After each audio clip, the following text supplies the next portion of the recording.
All right, Flipside Fishing. Appreciate you, man. Good to see you, man. Hey, look, let me say this for the record. Um, for everybody to know, I enjoy doing this. Okay, I don't have a problem doing this. So when you see a guy like me, working this, everything is good, boy. Everything. Okay, all good. Oh, I hope everybody had a good weekend. Flipside Fishing. I hope you had a good weekend. And I'm gonna get to Kevin Durant later because the bombshell dropped a little earlier this afternoon. Big Money Sean hit me up with the bombshell, and I told you guys that Kevin Durant. If you ask me right now, which team will have a better season, the Lakers or Brooklyn? The Lakers by far. Even with Westbrook there, Lakers will win. Lakers will win anywhere between 48 and 50 this year. They'll make a bounce back. I don't know if that's good enough to go far in the Western Conference. And now the Lakers are putting everything on AD. If you didn't hear the latest, and I told you this is a move. If I was LA, I would have done a long time ago. Now they're seriously considering moving Davis. And I would have told Laker Brass to do that last year. Okay? But we'll get into all of that later. Let's start with the headliners. Okay? Shout out to DJ Kuda. I said hello to him. Shout out to Simone Love. Act like she don't know me no more. China White. You know, with me, it's always something in the water with women when it comes to me. Maybe because I don't really get all hyped up for women like most men do. And I'm getting tired of these Negroes uh coming up with monk mode.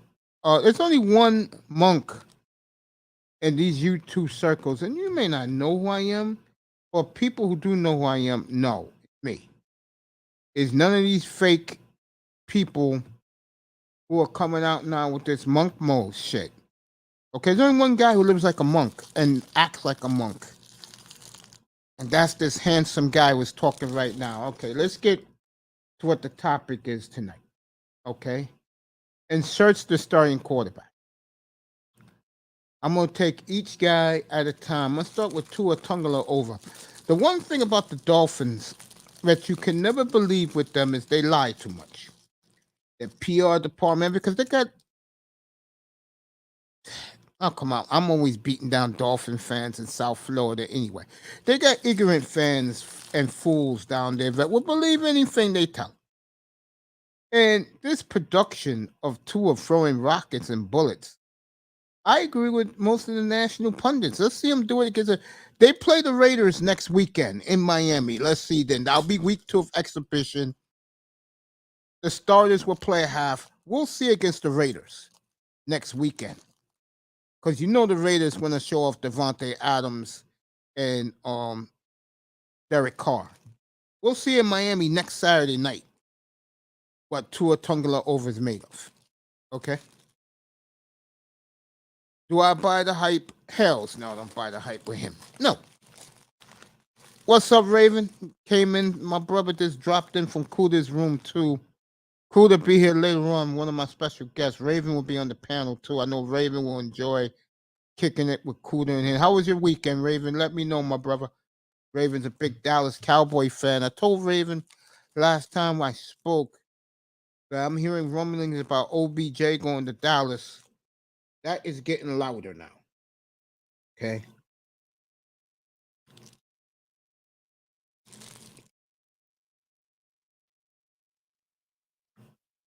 We'll talk about that in a minute. If Raven want to come up here, I'll drop the link.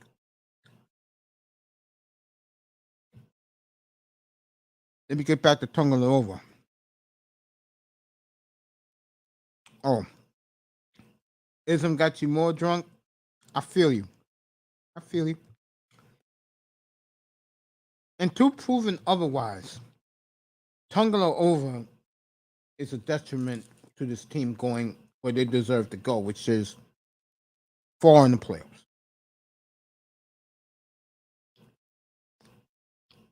I don't buy it at all. Matt Jones. I feel sorry for this kid because look who he's dealing with. He's dealing with the bumbling fat ass himself, Matt Patricia. Just like Bill O'Brien a year ago, couldn't deal with the kid from Alabama. Always got to yell and scream. Saban said, you know what? Keep your ass in the booth.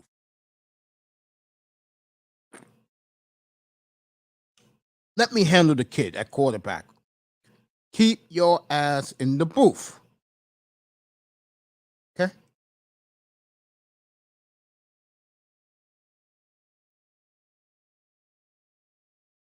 Josh McDaniels learned his lesson.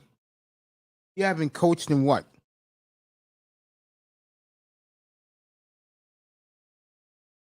11, 12 years? I think he's going to do very well with the Raiders. And God bless that sister who's now the president of the Las Vegas Raiders. Matt Jones, I think, is going to have a problem with no really go-to receiver and a bunch of tight ends. But I'll tell you one thing about Matt Jones I like. He's a leader, and he'll improvise what he doesn't have. So I think he'll be okay. I'm glad, unlike the Miami Dolphins, the New York Football Giants are letting you see for yourself that Danny Penny for $1 is looking every bit like that in training camp. And you better believe August 31st, when the 49ers has announced today, they'll drop Jimmy G. They'll be the first team online. Let me give some shout outs. Flipside Fishing's in the building an hour ago. Shout out to my brother. Raven be up here in a little while.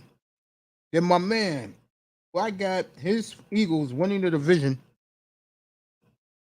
and doing what he got to do. My boy, Don Philly in the building. What's up, partner? How you doing, Don? Good to see you, family. Don Philly in the house. I like the Eagles to win that division easily this year. Easily. I know it's going to get Raven upset, but I like the Eagles because I think Dallas got some problems. And even their media is saying it now.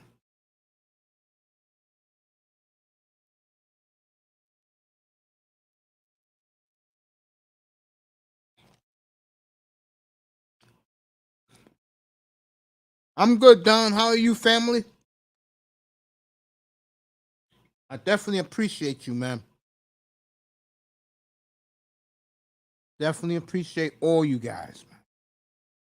I like Philly a lot in that division. Matter of fact, I'll say it again. Philly, Minnesota, and the Eagles. I mean, the Buccaneers, they'll be playing for home field.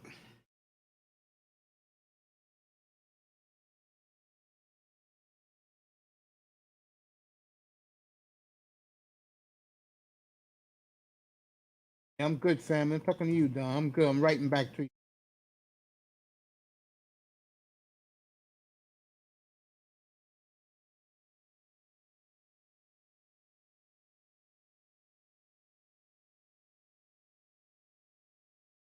Good to see Don Philly here. Everybody, the folks in the clouds are here early. Let me give a shout out to them. Thank you for showing up, fellas. Daniel Jones is looking like the bum we all thought he was. So far in training camp, I'm gonna tell you right now. If Dan looks shaky Thursday night, looks shaky Friday night against Philly. Not Philly, New England. Thursday night. It's the only game Thursday night. Giants at New England. Be very interesting these next couple of weeks on DanielJones. Who else do I have on this? I know it's 4 quarterbacks, I believe. Oh, 2 more. Drew Lock. Drew Lock. It's very interesting. Because he's in a battle with, my man got punched in the face to be with the Jets. Somebody put his name in the chat. A brother. He was drafted by the Jets 10 years ago. Now he's a backup. I forgot where he's at now. But I forgot my man's name. Oh, now I remember. He's battling Geno Smith for the starting job in Seattle. Is a little bit out there who they support. And you're not going to believe this, but the players have rallied behind Geno. And for what it's worth, Geno played well last year when Russell Wilson was hurt. Even surprised me. Took Pittsburgh to overtime. I think he won a couple of games.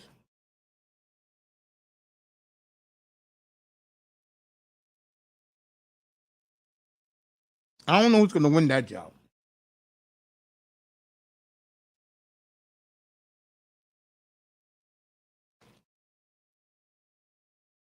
I tell you, one game I cannot wait to see.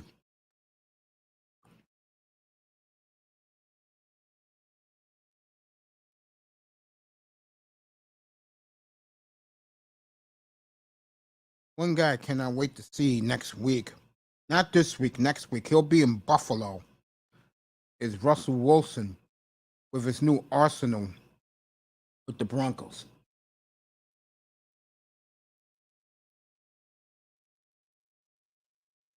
Him against Josh Allen for a half next Saturday on the N.F.L. network live, 1 o'clock in Orchard Park.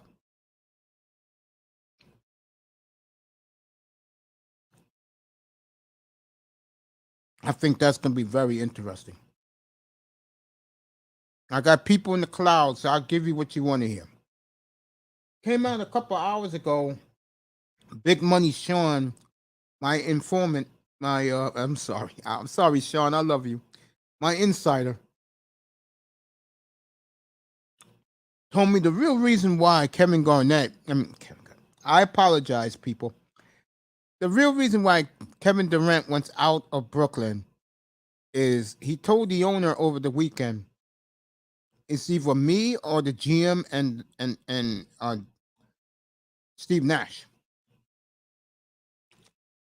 But I told people KD wants out. Now, I'm going to tell you the problem with Brooklyn, okay?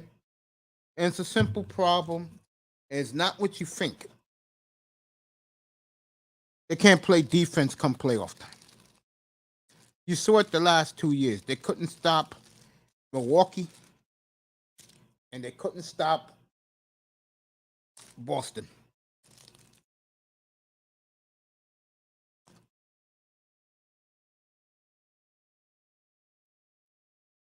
I'm going to tell you right now.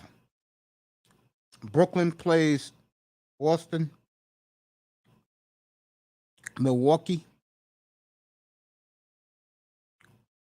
or Atlanta. And I'll get into the Banchero. I think I had his name in my mind. Murray, very good. The kid that used to be in San Antonio. I'll tell you about that beef after I tell you about this. The problem sometimes in sports, folks, is you may have big names, but you have to look at the intangibles. Look at the Lakers right now. It's a perfect example. To me, the best they can do is 6 seed in the West. That's being generous. What Jeannie Buss has realized, and what the Lakers have realized is these teams in the West got mega stars. These young guns have mega stars on their team. I got a lot of pushback from that, but those are just facts. You know, you got Golden State, Denver, Ja, Luca, and I'm telling you, the team guys, if they stay healthy, they are motivated right now to kick ass and take names, and that is uh, Zion Williamson and the New Orleans Pelicans. They are. If there's two teams, I'm gonna tell you right now that are ready to go right now is New Orleans in the West and Atlanta in the East. And I think Mr. Banjero got that little message over the weekend. Let me finish up with Brooklyn. KD knows there's no hope come playoff time. Why? The top contenders in the East has gotten better, and they play defense better than the Brooklyn Nets. Plain and simple. Lakers still having dreams of Kyrie. I don't think Kyrie helps them either. I don't. My boy is the Kuma's in the building. What's up to you, Megastar?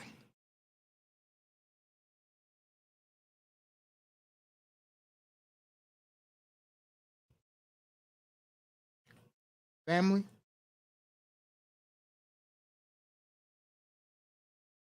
But yeah, I believe that Brooklyn KD realizes it's not going to work. You may have two megastars and the clown Ben Simmons, but you don't got three guys who can stop you on defense. Only Ben Simmons can do that. And Ben Simmons cannot guard four guys at once.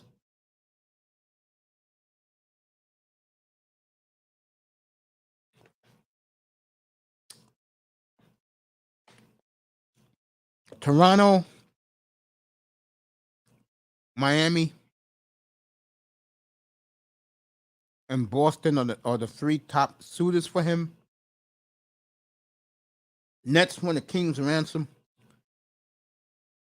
His people are telling him to go out west to one of those young gun teams. I can tell you right now, guys, you can get a King's ransom from Memphis and from New Orleans.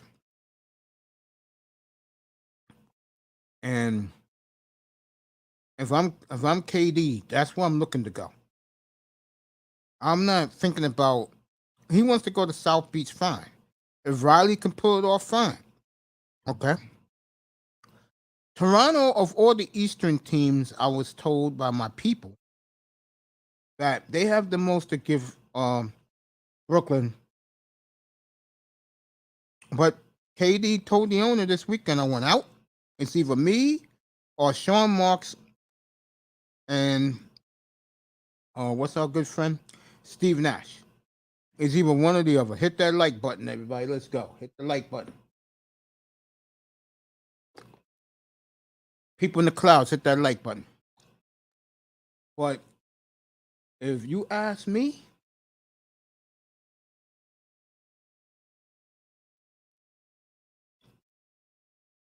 he'll be traded no later than the All-Star break.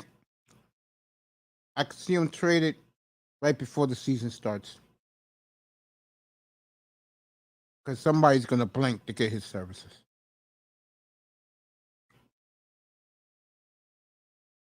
Yeah, that's a given, Akuma. Of course, Kyrie's the best offensive player on the Nets besides KD. Yeah, any question. Ben Simmons can't make a shot from 2 feet. But that's the latest on KD that came across the wire this afternoon.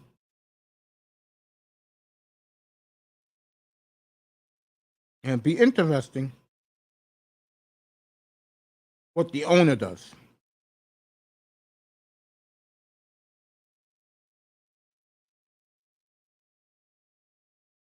I think the owner is going to stick with the two guys who's his coach and the GM. What should have happened was KD should let young Atkinson coach him and Kyrie. Remember, him and Kyrie said for the record on video. ESPN was killing him on it. They don't need a coach. What's up, Q? They don't need a coach. Remember that? Q was in the building. Yeah. Mike Conley, yeah. I'm surprised he's not out of Utah yet. Yeah.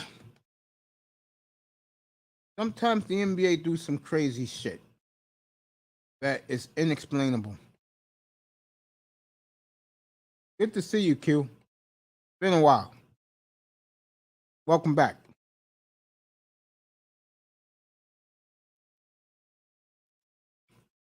So, Kevin Garnett, I apologize. KD's in the crosshairs tonight.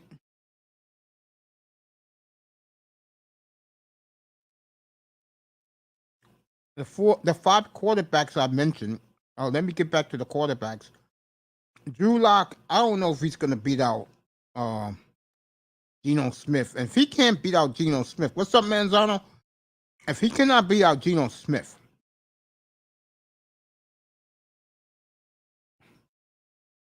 then I can't help you. Ben Simmons, but he's nowhere near as good as Magic. He's not even in Magic's league. Cut that out, Akuma, cut that out. He's not in Magic's league, bro. And last but not least, Josh Fields. Of these quarterbacks that I've been talking about, start this platform up.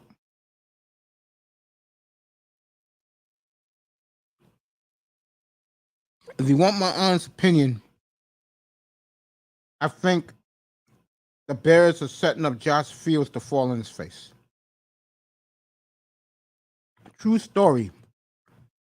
When the GM got hired, they told him to hire Coach Caldwell, Jim Caldwell.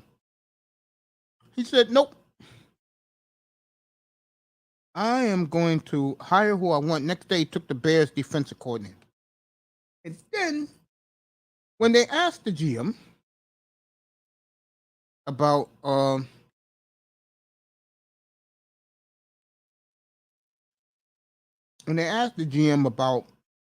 Josh Fields, he said, we're gonna build this team like the good old Bears. Tough, punching your mouth defense and a power running game. Well, guess what?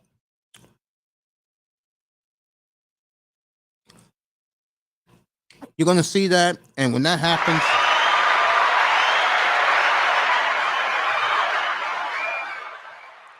next year's draft, 7 quarterbacks in the first round. I promise you, Chicago will be one of them. What's up, Tony? Mace, I warned people about this. That backwards ass ownership in Chicago does not like black quarterbacks. The fan base is fine with it, but you really think that racist ass owner really wants to have that franchise be headed by a young African American quarterback? All right, let me do 2 things. Number 1, Mama McCaskey is 98 years old. Take it easy on her, okay? No, but they're backwards ass way of thinking is what I'm saying. Yeah, of course. You know, it took you 70, and if he flops, you're going on, let's see, 1947. Oh, this is the 75th anniversary. 80 years. If he bombs this year, then you're going on another journey with another quarterback. And this Chicago guy on today made me laugh. He didn't want to hear anybody laughing at them because they haven't had a quarterback since 1947. Well, dude, I hate to tell you this. That's on your sad ass organization, isn't it? I mean, And don't it's get mad funny at. they don't. Yeah, go ahead. Mace, it's funny they won Super Bowls, but they don't give the quarter. They won a Super Bowl with McMahon, but they don't really give respect to Jim for some reason. Because Jim wasn't all that. If I compare Jim McMahon to a quarterback today, let me see. Tua, No. Um, I'm trying to think. Mitch Trubisky. There you go. Mitch, he's Mitch basically. Yeah, Mitch. Well. Mitch had all the talent in the world come out of college, but it never panned out. I That's the think difference. Mitch is going to do good in Pittsburgh. I do. Yeah, no, and this is why I kind of feel bad for franchises like and Detroit and Chicago. It's not their fan base is okay with it, but the ownership doesn't really want African American quarterback as the face of their franchise. I don't think. No, I think Detroit will go with a black quarterback. Matter of fact, I wouldn't be surprised if Detroit goes after. CJ Stroud. No, they'll go after Fields next year in a Oh, trade. trade for him? Yeah, would not surprise me. No, And but what I'm Mama saying, Ford is 97 years old, bro. Watch it with these old ladies owners. no, but when you look at the Midwest, like the owners in the Midwest, like not baseball but football specifically, it seems like these guys are very, very like old school way of thinking. They're very racist and stuff like that. Well, let me say this: the Vikings. I could see them having a black quarterback that is hired a black GM who destroyed. I haven't been on a few days, so I will get to the Vikings GM killing Kirk Cousins, which Oh, which I'll get would to you that trade for story. Kurt Mace? Yes, I would. If I'm Miami, yeah, I trade for a second. Yes, I would. No doubt. But Yeah, yeah, that's what I think. If Tua's not, let's say Tua's not performing, I think that's what this guy does. Greer, like, I keep telling guys, and it's looking more and more like I said because they lost that number one pick. wait, they lost the. Wait, they lost the. Which pick did they lose? Their pick or the pick from the Their 49ers? pick. Their pick. No, They lost the their pick. 49 the 49ers pick is going to be higher apparently. I don't think so. I see 49ers as a lock making the playoffs. I don't see it. They don't have a quarterback. I don't know. Everybody likes Trey Lance. No, base that kid has like a lot of flaws. A lot of flaws in his game, to be honest. I rewatched it after EM told me to. I see what he said. No, not EM. After eye test told me to, and the kid has serious flaws in his game that can't be like to the point where I don't think they can be corrected. Interesting. I mean, I don't know. Gotta wait and see about Drew. About. Wait, why do you have Matt Ryan in the hashtag? Let me You see. said in your thumbnail you had a hashtag Matt to Matt Jones in New England is struggling, and I said the reason to start this platform tonight. So the no, you reason is said because Matt Patricia is his offense coordinator. That's not going to work. when I came in, I read the thumbnail. It said hashtag Matt. Yeah, Matt. That's Matt Jones. No, it's Mac. Mace. Mac, not Matt. Oh, His name is Mac. I just know he's struggling real bad in New England. So you think they're going to move on from him? Oh, they won't move on from him. It's just that Belichick don't want to get what you call it for him. That's going to get receivers. Quarterback coach? Yeah, quarterback coach, receivers. I mean, if your best receiver is Devontae Parker, good luck. And I don't get the obsession with these Patriots fans with Devontae. He's the best they had in a while.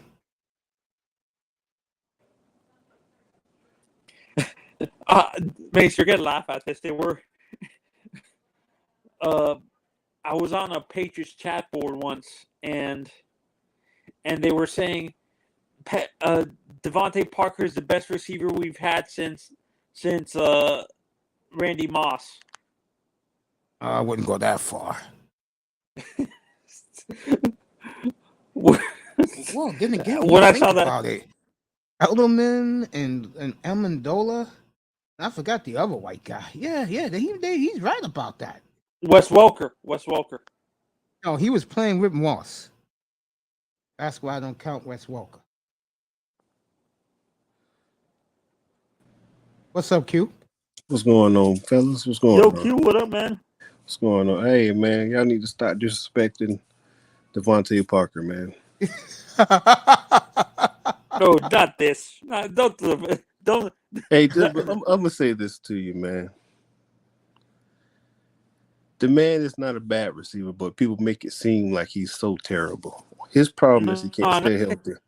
He can't stay healthy. That's his only problem. That's it. I said that 2 years ago to you guys up here. Can't stay healthy. That's the only problem he has. He can't stay healthy. Because I'm gonna say this to you: if we had a better quarterback, he would have been a better receiver. You saw what he did with a mediocre quarterback, right? He was healthy the whole season. Mm-hmm. He had another. He did. Q, don't forget, he did pretty well with what's his face. He did well with Tannehill too, but he couldn't stay healthy with Tannehill. No, I'm talking about Fitzy. Yeah, that's what I'm talking about. That's what I'm talking about. I'm not the talking mediocre about quarterback. I'm not talking about Tua. Oh, when you said mediocre, I thought you were talking about Tua. No, I'm gonna say this. Tua was too afraid to throw the ball to him. That was the issue last year. It's because with Devontae, Tua didn't understand NFL Open and college Open. He don't understand. College Open is 10 yards down the field, nobody next to you. NFL Open is 1 or 2 yards, 1 yard. You understand? He doesn't understand that. That's his problem. And I'm getting tired and I'm glad ESPN is mocking it every chance they get. I am tired of the Dolphins making these video packages to make him look great. Oh my God. It's true. I'm not gonna lie to you. It's very true. You know that's sickening to me that they're catering like the Dolphins ownership is catering to the Tua fans in our. But that's the money maker. You gotta understand that's where the money is coming from. Because let me say this: people are buying season tickets because we got the weapons and they believe in Tua. They don't understand that. I don't. I'm gonna say this to you: if we had this same team with the same coaches from last year, I will believe in the team. I can't believe in the team when you change everybody, the whole philosophy on offense. Pretty much going to change the philosophy on defense, or he's going to do the same thing Brian Flores did, but he's not going to know when to deploy certain things because he doesn't have that skill. I believe the white guy, he doesn't have that skill to do it. So we're going to see this year. If this was Brian Flores' team, the same exact team, I will believe in it more. I can't believe in something. That's for you, bro, because you're the second person to see the same thing I see and the same thing that you're saying, I've been saying. Because people don't understand that, bro. You got to understand. But the issue is that the Tua fan base is delusional. Yeah, that's true. The issue. It's delusion. But the thing You got the Tua fans. I'm gonna say this to you. It's hard not to like the kid because he's a nice guy. You can't help it but like him. But his play on the field, just like okay, I compare him to Tannehill. Tannehill had worse talent around him his first 3 years in the league. People forget he had the slowest wide receivers on the planet, and one of You his ain't lying receivers, about that. his receivers had 1,000 yards a season. Brian Hartline had 1,000 yards a season. Made That's like he Hartline a got rich paid. man. Yes. And don't forget, I said this when we drafted the kid. I don't. You breaking up, man. You bargain a little bit, Tony. He made our boy Jarvis a rich man. He did make Jarvis Landry. So what did Jarvis Landry do when he left? He was okay, but I think the problem there is like he had a little early in Miami quarterback. Hey, man. He's Just gonna like- do good with Winston in New Orleans. I'll tell you that right now. Yeah, because Winston's going to throw it to him. How Tannehill's going to throw it to him. We're going to feed him the underneath passes. Mm-hmm. Facts. Can you imagine how they? Hey, Q. Can you imagine how that part of the fan base react if Teddy beats Tua out in training camp? If that happens, I'm going to say this. You got to worry about the third string quarterback. I heard he's doing great. Yes. By the way. I heard that kid from I'm going to say Kansas this. State's doing Think about it. If, say, Tua falls on his face and Teddy gets hurt and the young boy comes in, he's going to light it up. Oh, yeah. I agree with that. you think Skyler lights it up? But with that talent, I'm gonna say this. I won't say we're gonna go to the playoffs and win Super Bowl. He's gonna have some good games. He's gonna light it up, yeah. Because look at the talent around him. He has good talent. At least he can get those guys the ball. I'm not saying the kid is Dan Marino or Randall Cunningham or anything like that, but he has some talent. You can see it. And I heard the coach is in love with him. But then you have this Ian told me that. This another thing I say to people. This team, how it's constructed, run first, play action pass, deep pass, and eating the short passes. This team is made for Tannehill. I would agree with that. And we do not have Tannehill. How about Cousins? How about Kirk Cousins? Tannehill and Kirk Cousins the same quarterback. People get mad when I say that. Even Derek Carr. I don't care what nobody says. He's the same. I wish Tannehill could give me 33 and 7 and 40 and 4,400 yards like Cousins did last year. But do you know that he was doing that with the Dolphins when we sucked? You know that, Mace? He won't give us 30 touchdowns. He'll give us 27, 25. We really think with that talent he would? I'm just being honest. Because he never really had talent like this. So Q, if let's say Tua falls on his face, hypothetically, let's say he falls on his face, do you think the Dolphins stay away from drafting a young quarterback in the draft and go for a veteran, established guy? Oh, you got to remember, Tannehill going to be a free agent next year. No, don't go back there, bro. Don't go back there. God, I would. I'm not going to lie to you. I would, because you know what? He's going to make it to the playoffs. How about trading for Davis Mills from? I'm gonna say something that people don't understand with the Titans offense. They run the ball so much. Tannehill is a rhythm passer. How can you get in rhythm when you're running the ball 15 times in a row and they want you to win the game at the end of the game? You have no rhythm. You have to keep throwing the ball. He's a rhythmic passer. He always been a rhythmic passer. His best games, his comeback games of the Dolphins, he was throwing the ball 30 or 40 times, and he was a rhythmic. You don't want him to throw the ball that much. But when he's in rhythm, he's lethal. And you can't admit that. People can't take that away from me. They say Tua's most accurate quarterback. I would say he's more accurate than Tua. Interesting. What's up, Mike? Good to see you, bro. My boy Mike and up in the building. And Q, this is what I'm when I look at this. Let's say Tua falls on his face, because I'm actually reading articles. Apparently, he fell off. let me ask you this, Q. Yeah.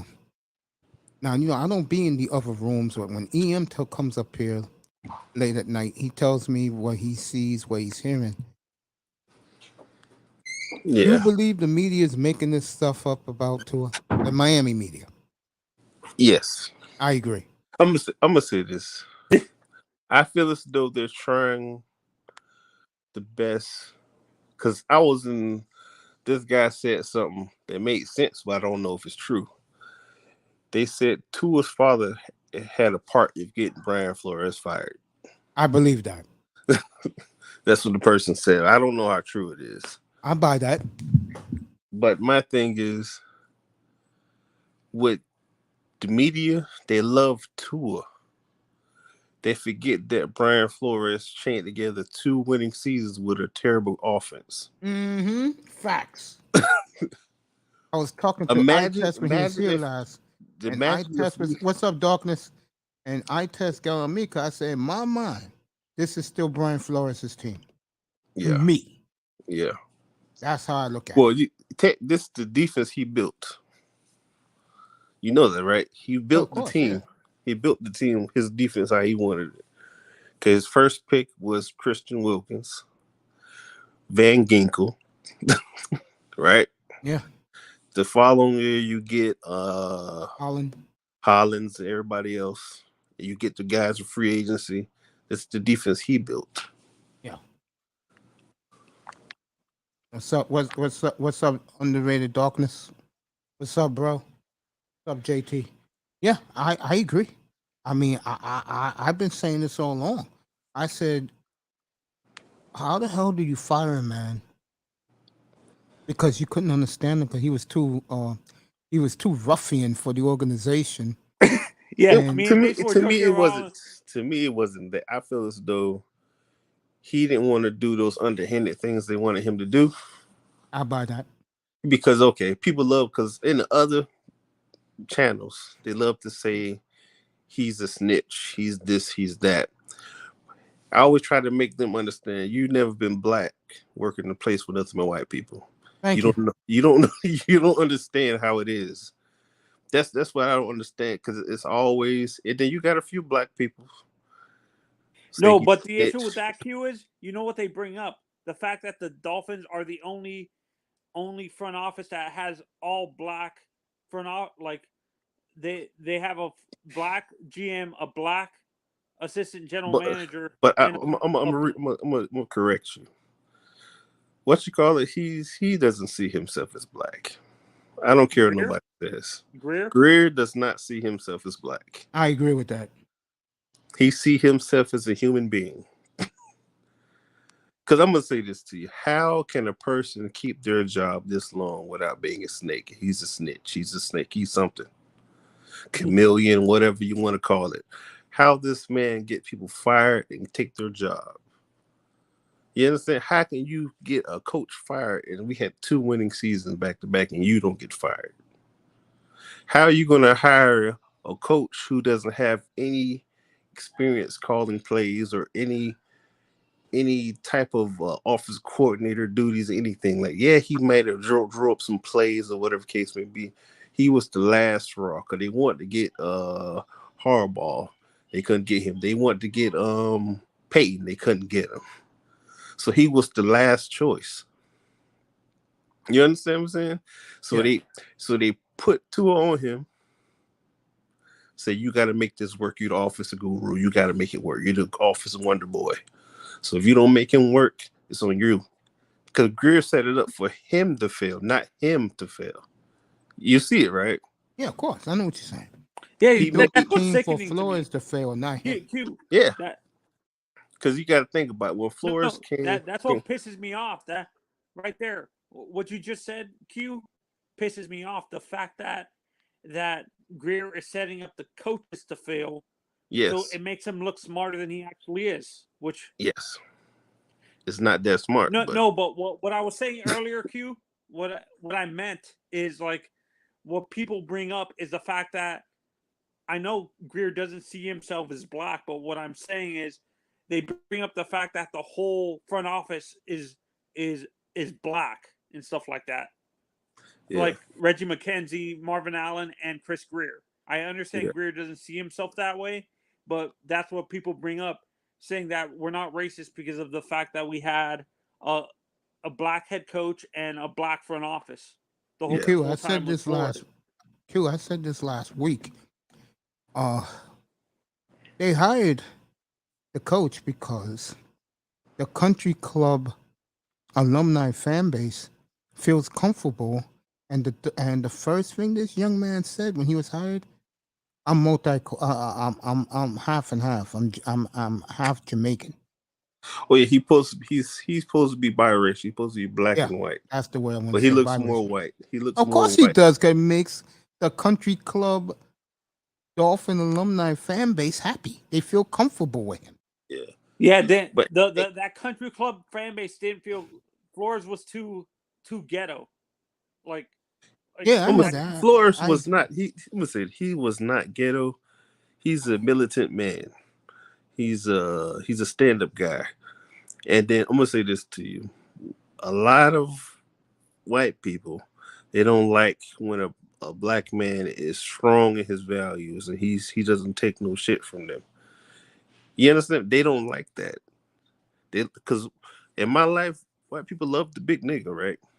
But they don't like the fact that you can stand up for yourself. You ain't gonna take their shit.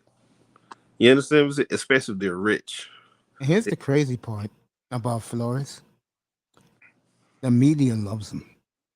Yeah. They're so happy he got Tomlin hired him. But can you guys explain to me how Flores got fired? But it seems like Tomlin has that same personality, and he's lasted this long. Here's the difference, and this is an easy answer. Better organization. Flores is better organization, but here's the point. Tomlin gets along with all of his players, except the guy who used to be what's his name, Faneca? When they hired him, N.F.L as a free agent, went straight to the Jets. He did not want to play for a black coach. And Alan Faneca, the guard. Yeah. He left. He went to the Jets. He did not want to play. He didn't want nothing to do with Mike Tomlin. Let's hope so, Mike, that they can go 47-35, bro. If they do a full parade. But Tomlin's in a great organization. They do not like to fire coaches quickly. Let's see. That's Chuck true. Noll. Chuck Noll got 23 years there. What's his face? Not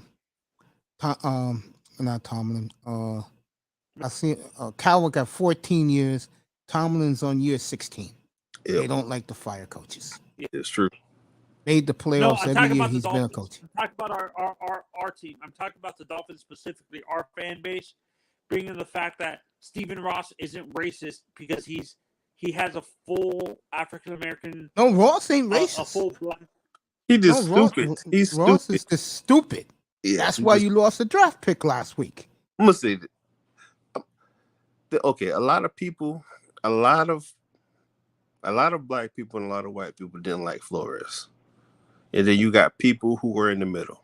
They're like, he didn't know how to pick offensive coordinators. He couldn't do this, he couldn't do that. And if you watch the tape, even EM can vouch for this. You watch the tape from last year, they were scheming up wide open people. He was missing them. You understand what I'm saying? They were schemed. To me, it was nothing wrong with the offense. Yeah, they probably would have. They called wrong plays here and there, yes. But the offense, if it had better talent, the offense would have been better. Because if you switch Tua out with Fitzpatrick, Watson, we're going to the playoffs, baby, with the same freaking offensive talent, with Devontae Parker or Jalen Waddle. I'm telling you. So this is on when it comes to the coach. Let's say we make the playoffs. We're not making the playoffs. No, I agree with that. Hypothetically, let's say we do make the playoffs as a wild card, but we get blown out. and stuff like that by maybe the Chargers and stuff like that. Does McDaniel get fired and we bring in this guy, Sean Payton? Sean Payton already said he's not going anywhere. He's not. They're not going. They can't fire him. They're stuck with him. They got to give him at least 2 years or 3. But if he, I'm gonna say this too. If he doesn't make a run in the playoffs, we're close to the playoffs. Because I'm gonna say this: if he doesn't do better than Brian Flores, to me, he should get fired. Yeah, and I said this on other panels, Q, and people said I'm crazy. A lot coaches have gotten fired for a lot more. Remember?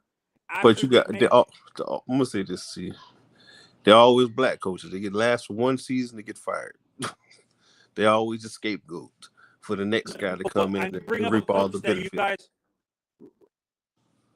No, remember when I'm gonna bring up a coach that people hate. I bring up Dan Quinn got fired after he got blown out in the Super Bowl or blowing a lead in the Super Bowl. He made the team.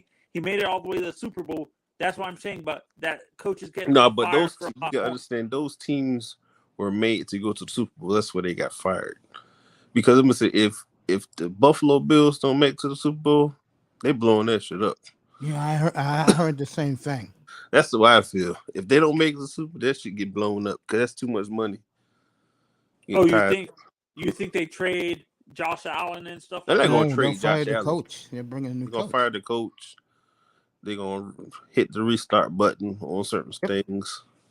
Keep the team competitive, but it's gonna be a restart. It's gonna take 2 years, and then he's gonna be back into the dominate the division or whatever the case may be. But me personally, I think they make a fall down.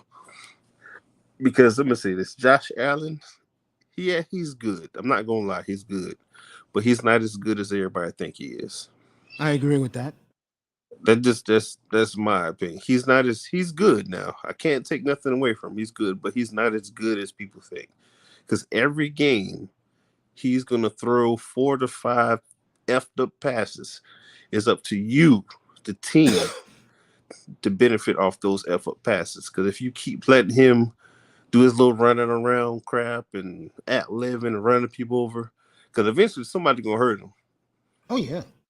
I'm just going to be honest. Somebody's going to hurt him. Truck defensive player going to knock his ass out. He could be a Drew Bledsoe. Yeah. You all know what happened to Drew. That's why I tell people, what if we say if Ndamukong Suh was on our team, he was 28 years old. You think Ndamukong Suh was going to let his big ass run around like that? He would pick him up and throw him around. Am I right or wrong? You think the defensive minded coaches becoming few and far between? Go ahead, Q. You can answer that. I feel it's still because they want the league to be more offensive, and to me, I'm gonna say this: they're trying to put the league in a quarterback's hands. Every place. And they're trying to make it seem like the quarterback is the driving force, but the quarterback is the most dependable person on the field. Thank you, Mr. Ballgame, for saying that. He always says it all the time. They're the most dependent person on the field. They need everybody else to do their job so they can do their job. It's not like a defensive lineman. It's not like a cornerback. It's not like a safety. You got to do your job to help out 1 or 2 people. But 10 other people got to do their job for you to be good. And yes, it's trying to be more offensive because they're trying to make the defense trash. Just because they have too many rules. But the defense is catching up. If you notice that, right? The defense. Mm-hmm. Yeah, speaking of that, let me ask you this. I'm glad you said defense. Me and Ian have this argument all the time. In your opinion, it's a 2-part question. Do you think Miami has a top 5 defense? And who has the best defense in your opinion? I'm going to shock you with my answer. Go ahead. I'm going to say this. Just for people to understand. Yeah. The last 2 years, we had 2 injured corners or 1 injured corner. Okay. Our team is based on playing man coverage and sending blitzes. Yeah, we were bad the first half of the season, and then the back half of the season we went from 32nd to 15th or 12th or something like that. Imagine if they played that way the whole season, we'd be a top 5 defense. That's just my opinion. How the scheme is, how Flores had the scheme, we were a top 5 defense for the scheme. I won't say for the talent. Okay. We have talent, yes, but for the scheme, it's right on point. We're a top 5 defense, in my opinion. We could be, but I don't know now because I don't really trust the guy called the plays. Interesting. Who you think is the best defense? The best defense. Yeah. I'll shock you. My answer. Right. Some people might say Buffalo. Some people might say the Rams. But I say it's the 49ers. They just don't have DBs, but they have the best linebackers, some of the best pass rushers, the interiors. They good. So I don't know. Interesting. You ready for my answer? Ooh, the Chargers. Oh, Ooh. Miami. Oh, I thought you was gonna pick somebody else. I said this since April, bro. I'm not just saying this for you to hear it. I'm dead serious. Manzano can vouch for this. And EM, me and him on this argument. This is why I feel why the Dolphins defense is the best defense in the league. Okay. Middle linebacker. I hope this kid beats out whoever's there now, the kid from Georgia. Okay. Oh, I'm going to say one thing. I Yeah. get tired of people talking bad about Jerome Baker. It's so different. I know he's not, he's small. He get washed sometimes, but he makes a lot of plays, and that's what people don't understand. He does his job. Yeah, I don't hate Baker at all. But Baker, you need a big linebacker next to him. Mm-hmm. Because you remember when all right. Because think about it, the Ravens run the same style of defense back in the day when they had Ray Lewis and Peter Boulware. Yeah. That's two, one big one, one small, fast one. Peter Boulware was the small, fast one, and Ray Lewis the big thumper. And they balance each other out. That's what we need on our team. I agree with you. Opinion. Well, go ahead. No, I agree with you. You can keep talking. No, that's all I wanted to say. Oh, okay. Let me say, me and Ian had this argument the last couple of weeks when he's been up here. Yeah. I don't think that's a better secondary in football. I liked how their front line has gotten better. Now, the question is, can Waquan stop the run up the middle? I don't know. I think if you've seen camp, Christian Wilkins been doing this thing. Yeah, I know Wilkins. That's why I left him out of it, because I cannot deny Wilkins had a hell of a year last year, which tells me he's maturing, he's growing up. Yeah, but instead of acting like a fool whenever the offense scores a touchdown. He's the first one out there, which doesn't make sense to me anyway. Yeah. I think with Wilkins' maturation, I think my man 43 will have a better year compared to last year. I like him a lot.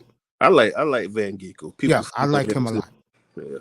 The game to me, and I told everybody up here that Sunday, they played Denver in 2020 when Van Ginkel knocked the ball out of my boy's hands. Man. Buck. 25. Oh, on the Chargers. Yeah. Oh, yeah. I know you're talking about. When he knocked the ball out of his hands at the 2, I said their defense has arrived, because in the past they would have never done that. The Jason Taylor defense, not the guys they've been having recently. My point is, they have grown to now they are Super Bowl ready. And EM has this love for the San Diego Chargers defense. I understand it, but they're always hurt. Yeah, that's the issue. I look at Miami's defense right now, in my opinion. I don't want to hear about the Rams. There's not a better defense. But the Rams, let me say, the Rams defense is based on one player. Two players. It's based on 2 players. One good corner, all you got to do is throw to the other side. A great defensive lineman just run the opposite way of him. Let me ask you a question. since we're talking about the Rams, you think Ramsey's better than X? He's a better cover corner, but he's not better at taking the ball away. Okay. Because me and Ramsey is a very good cover corner. He's gonna cover somebody, but he does get burnt. People love to say he doesn't get burnt. He does get burnt, and he does get raped by smaller receivers. X don't get burnt by smaller receivers. He has a problem with covering slants. And then you can say the same thing with with Ramsey too. But if you look at the Pivot Pop, I forgot who podcast was it. I think it was the Pivot. my boys. Dante Samuel said you can't say he's great. He doesn't do great shit. Thank you. Because I'm not gonna lie to you, Xavier Howard does do more great things than him. He won games for us, picked off pass at pivotal times. It's a lot of stuff Xavier Howard does, and people love to say, "Oh, because we should have traded him," because he just don't like him. He just don't like him. I feel an interception he made one-handed on Tyreek Hill 2 years ago. Greatest interception I've ever seen in my life. Nah. I think that Britton Grimes interception was better. Oh, okay. That was what, 2014? Yeah, when he got that interception on Megatron, you gotta understand. That was Britton Grimes is but 5'8", Megatron 6'4", 6'5". Yeah. Yeah, I remember that one. Here with my boy Q, talking Dolphins football. And the NFL, by the way. So if you want to hear more NFL, we'll talk it. Just give us a couple more minutes. Yeah, me and Ian's had that argument a few times. He loves the Chargers defense. And I told him I love Miami's defense. And it's going to prove us both right. When it's all said and done, they're going to win because of the defense, not because of Mike McDaniel, the quarterback. But I'm going to say this. Just imagine the last 2 seasons, this team made it to the playoffs with this defense. The way we play defense, we could have made it to the Super Bowl if we had an average offense. You know that, right? Yeah, of course. I told those guys that 2 years ago. Defense is made for the playoffs. They gave me major pushback, and those receivers they were in love with, they're all gone. What's up, Ism? How you doing, brother? Sir Ism in the building. Yeah.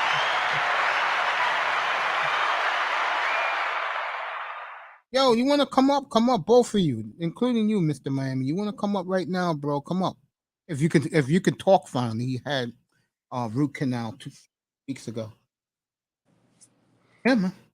I mean, I look at Miami defensively. They got it, bro. They got it. It's just the offense. It's just the offense. Mm-hmm. To me, it's based on if Tua can play up to par and the offensive line can hold their, do their thing. Because it's like, okay, that's why, I'm going to bring up Tannehill again. If Tua was 6'5", 230 pounds, running 4.5 like Tannehill, but he had the pocket presence that he has, give Tannehill his pocket presence, we have the best quarterback in the fucking league. Just think about it. If you put those 2 guys together, because Tannehill has no pocket presence, he's the deer in the headlight sometimes. And Tua, I will give him that he does have very good pocket presence. He knows how to manipulate the pocket very well. I can say that about him. But other things, I don't know. I don't know. He be making me a little queasy sometimes.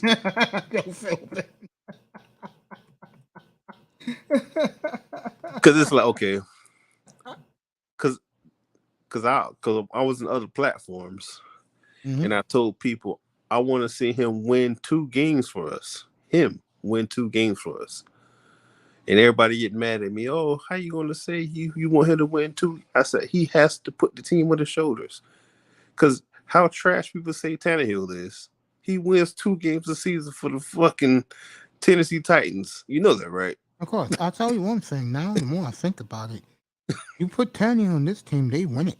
Yeah, Yes. and wouldn't that be some shit if he's the one from fucking what year was it with him? 2012. Wouldn't that shit be funny? 2016. 11 years later, he finally fulfilled the prophecy. Yes. Franchise. I don't care That would be nobody. some sick shit.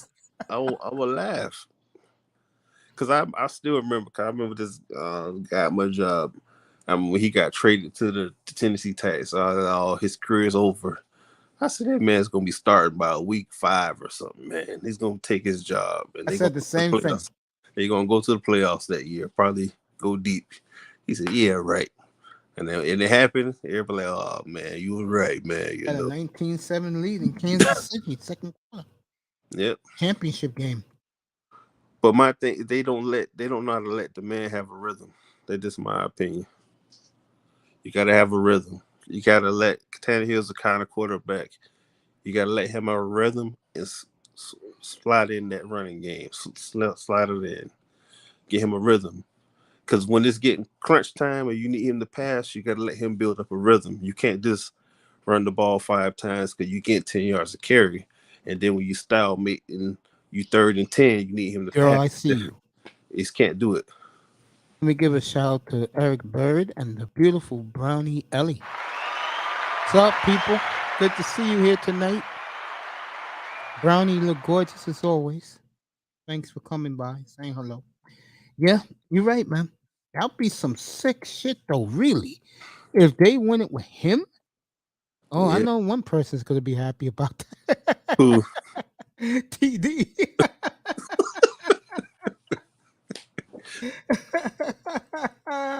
Hey, did Hillary give birth yet? I don't think so. Okay, good. Just give him my best, bro. You know, I'm too busy up here doing this type of platform. Yeah, but because people like to give TD a hard time, but he just tells the truth, and they don't like it. Yeah, he learned from me, I guess, because there was a show they did the night they lost to Tennessee. I was in the hospital. Yeah. So I said, this is the only thing on. Let me listen to these young cats. And him, Vicinity, and Ian destroyed Tannehill, destroyed Stephen Ross, bro. Yeah. I saw Ian on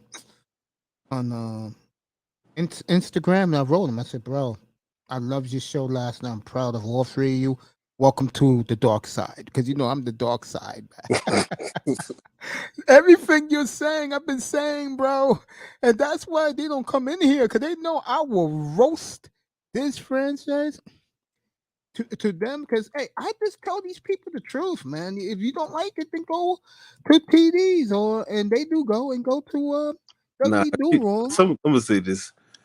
I like TD because he tells how he feels, and he tells what he sees. He doesn't manipulate it to make it seem like it's something else like other people. That's what I don't like. And then you got other people who got this. Like if you go on other people's channels, it's like you can't. You see how me and you talking? I don't like going on other people's panels that much because it's like it's always arguing. Somebody just want to fight and saying stupid stuff and being outrageous. Because it's like me, I forget this is the internet. I be wanting to see you. Like, dude, you need to start acting like that. You won't do that in front of me. Exactly. Please stop. It's true, bro. Yeah. That's why I let guys like you talk. I mean, I'm just listening to you. I agree with most of the things you've been saying. Cause I don't know. It's just weird to me. They act like tough cyber guys. When you meet them in person, they clam up. Yeah. You know what I'm saying? And like people like to talk smack about TD, but they don't know TD, but he's real tall. You know that. Yeah, no, he's about 6'4", solid 240, bro. Yeah. He could play linebacker in the NFL. Yeah. Yeah. Yeah, facts about that. Yeah. I was gonna say, I have a lot of admiration for what TD does, bro, and what the shit he puts up with, bro. I support all you guys, man. Don't think I don't. It's just bad. The problem in these Dolphin rooms, bro, they're too delusional, man. Yes. Are you kidding me? That Tua is the savior? Are you effing people out of your mind? Yeah. By the way, Big Money Sean, Sean, Yeah. reported that Bowden and Preston Williams on the block Yeah. as That we speak. trade block. Yeah. Yeah, so Sean lets me know things. I'm not here during the day, folks. I do have a life. I know it may sound crazy, but I do. I don't Yeah. think about this platform till 15 minutes before I come on the air. Tonight, I didn't think about this show to 6:15 in the evening. I told you guys about Kevin Durant an hour ago about why he really wants out of Brooklyn. Why But he tonight's wants football to leave? Why he wants to leave? he hates the GM and he hates the coach because they're buddies. Sean Marks and Steve Nash. He told the owner over the weekend either they go or I go, and I think it's going to be him to go. But me personally, Kevin Durant is a very, very good basketball player. He's very good. But I don't know, man. He He's can't not. lead the franchise. Yes, yes. He, but like if he came to the Heat, he'll fit in because you got Jimmy Butler. He's the leader of the team, Yeah, he's the dog. and all you have to do is score points. That's all he has to do. Yeah, I'm laughing at Mr. Miami in the chat room. Oh, I showed a clip the other day. They got Mr. Miami heated on Friday. They showed Jordan Love at the night practice throwing a 40-yard strike into the end zone to the new rookie quarterback. And I told him, when your quarterback can do that, let me know. They show two deep passes, man. When they got Dude, come bounce. on. Let me tell you right now. Let's go back to 2020, the combine. There was only one quarterback that was around the organization. That was Jordan Love. Jordan Love. Yep. That's who this guy wanted. Tried to tell Mr. Miami this Q is validating this. I'm gonna tell you right now because that idiot, and I'm gonna kill Ross, Mr. Miami. I'm gonna kill Ross tomorrow for you. That will be my show tomorrow, killing Stephen Ross. All you Dolphin fans are welcome. Yes, you did see it. Let's cut it out. Steve DeBerg. Let me get back to this. What I'm saying. If you don't think because we lost the number 1 draft pick that Chris Greer is going to Green Bay and offer a 3, one of our 3s to Green Bay for Love, you crazy. Nah, Or like Q said, they may bring back Tannehill. He's a free agent. I will say this though: watch Atlanta with Tannehill too, because they got Ritter, the young dude from Cincinnati. He might be decent. Okay, there gonna be some guys out there. I see Miami folks. I told you this. Because to me, This all kid the team, strikes out. all they need is a veteran quarterback. That's what I told him. I said, if this kid strikes out, Greer's gonna trade for one because Miami don't like to make mistake after mistake. Tannehill was okay. He didn't have what your quarterback right now has. Okay, let's be honest. And he still made the playoffs. This is what I tell people. If you really look at the Tennessee Titans team, it's not that very good. If you really look at it from I agree with that. Position to position, yeah, they have a decent O-line, yes. But they can't pass block worth shit. They can run block. I agree. So they're going to run block and do play action pass, move the pocket so Tannehill can throw the ball. They don't have good receivers. Besides A.J. Brown, no name a receiver on the team. Yeah, they had Julio, but Julio played 2 games, I think. And they had the guy who used to play, who plays for the Jets now, who they just let him walk out the door. But he drops passes too much. He played good with Zach Wilson last year. I want you to Google how many drop passes he had. Hey, dude, I'm not arguing with you, brother. He drops the ball. He's not on my team, so I don't worry about him. Yeah. Because me, I like watching other teams. If I like a player, I watch everybody. If I like a player, I watch him. I like to watch the kid play for the Colts, the running back. He's very good, man. A kid who we could have took in the second round. Yeah. They blew that. Jonathan Taylor, you're talking about. Yeah. I like him play. He's very good, man. He's a very patient runner. And he knows how to press the hole and pick the hole where he wants to go. I like that. Yeah, and these guys, I told them last week that I'm gonna follow my boy Russ, ride or die. I'm a huge, since he was at NC State, Russell Wilson fan.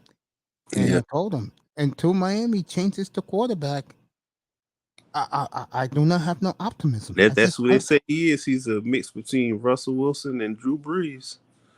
But me personally, he's not. He's a better version of Ryan Fitzpatrick.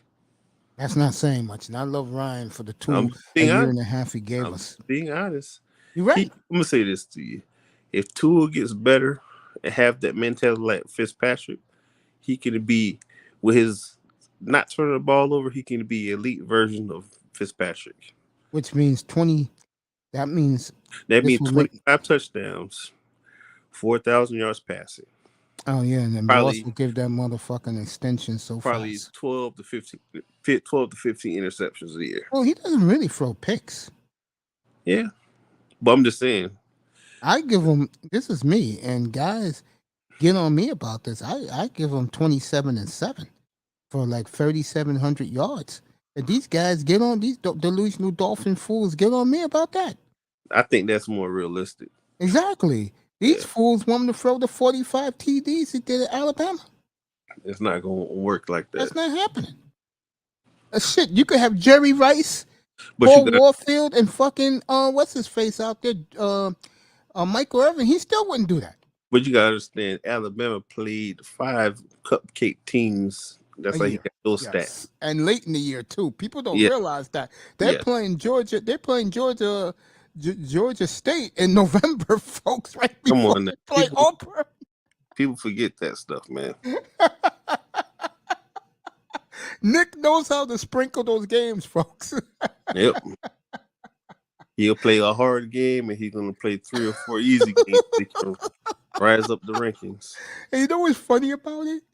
Give those fools down in Alabama. You gotta love that group. They're the most delusional fans, but Nick has fulfilled his prophecy there. Yeah. These guys get 93,000 for Georgia State. Are you fucking kidding me? Yeah. You know why? Because they know they're gonna get a butchering. That's why. Yep. Feeding them to the lions. It's true. It's true, man. Let me ask you this. I'm glad I got you up here. I told these guys a year ago, the Manzanos, Mr. Miami, Sean, I-Test, I told these guys, if they ever get, Miami didn't need, I'm talking about college football now. Scott Mitchell, no, Errol Moore, yes. They need a recruiter. Look at the job Mario Cristobal's done in 4 months, bro. Can you believe that shit? Hey, I wouldn't mind that drafting that quarterback from UM next year. Would you? Let me ask you this: with your second rounder, would you take him? I don't think he's gonna be a first rounder because he's gonna have. All right, then would you take him then? Hell yeah. Okay. To me, he's similar to Justin Herbert. The 2 kids they got this year, they say it's better. Mario says it's better than him. Nah. You don't think so? Nah, they're good, but they ain't do nothing yet. You gotta. Okay, you're right about that. You're right. They're coming in as freshmen. They're in there now. They registered school. You can have all the talent, but you got to put it on the field. And That's true. Yeah, he did compare Van Dyke to Justin Herbert. Because they're the same size. As Mr. Miami is talking about Hurricanes for life, you're damn right. I ride and die with my Canes, man. I am shocked that he is doing this quickly. How come these past coaches, beginning with Randy Shannon? Shannon had the big mountain that went to the Vikings, right? The money's in play now. Yeah. The players are getting paid. This is a big market team, so it's up to you. Get a lot of money if you're good and you perform. You got to remember, and plus Randy Shanahan and Golden. Yeah, I don't care though, but I like Golden. Okay. Golden got a shitty rap because Golden got here when we had the sections and we had like 1 fucking scholarship season. People forget about that. They love to say the man. Yeah. What's his name? Shapiro. Yeah, come on now, man. The man had probably like 3 or 4 scholarship players, and everybody else walk-ons, transfers who come from trash schools, thinking they're gonna play. That's just what happened. That's what people forget. Only thing I didn't like about Randy Shanahan, he had all those players that came from Dade. You had Jacoby. You had all these players. You fucked up the man career. You fucked up this receiver's career because you didn't do your job properly. That's just my opinion. No. I You remember that. They recruited too many small ass players on defense. That was our downfall. We were fast, but we was too small.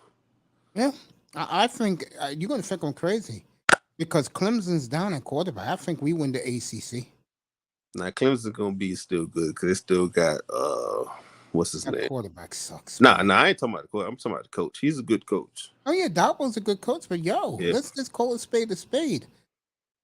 He already told Nick Saban. That's why Saban's been pitching the last couple of weeks. Your days of robbing South Florida is over. Yeah, because I'm gonna say this to you. He been paying players.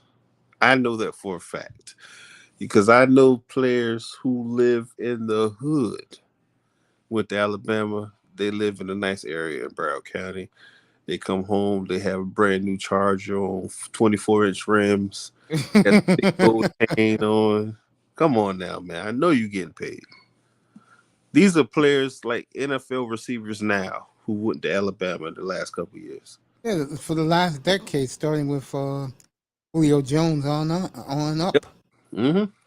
Did you see the pivot? Julio Jones was the first one. Yeah. Did you see the pivot with the Sertan and his son? I didn't watch that one yet. Watch that one. I watched that yesterday. It was excellent. I didn't watch. I watched the one when they had Jamarcus Russell on there. I gotta watch that one. I saw the one with Taylor Rooks yesterday. Jamarcus Russell, they if you really look at it, they did him wrong. People never pay attention to that. And I always tell people it depends on what team you get drafted to in the situation for a player to perform. We love to say somebody sucks. Oh, he just sucks. Because this is what I hate about people who are fanatics. They love their team so much they forget about this person as a person. They have feelings. I agree with that. That's why I don't like to really say somebody sucks. I say I like the guy, but I don't really, I don't like his play. That's why I don't kill Tua like I could. Yeah, I let it play out for itself. Yeah. I don't really go hard on him like I could. Yeah. I just let it breathe, and then once my points proven, or their points proven, I'll go on all these platforms and apologize to the fan base. If I'm right, I'm going on all these platforms to let them know I was right all along. Yeah. But this, I don't know. Because they're like, okay, they love to say, Noah, the guy we got from Auburn a couple years ago with Tua's draft. The cornerback, Noah Igbenogany. Yeah, one of the biggest busts the Dolphins have had since Joey Bosa. Since John Bosa, yeah. I wouldn't say that. It's I'm gonna say this to you. Okay. How can you say someone's a bust or he can't play if he doesn't get to play? Because the 2 guys or 3 guys ahead of you are all pros at the position. But don't you think they drafted him? And if he were to perform, but at the same time, how is he gonna get to play? Cornerback is a position you have to run, get to play. You have to repeatedly play and fuck up. And that's how you get better. I go by what Omar says. Omar treats that guy like he's trash, man. Omar says nobody even knows he's on the team. He's not trash. Because I'm gonna say this to you. He goes to another team, he becomes good, like everybody else. He goes to another team, he becomes good. To New England, yeah. And I don't want to hear nothing from no one. Because people don't forget he's only 22 years old. It's not like he's old, he's 25, he's just trash. No, he's still young. Because people forget when his first 2 years in the league, he was trash. He was a very good tackler, yes. He would come up and make tackles. But he always got hurt.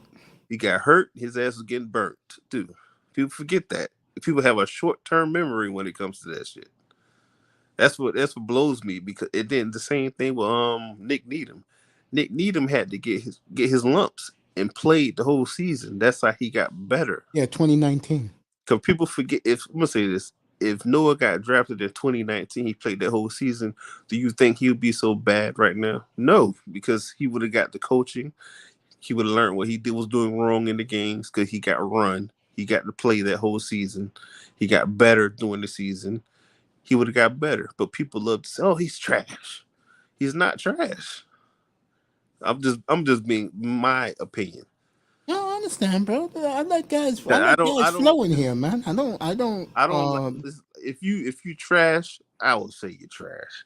I don't like to say someone's trash and you never really seen the ass play. You see when he go up against the best fucking receiver in the league. Oh, he got burnt by what's the dude play for Buffalo? I know you're talking about You get burnt by him, but Diggs. Diggs. He's the best, one of the best fucking route runners in the league. Come on now. We'll see next week because the Raiders are in town next week, so we'll see But Devontae I'm gonna say Adams. this to you too. Yeah. They don't tell you when he intercepted passes in the. That's what TD was saying. They don't say he intercepted passes and breaking up. They only show when he get burnt by Tyreek one or twice in practice. You know that, right? Yeah. That's the narrative. They make it seem like he's so bad. He's just terrible. He's so terrible. But they love Trio Williams because of his name. But he got burnt multiple times. I want you to go on other panels. Not go on the panel, just listen to people talk. Just go in the chat room. I'll just listen in the class. Just listening. Because they make it seem like the boy is so bad. But he's getting his lumps. Come on. It's like I don't get it.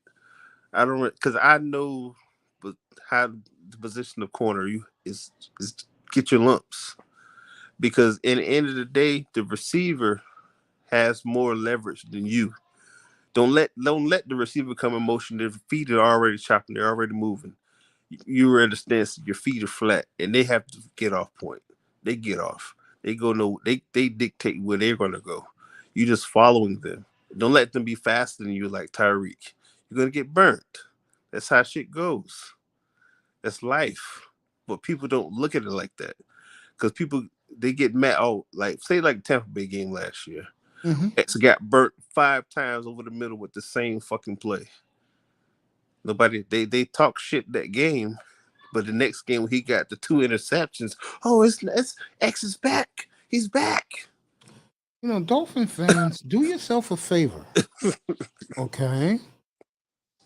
If that man is your megastar on your team, you ride and die with him. Don't criticize him if he had a bad game. He's a human being. But that's the same thing goes for the lower tier players. That's my whole point. No, I agree with that. Yeah. I'm here with the great Q here in the house, and Mr. Miami's in the chat, and people in the clouds. Thank you for your support. Just hit that like button, okay? Yeah, I just look at them. I think they're ready to go. The already the excuse they're going to make is the offensive line, but we get 1,000-yard rusher, that's going to be shut down. Well, I have a hot take for everybody. Yeah, go ahead. I have a feeling they want to throw Gaskin away. I think Gaskin's going to take that job for somebody. I don't care what nobody say. I like Gaskin, man. You like Miles, don't you? If Gaskins had a better offensive line, to me, he's poor man's Emmitt Smith. He's a poor man's Emmitt Smith. Same size, everything. He's a poor man Emmitt Smith, without division so much. But he's a poor man Emmitt Smith. Because he's a hard worker. He wants to try. That's just my whole. It's like, and with him, he's going to hit the hole what he's supposed to hit. He's going to do his job. He's going to get catches in the pass game. Yeah, you got Chase Edmonds. He always get hurt. You got Mostert. Always get hurt. Oh, Mostert is a disaster, bro. You got Sony Michel. I like Sony Michel, but he always get hurt. I heard the kid from South Carolina, the undrafted free agent, looks real good. I'm gonna say this to you. He's not really. To me, he should be playing defense. But that's just I may be wrong. I feel as though he should play defense. I saw his tape from college. That's not a fucking runner. That's a linebacker. I'm just being honest. Interesting. I'm just being honest. I don't see him as I see him as a linebacker. He's not a running back. He doesn't have no. All right, you know how Marshawn Lynch has wiggle and he's big. Yeah. He runs smooth. He doesn't have that. He just clunky. He looks like Mike Allstott without the size, that much size. Interesting. Yeah, it's clunky. I don't know.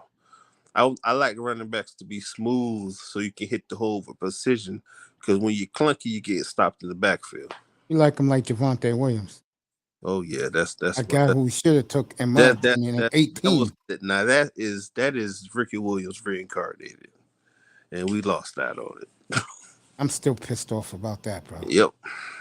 And if you was up here on draft night, I put on a show for the ages. I killed Waddle. Yeah. I threw my hands up. I like Waddle, but to me, Waddle is Steve Smith Jr. Wow. He's not. No, he could be that's still a Hall of Fame receiver now. He's Steve Smith. He's not Tyreek. To me, he's a better route runner than Tyreek. His speed is, I don't know. I feel as though Waddle is a little faster. Okay. And that's my opinion. People are afraid of Tyreek. That's why he gets away so much. They take bad angles. They take very bad angles when it comes to him sometimes. But he is fast now. Don't get me wrong. But I think Waddle was a little faster. It's like that little spurt. He's fast. Okay. I understand that. Yeah, because I look at what you call it, and I just look at them all together. I'm like, this team is ready to big, but the goddamn quarterback. Let me ask you a question. This is my poll question tonight to you. The two Joneses, the one from the Giants and the one from New England. Josh Fields, I just feel sorry for him. I think they're sabotaging him to get him out. Yeah, they are. I'm not, because he shouldn't have played last year. Tua and who's the second one? I said Tua. You had Mac Jones, Daniel Jones. Oh, Drew Lock. Let me ask you this: of those 5 quarterbacks, which one you think will step up this year? I kind of like Mac Jones more than I like any of them, just being honest. Okay. I think if Mac Jones was on our team, we would probably been a little better. Because you know why? He knew the playbook. That's true. I'm going to go. I know it's going to sound crazy. I'm going to go with Drew Lock. I like Drew Lock, but he's what's the guy with all the talent back in the day, but he was so bad? Jeff George. Yes. It's pretty rough, but it's an honest assessment. I think Drew Lock for one important reason. His competition is Geno Smith. Now, the players love Geno, and I'm going to give Geno his due. Last year when Wilson went out, he did play well. But I'm going to say this to you. Geno Smith and what's the guy who got hurt for the Chargers? Played for Buffalo. He always used to get us. Went to Virginia Tech. Oh, man, what's his name? He played for Buffalo? Yeah, he used to always get us when he played Buffalo. Black quarterback. Damn. Oh, I know what you're talking about. He's on the Giants now. Tyrod. Tyrod Taylor. I like Tyrod. Tyrod Taylor and Geno Smith should have been started for some teams, and they never got a shot. Think about it. They did both of those brothers dirty, man. And Tyrod Taylor has better talent. He has more talent than some players who's starting for quarterbacks. He has more talent than Mitchell Trubisky. Yes. He has more talent than the 2 quarterbacks in Carolina. Yeah. He has more talent than anybody for the Seahawks. It's like Hey, you know what? Let me say this about Tyrod. When he got hurt against Cleveland last year, not only was they winning that game, they was on their way to 3-0. Yep. And a lot of people who are Texan fans, I warned them. I said, if Tyrod is your quarterback, you are going to win some games. Yep. I think with all that talent the football Giants have, I would go with Tyrod over Daniel Jones, bro. Nah, I will go with Daniel Jones. They say he looks horrible in camp. I'm gonna say this. Go ahead. I don't trust the media. I trust people like TD who goes to this camp, the YouTubers, because they gonna tell the truth. I'm just being honest. Just like, okay, if you listen to the media with the Tennessee Titans, yeah, they say Tannehill's bad. The young guy's playing better than Tannehill. Yeah, I heard Willis is looking sharp. And then you listen to the people who like Tannehill, who's like TD.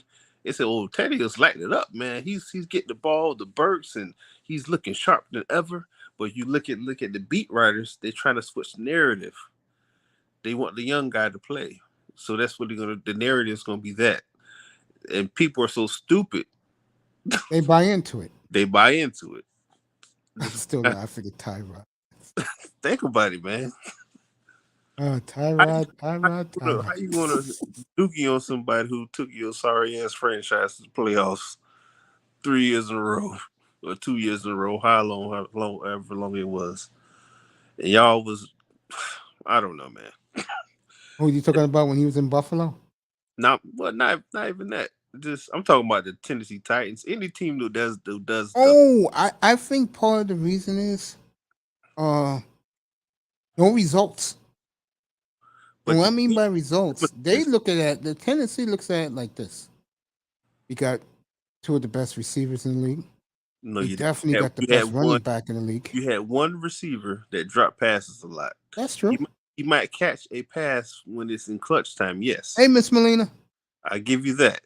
That's what I don't know. I look at everything, but people don't look at that. They look at, he's AJ Brown. Yes. His ass dropped the ball too motherfucking much. He's always fucking hurt. He's another Devontae Parker. He missed more games than Devontae Parker. Not saying much. Thank you. But he's better. He's good. When he's on the field, he performs. You understand what I'm saying? Yeah. I don't know. To me, they should never got rid of Jonnu Smith. That was the messed up part of the offense. I agree. That's what messed up Tannehill last year because he didn't have his safety blanket over the middle. He didn't trust the tight end. And he came on late in the year in New England, folks. Yeah, and another thing. I wish Jarvis Landry went to the Titans for his ass. What you call it? Because if he went to the Titans, I'm sorry, Titans might win Super Bowl because Jarvis Landry's going to have 120 catches, 950 yards receiving.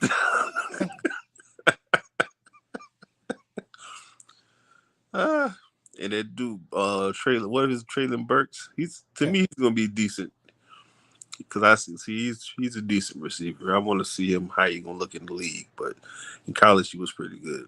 Now, let me ask you this, since we're doing this, and it's good to do this with a Dolphins fan, to be honest with you, because most Dolphins fans just want to hear about the Dolphins all goddamn time. What do you think about Ryan in Indianapolis? I don't know. You never know. You know what? I love him there. The problem is the receiving talent is not there. Yeah. Nope. TC passed away today from Magnum PI. Oh, man. Oh, yeah, he passed. Yeah. Damn shame. Losing all of our childhood people, folks. So you think, like I do, Indianapolis will fall short of going far because of no star receiver there? But I'm gonna say this to you because I remember was on Not for the Big podcast. Me, DeVore, a couple other guys. Because Tell the boy, don't be a stranger. all right, okay. That's my boy.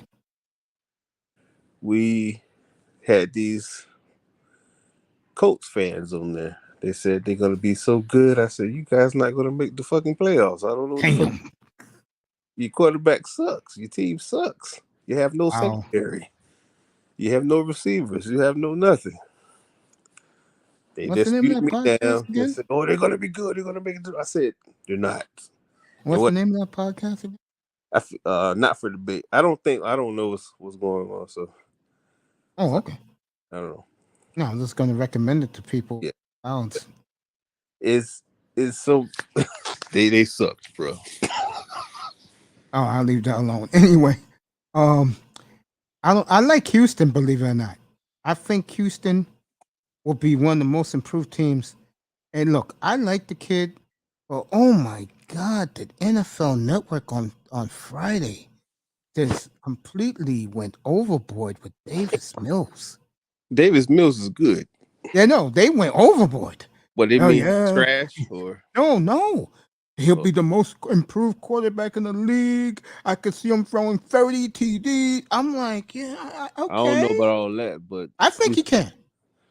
To me, he's on the same level as Tua, but I think he might be better.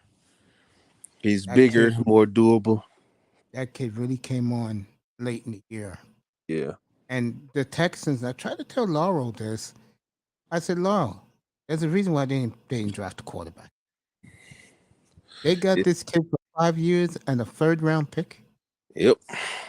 And because of his draft status, you don't got to pay him so much money. Thank you, sweetheart. The beautiful Miss Molina has been looking outstanding lately. Go check her out on Instagram. I'll tell you right now, I'm going to kill Ross tomorrow night. He has really ruined my winter. You know that?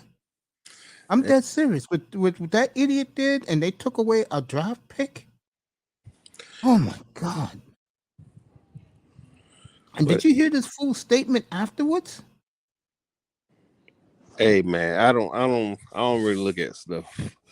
I'm trying to put mine on other things, and you know. I feel you, bro, but God, because it's because when you talk to other Dolphin fans, they blame Flores. They don't blame the owner. So, and then you wonder why I don't get invited to those over pom pom white hanky waving Dolphin fan bases shows. But you can't speak your mind with them either now, basically. I know that's the reason. Yeah, you can't, because it's like nobody has. It's like everybody wants to do bad things for it. I'm gonna say this to you. Yes, we all like the Dolphins, love the Dolphins. It's our childhood. That's what we love it as grown-ups. Exactly. Don't forget, this is a child's game, and people are getting millions of dollars to play it. And we've taken it like we're playing the effing game. This is make believe. You know, this like the older I get, I'm like, man, people need to relax with all this shit. Man. Exactly. I learned that the hard way about 30 years ago. It's like, man, come on, man.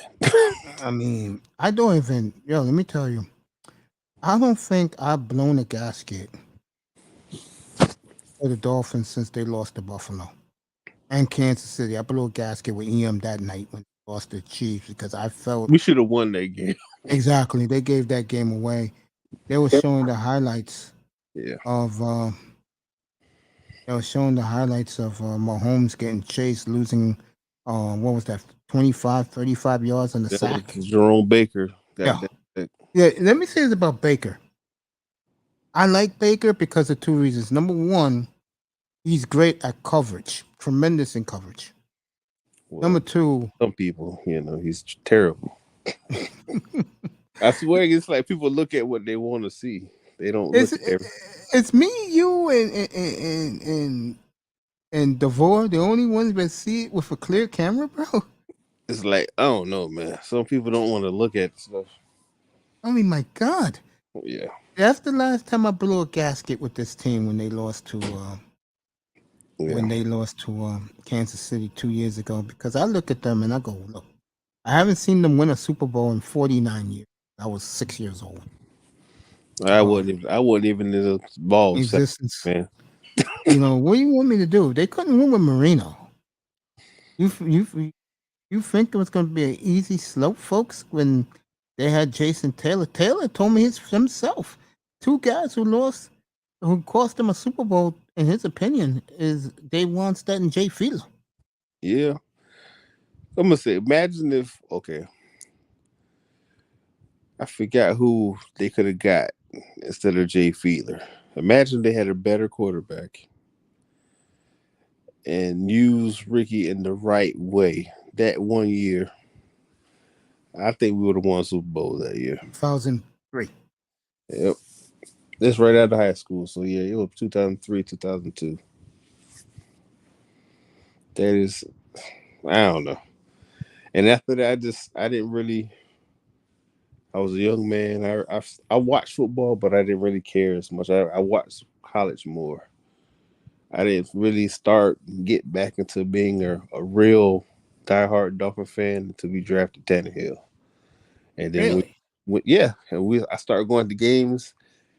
I'm gonna say this to you: this stuff that Tua going through is shit compared to what Tannehill went through.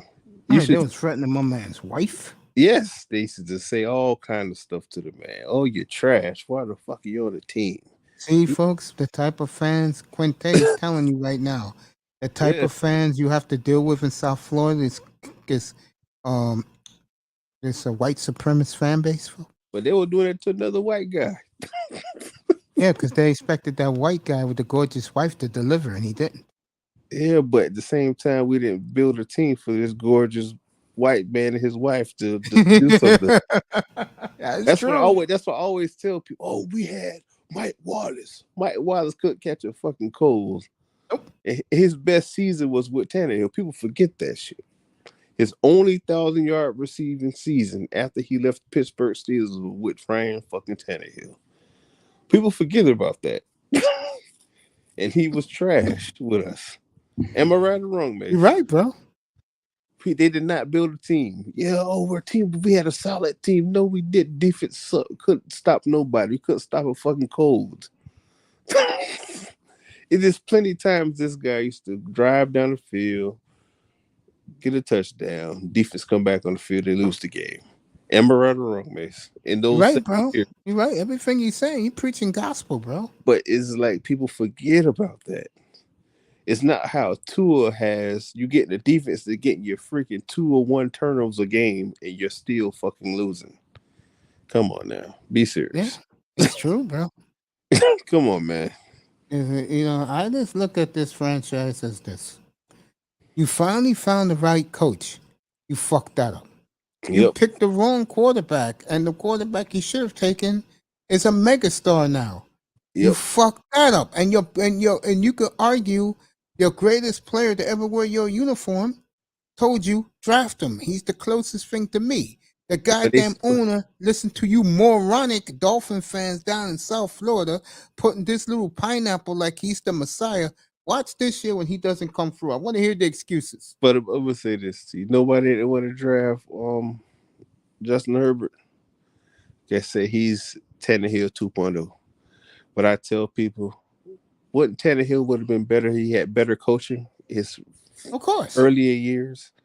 So why don't you get another Tannehill, another ball of clay with all the arm talent, all other shit?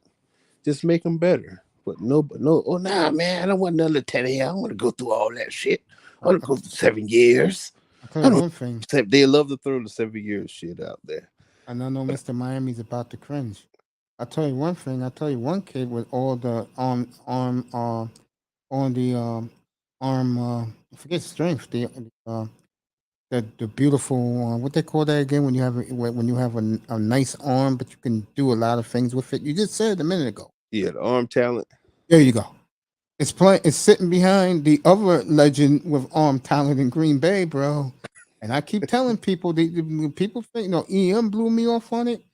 You put Jordan Love, especially learning the same offense that McDaniel has from Shanahan. You put him in Green Bay. Remember, LaFleur was in that offense too. Yeah. You put him It's in pretty much the Miami. same offense. It's just they throw the ball more. Yeah. You put him in this team with that arm talent, with this arsenal, I guarantee you, folks, 40 touchdowns next year for Jordan Love in Miami. I don't want to hear from EM and my boy Sean. It will happen. You put in Tannehill will get you 34 next year with this talent if he comes back. And he's not going to throw so many interceptions. But Exactly. people forget he doesn't throw a lot of interceptions. Yeah. But people forget about that when he played for us with our terrible teams. Man, I will run. I will run out to Miami. I will run out so quick. Get me a jersey of Love in Miami. You wouldn't know, Yeah. bro. Yeah. I mean, all Miami needs is a guy who can throw the ball deep. Not necessary. You need. That's why I always bring up Tannehill. You need a quarterback to throw those passes over to what TD say all the time, over the linebacker in between the safety. You know who's good at throwing those passes? Even Omar Kelly said it. Ryan Tannehill. I used to take that for granted until he left. And we got people who can't do it. But it's true, man. It's like Yeah. the stuff. Let me say this to you, man. Yeah, go ahead. It's all yours, bro.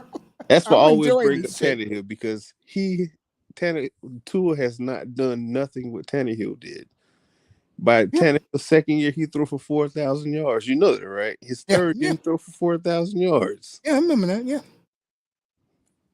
What did Tua do? Did Tua have memorable games? No, never. Did Tannehill have memorable games? Yes, he did.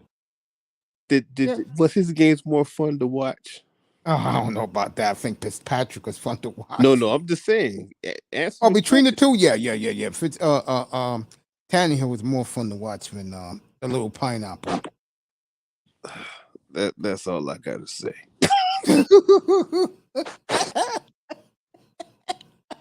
That's why I always bring up Tannehill. That's always bring it up.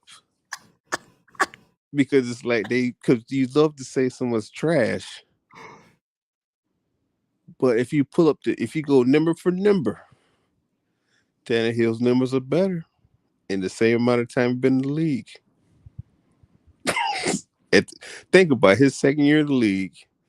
We had Brian Hartline, Devon Best, Charles Clay, some guy number 14. What's the other guy who left and went to Tennessee? I forgot his name at receiver. Oh yeah. I like that kid too. He used to wear number 18, I think. Yeah, I forgot his name now. Yeah, man. And he had these people his second year in the league. And he threw for fucking 4,000 yards. And he was good with Tannehill. The kid who went to Mr. Miami. He used to be the kid about 7 years ago. Something. Who was the kid 7 years ago in the Dolphins, the receiver bad? Oh, that idiot coach. What's our good friend name again? Joe Philbin. Gaze didn't like. No, it was Joe Philbin had let him go. All right, Philbin didn't like him, and he went to Tennessee, had a big year there, then he disappeared. Yeah, he retired. He got his money, he retired. 7-Eleven gas station in Miami, 78th and 24th Avenue. Yeah, you go pour that gasoline and light yourself up, bro. Me and Q are gonna be sitting here laughing, saying, "Did you see that arm talent? Why didn't they draft him in the first place?" See, this is what I would have done. Going back to that 2020 draft, I was in that chat room. I used to say it all the time. Number one, I would have drafted 2 tackles. I would have drafted Wirtz, and I would have drafted Ruiz. I'm gonna say this. I would have drafted Wirtz, and I still would have drafted Austin Jackson. I liked Jackson when he came out. I would have got a veteran center, a veteran guard, and get another rookie guard. Because you need veteran guards in the center sometimes to help out the younger players. If you have 2 veteran guards and 2 rookie tackles and a rookie center, you can mask it. You got to have 2 veterans mixed in with the line, or sometimes 3, or 2 or 1 in a prominent position, or sometimes the center, so we can help out, tell them what to do. That's just my opinion. That's just my opinion. Because that was the issue. Because remember the 1 year we had the unicorn line, we had Larry Tunsil. He had Brandon Albert right next to him. You had Pouncey in the middle. You had Jerome Bushrod and whoever playing right tackle. And that was the best. That kid went to Denver. He left us. The soft kid from Tennessee. Oh yeah. Nice guy, but he was soft. Yeah. Oh, Rashad Matthews. That's who it was. Thank you, Mr. Miami. Yeah, Matthews. I like Rashard Matthews. Yeah. And I don't think nobody wanted him to go, but they didn't want to pay him. Typical Miami. Yeah. They didn't want to pay him. They didn't want And to this Cam Wake. Look at Mr. Miami. and they What about didn't you? and they didn't want to pay Charles Clay, because if Charles Clay put it like this, that's the problem with the Dolphins. Well, how they messed up Tannehill's getting better every year. Every time he get camaraderie with a player, they let him go. Like Tannenbaum, the famous That's the statement that problem. came out of his mouth. I don't even know who Charles Clay is. Yeah, well, okay. That's the problem. That's why you're on TV. To me, that's the problem with the Dolphins. We never let people get because it's like, okay, with the offensive lineman, you have to have camaraderie with the players and be playing together for a year or two so you get better and better. Why do you think the fucking Cowboys are so good? Because they whoever they let go, they already had the Replacement ready. So I don't get it, man. That's how it works. Yeah, well, you know how we are when it comes to the front office. They don't do shit right. Hit that like button, everybody. They don't like anybody. I mean, they don't like their own. They'll go get somebody else's trash. Yep. I'll never forget. That tight end was named Cameron. Oh, he was good. He has concussion issues. We should have never picked him up. Exactly. Should just resign Charles Clay. Yeah. Thank you. And Charles Clay was a better run blocker. I'm gonna say, you know what messed up this team too? When we drafted Tannehill, that bullygate shit, that's what messed us up. I agree with that too. Line was very good, and all we need is a solid quarterback in the running game. Because that year they drafted Tannehill and I think Lamar Miller, the same draft.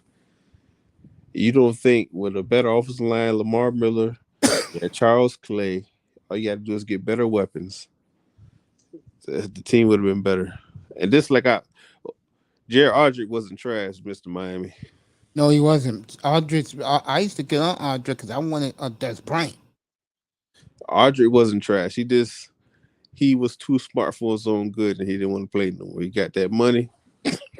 Yep. He didn't want it no more. Deion Jordan, Trash. I would say, to me, Deion Jordan, I don't think he wanted to play football anymore. That was his problem. Yep, he wanted to be on that yacht with snow bunnies. Yeah. He played decent in Seattle, believe it or not. He was good. Even Charles Harris is playing good for the Lions. I think he had like 8 sacks or something like that. That was this guy, by the way. Who? That was Chris Greer's pick. He bragged about it. How did that work out, Chris? To me, to know what the problem was, it's like I always tell people. I remember that season we had, what's the defensive coordinator with the terrible play, the wide 9 bull crap? I know you're talking about. That was this guy's boy. Isn't he in Arizona right now? Adam Gaye's homeboy. What's his name? Mr. Vince something. That man was terrible.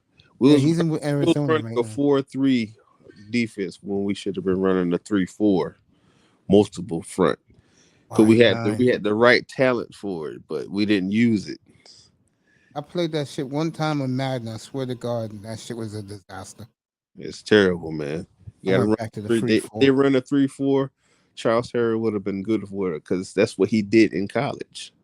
You can't ask somebody to play something. He was outside linebacker. Now you tell him to put his hand in the dirt, be a defensive end. That's not what he was good at. He was good at messing up the tight end, going over the weak side, going over the tight end, getting sacks or dropping in the cover sometimes. That was his thing. But you didn't. You stunted his growth because you had terrible people in position to cultivate the talent. That's the problem with the Dolphins. What do you think about 2021 draft? I'm curious to hear this from you. With with the three hits, Waddle, uh, Phillips, Phillips, and Holland. Hollins. Yeah, those are hits. But I believe all three of those picks were Flores picks. Yeah, I believe that too. See, that's Greer's downfall. And he finally didn't do it this year. He let everybody else pick the groceries. This year, he picked the groceries, and he didn't have nothing to pick. He traded it all for Tyreek Hill. Yeah, But we'll find out next year with him me, because, yeah, go me, ahead. I wouldn't. I like Tyreek No, it Hill. wasn't Kevin Coyle. I'll let you know who it is. I'm gonna find out. 'Cause I know he's coaching in the league right now. I There you would. go, Vince Joseph. Good job. It wasn't Vance Joseph. It was somebody else. Sure Vance Joseph. wasn't Vince. It was good that 1 year. Vance Joseph ran the 3-4. That's after. That's before Charles Harris came. It was a white guy. Oh, then he got it right here. Kevin Coyle. No, it wasn't Kevin Coyle. Oh, I know you're talking about the guy who ended up going to the Eagles.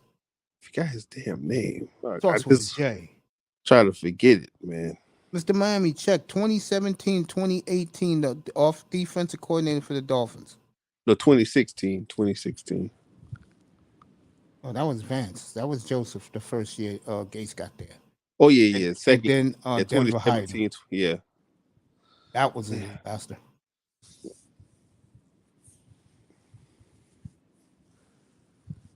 But man, I don't know, man. We don't know how to I like develop talent. We didn't know how to do it. And now this is the first time we actually developing talent, I feel. that like button. Everybody hit it. I tell you, was this talking Matt about? Burke, that's what it is. Yeah, he went to Philly after Miami. Yeah, Matt Burke was trash, man. Thank you, brother. Yeah, He was that's what it trash. was. Matt, he came after Vance after Joseph. Joseph. Yeah. And Vance Joseph, I was telling people where I said he shouldn't have went. He's not ready to be a head coach. And what happened to him? A disaster.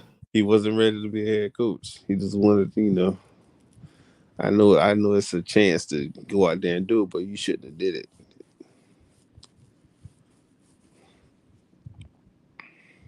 Just like Adam Gase. Adam Gase is a good coach, but he doesn't know how to get out his own way. I agree with that. It's like how people want to say Flores is, but he really was like that. He doesn't know how to get out his own way. I think next place he goes, he'll do a good job. Yeah, because it's going to take time for him. I think next place Gates goes, he's going to hit it. Just like I tell, put like this: say if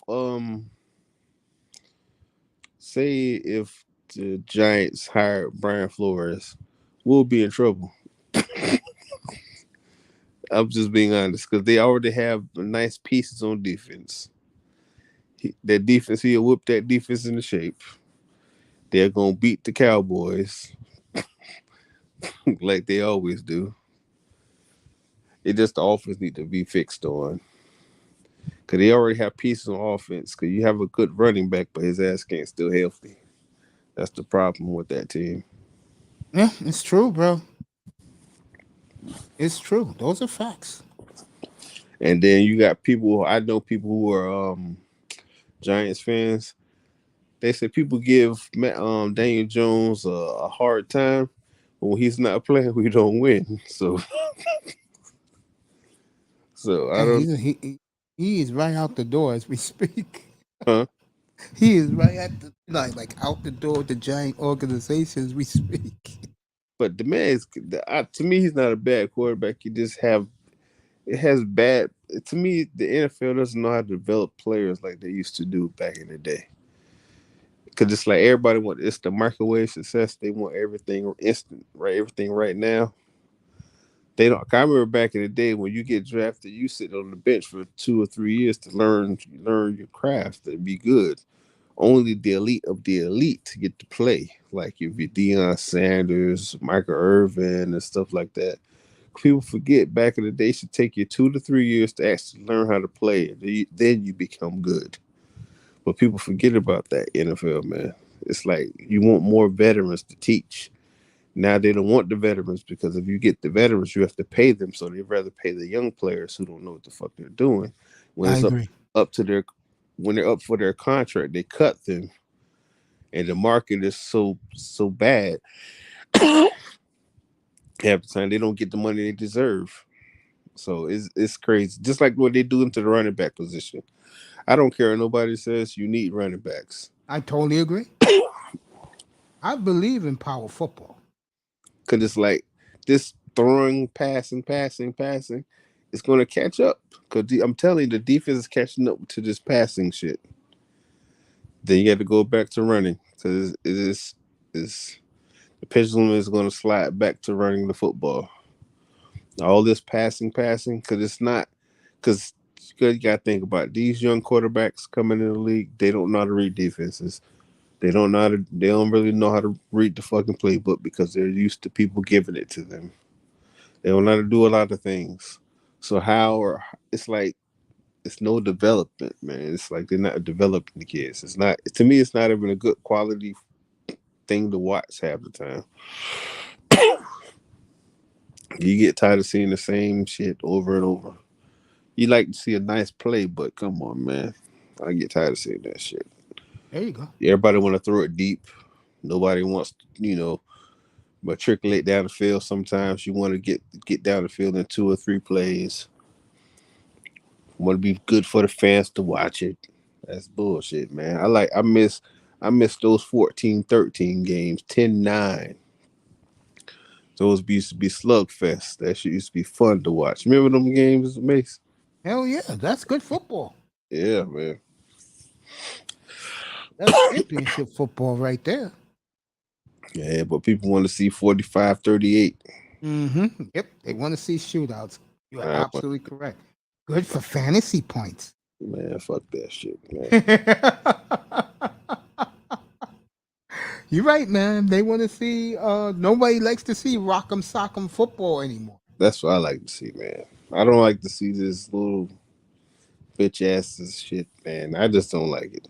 Maybe I'm old. I'm a analog thinker. I don't like to see it. I'm with you, bro. I mean, it's nice to have a quarterback, for your team, your favorite team. When you don't have one, you better have something good. Thank God Miami got two things good: the defense and special team. But Yeah, the offense is great, folks. We don't have a quarterback. Anyway, yeah, we don't have a quarterback. I wish which guy I wanted. Oh, what's his name? He used to be in Jacksonville. Then he went to the Eagles last year. Oh, Mitchell Trubisky. Well, not Mitch. I mean, Minshew. What's the what? Minshew, Yeah, Ghana Minshew. I yeah. wish we would have I got him as a do, backup. but you can't. I'm gonna say this to you. Yeah, With the new regime, you can't bring in somebody who's going to challenge Tua. I know this. Has to be the man. Here's You the funny understand? part. Here's the funny part, bro.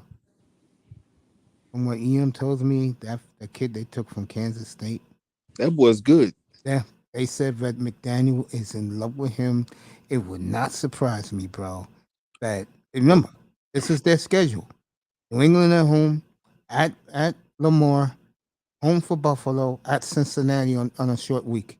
I'm telling you right now, they still have 1-3, 0-4. Defense is balling, but they're losing 17-7. There is going to, and that kid will get 10 days to get into the offense. There will be a quarterback change when they play the Jets.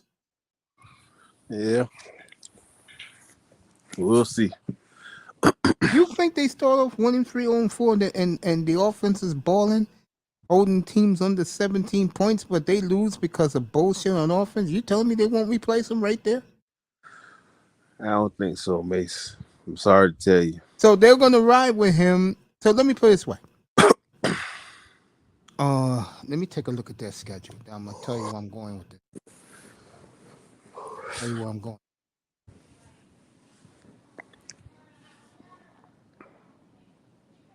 Because I think to the owner, this is my opinion.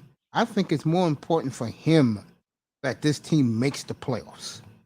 He don't care what it takes. Yeah, He already knew he fucked up with the quarterback. Joe. yeah. He fucked up with the coach too. You don't like him, huh? To me, I feel as though he's trying too hard to be nice to everybody. He All right, sounds like a man. here you go. Okay. I'm not gonna do the W and the L. It's obvious. Okay. New England at home, they should win that game. Yeah, Baltimore, I think Baltimore is gonna be looking for revenge from what happened last year. I think they beat Baltimore. Okay, so you're giving them 2-0. Buffalo Loss. L. at Cincinnati. Loss. Okay. I'm gonna skip the Jet game. That's a win. No, I'm skipping it. That's why I'm skipping it. Okay. Minnesota and Pittsburgh. I'm gonna leave it right there. What they are after that game. They Minnesota and win. Pittsburgh. To me, I think they win those two games. Those two winnable games. Wow. Because me, Colin Cowherd, who's my man? Daniel Jeremiah. People on that Viking bandwagon. I think the Vikings are gonna be a monster this year, man. Vikings overrated. The defense trash. I just like. There's something about them I like. I think Green Bay is in a lot of trouble, and I know Mr. Miami loves every time when you don't, when you let a Devontae Adams walk out the door, But you still got Aaron Rodgers. we're gonna find out. You still got Aaron Rodgers. Don't let Preston Williams and get traded to them now. Preston Williams is gonna show you what he could have did with a better quarterback. But again, can he stay healthy? He gonna stay healthy. So you think he goes? What would you want from Green Bay for him? Anything they're willing to give.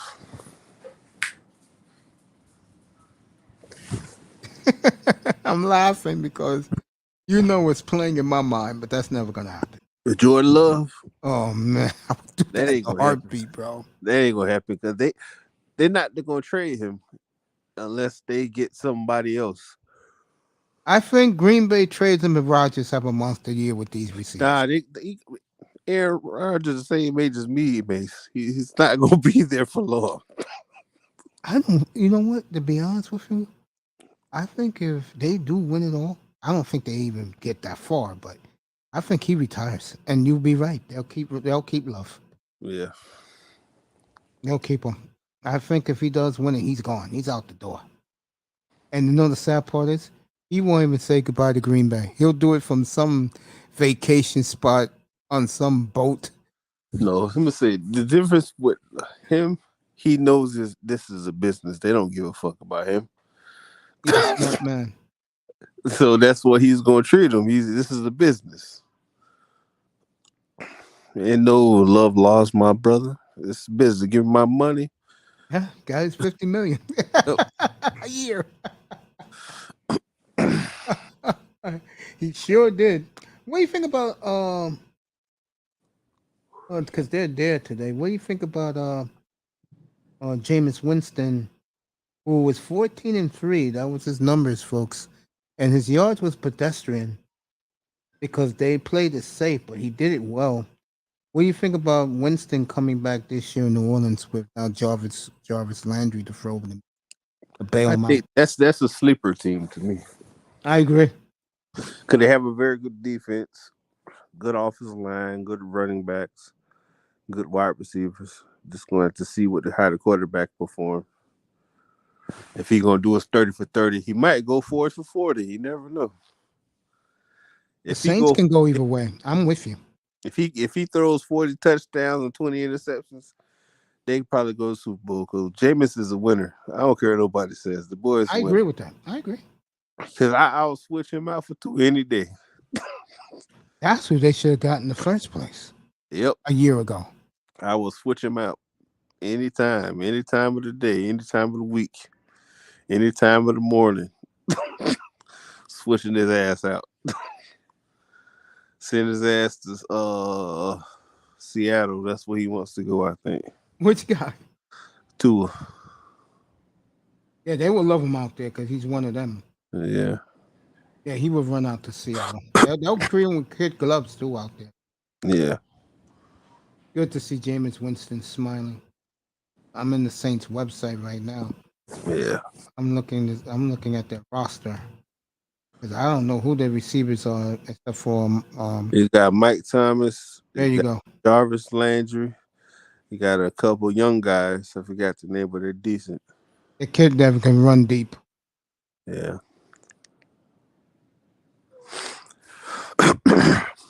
They got the quarterback converting tight end, who they paid the money to. I don't understand why, but he's a weapon. The white boy from BYU. Yeah, I know who you're talking about. Oh, that clown. Yeah. Who they told the coach said he'll never quarterback again as long as I'm the coach. Yeah, I know who you're talking He's a weapon, though. He's just a weapon. about. Yeah, just weapon. That means, folks, he's worthless. Yeah. He's just there to be there. Yep. It's pathetic. What do you think of Dallas? Trash. Okay. It just, I'm gonna go say ahead. Dallas is an all right team. It just, I don't. Dak is good, but he's not that good. You Just got one of the biggest Cowboy fans in the chat.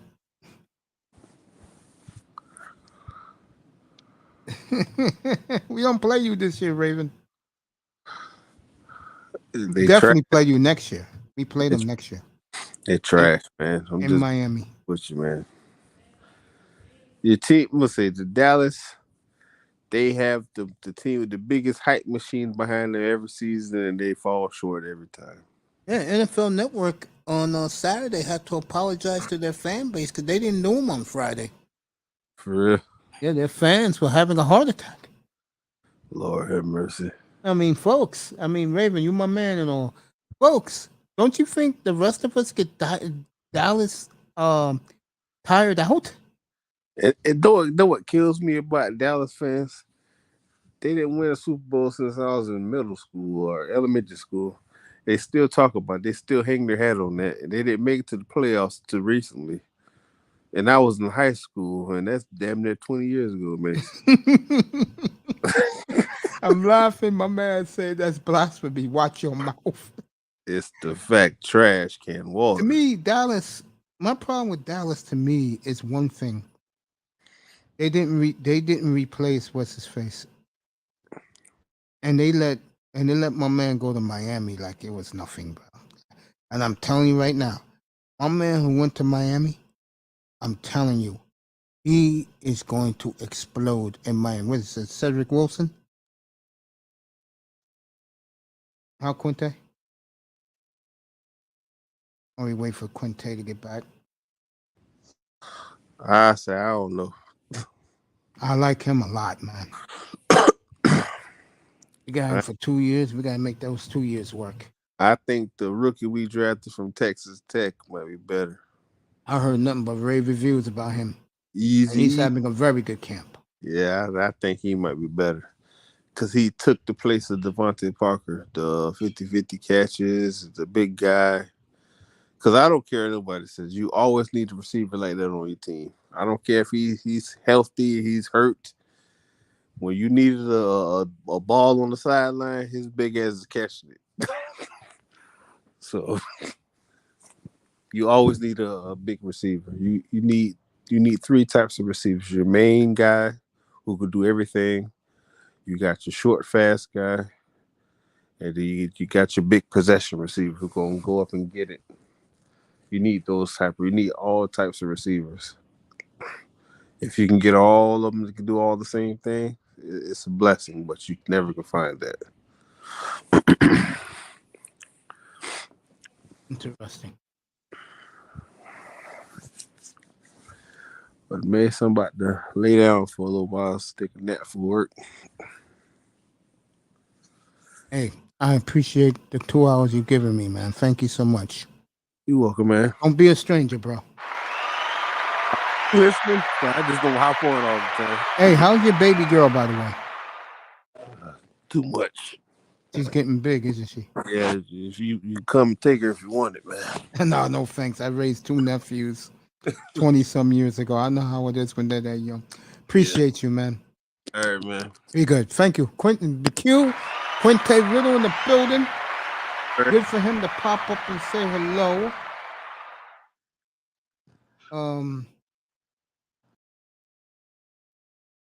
I'm looking at this. I'm not happy right now. My friends at the Apple TV are at it again. I'll get to that in a minute. As they're at it again. Are you showing triple header coverage on Friday nights? Really? Friday afternoon? Friday night?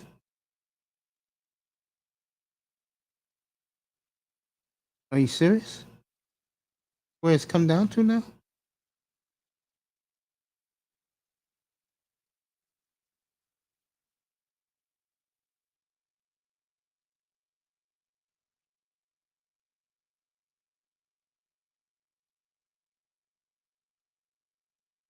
Yeah. That was a great 2 hours of football talk right there. For those of you who was in the clouds, let me tell you that I know you missed this.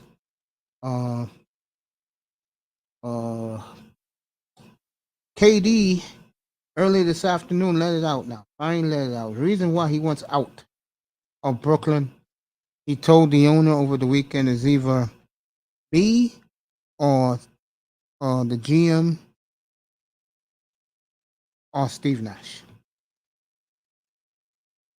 And I get the feeling they are definitely going to take Steve Nash.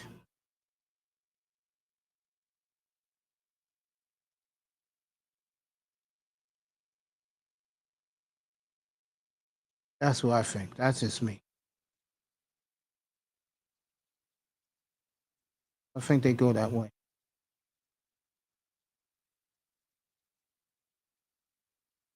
That's the way I think they'll go.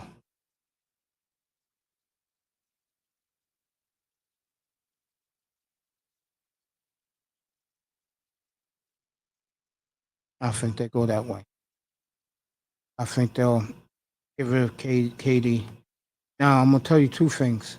One, it's the same 3 in the East that wants him, but his people want him to go out West. And give KD credit. He has some good people around him, especially his mother. I would go West too if I was KD. 2 teams, in my opinion, has what Brooklyn will want, and that is New Orleans and that is Memphis. Memphis got good rope, good young players, and they got plenty of draft picks. New Orleans can give them up Ingram, a bench, 2 bench players and draft picks. So look for that to be in the competition too. Don't sell that short.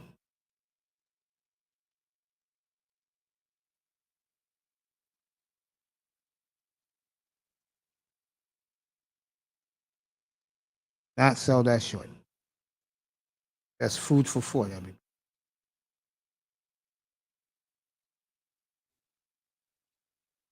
So KD again telling the owner what he wants. And he wants the coach and the GM, Sean Marks and Steve Nash gone.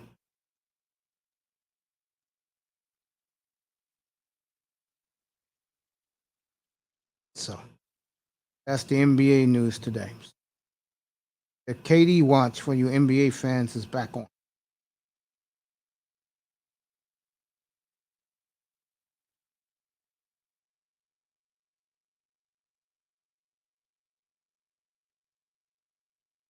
We'll see. All right, I asked that question before. Of these quarterbacks, Tua, Mac Jones, Daniel Jones, Drew Lock, and Justin Fields, which one you think will take a step forward? The obvious answer would be Tua, believe it or not, because he has the talent. But something tells me it would be Drew Lock at the end of the day. I think Drew Lock got just as much talent as Miami does. And they got a young rookie running back that is really tearing it up out there. You know, that Pete Carroll loves to pound the rock, so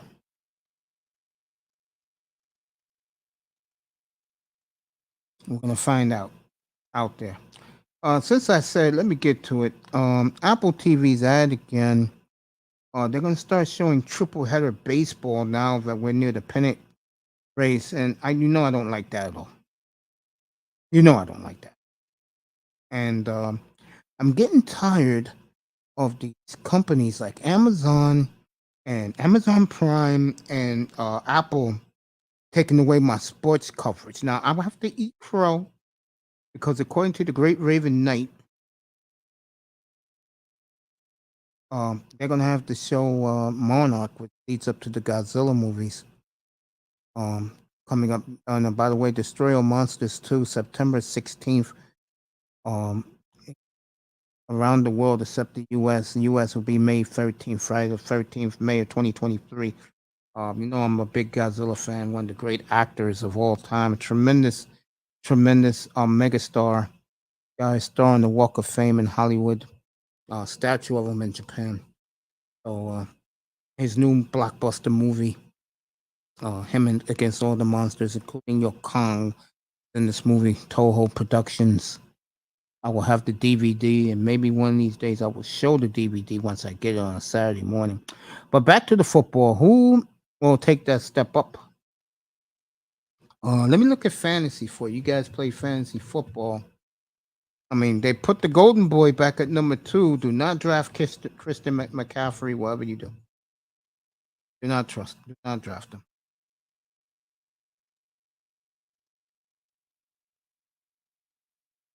Don't do it. As Mike Singletary said about Vernon Davis years ago. Can't win with him. Can't do with him. But don't do it.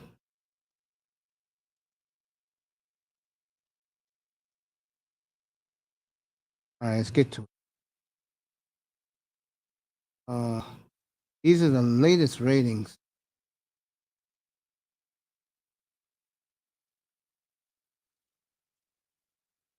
All right, latest ratings.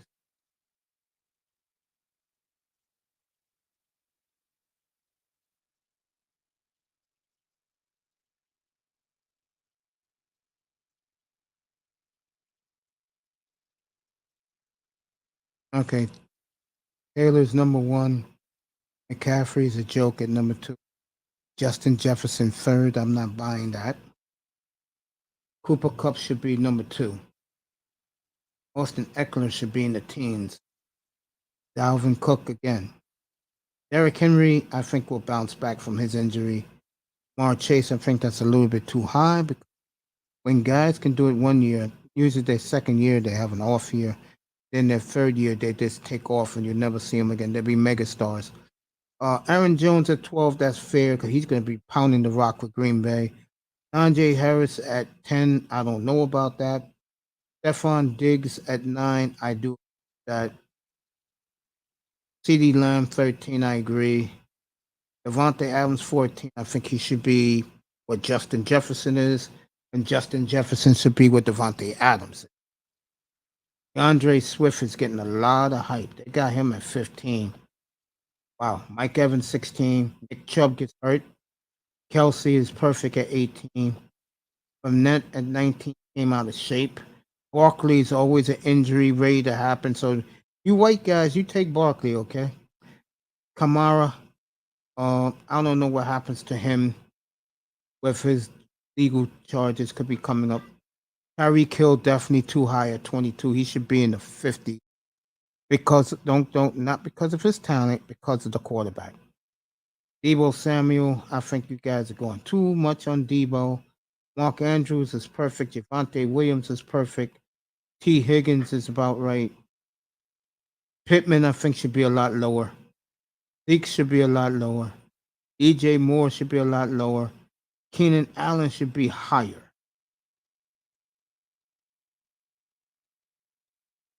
should be higher. Josh Allen is perfect.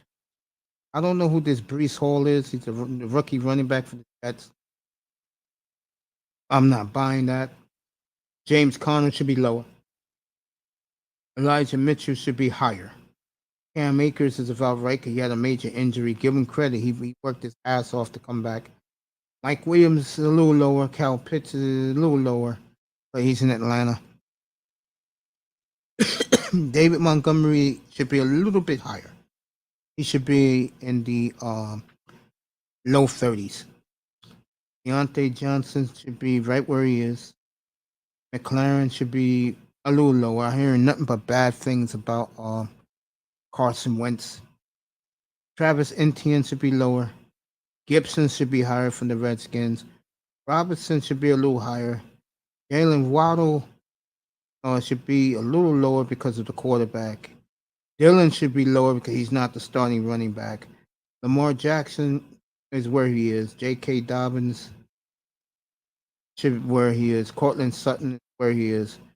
Brandon Cooks should be a little higher. And I love his quarterback, Davis Mills. Man, you heard Q. We're buying Davis Mills stock. I did a top 25 quarterback. I'll do that for you in a minute. Darren Waller should be higher. Kittle should be a little lower. He always gets hurt. Herbert should be much higher. Anybody on New England offense should be in the hundreds. Josh Jacobs should be 55. Yeah, Patrick Mahomes should be higher. Metcalf should be lower. Juju Smith-Schuster should be a little higher. Devin Singletary is about right. Schultz for Dallas is about right. Gabe Davis is right. Miles Sanders is right. Jerry Jeudy is right. They're getting this so far. Joe Burrow should be higher. Rashard Penny should be lower. Amon-Ra St. Brown is where he is. Chase Edmonds should be where he is. Bateman from Baltimore should be lower. Jalen Hurts should be a little lower, but he's going to have a good year, I think. I think he's going to have a good year. I think the young man's going to play well for Philly. Kyler Murray's about right. Elijah Moore should be lower. He's on the Jets. Edwards-Helaire should be lower. Not buying him. Too small. Darnell Mooney's lower. Hooper should be a little higher. Brown is where he is. Brady should be a lot higher. Melvin Gordon should be higher. Brandon Ayuk is right where he is. Stevenson from New England should be lower. Dallas Goedert should have been higher. Tony Pollard right where he is. Russell Wilson should be much higher. Michael Thomas, who hasn't played in 3 years, should be a little lower. Winfrey should be higher from the Raiders. Hawkinson should be higher for Detroit. Thielen should be higher for Minnesota. Kareem Hunt wants out of Cleveland. Big Money Sean sent that to me last night. He wants out. Confirmed by the beautiful Anderson, used to be on ESPN. You know, the short chick with the fatty. She is fine, by the way. Josina Anderson, yeah. She reported to Dawson Knox where he is. Ken Walker the third. He should be a little higher. He's going to be the sleeper in your fantasy draft. Cordell Patterson, right where he is. Prescott should be higher. Trey Lance should be right where he is. Stafford should be a little higher. I'll give him that for winning the Super Bowl. Zach Ertz, right where he is. Devontae Smith should be a little higher. James Cook. I don't know. Alan Lazard, right where he is. Christian Kirk, right where he is. Tyler Lockett should be higher. And Russell Gage in Tampa should be a little higher. That is your top 100 players in fantasy football as we speak. You know, this changes week to week. Cousins should be higher, and Derek Carr, and Aaron Rodgers. They are players 103, 104, 105. Just to let you know. So.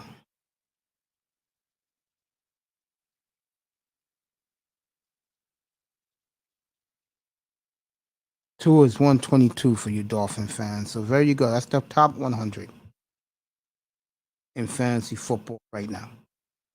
I don't buy a lot of it, but that's what they're saying right now. So those are the rankings. Fantasy. And it's a shame you guys are not in the chat because I would answer your fantasy questions.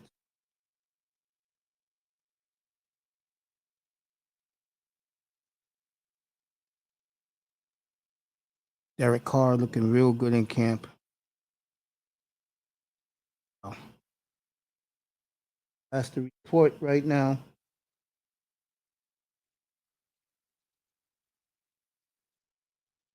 As they're doing night practice right now in Louisiana and Las Vegas.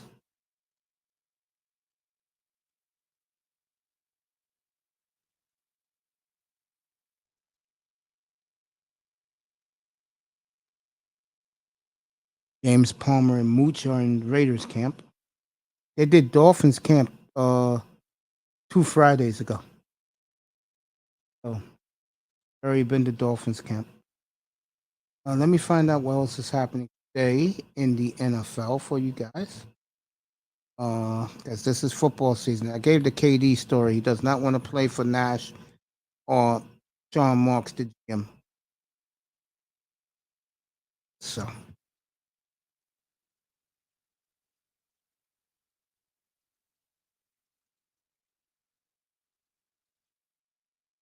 See what else is happening around the league.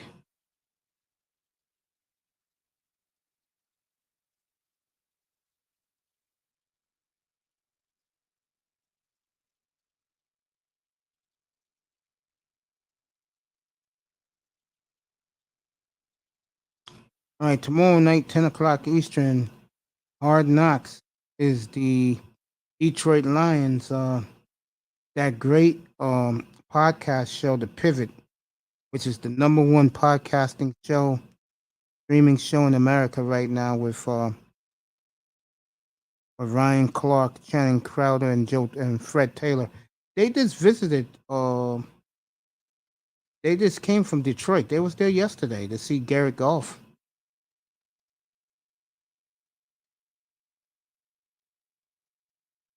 All right, Mr. Miami, I got another one for you. Get ready for this. Miami, get ready for this. And I don't want to hear you didn't see it. This is Malik Willis today at camp. You don't think that young boy was humiliated over that draft weekend?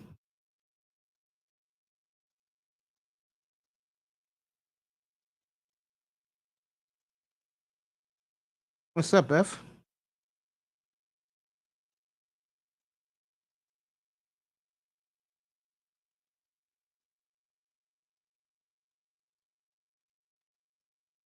Nice to see you. All right, here you go, Mr. Miami. You tell me, can your quarterback throw a rope like this?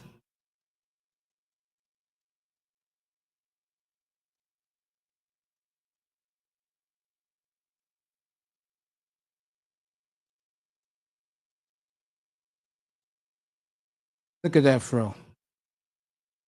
A little wobbly, but it's the distance. What a throw. You know who that was, Mr. Miami? That is young Malik Willis down in Tennessee. You think your quarterback can throw something like that? Down in Miami?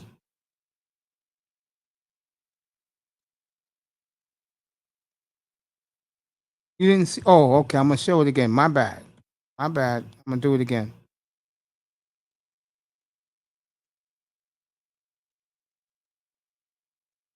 Here you go.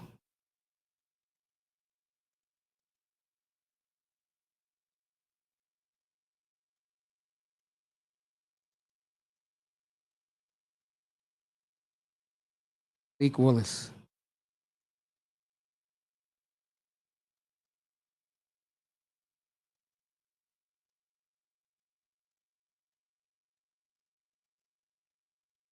You think your quarterback can do that in Miami? This is Malik Willis.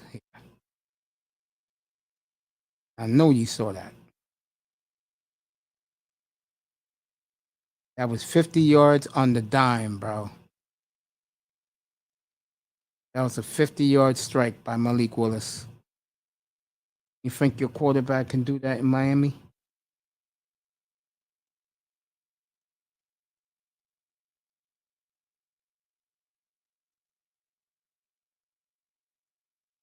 Please, that was all orchestrated. You heard what Quinte Riddle said when he was up here a little while ago. That we all know that was orchestrated. What team do I like the most so far? I like Minnesota a lot. My teams, I'll go Minnesota, Denver, and the Raiders. Those are my three who I like a lot. Broncos, Vikings, and the Broncos, Vikings, and the Raiders.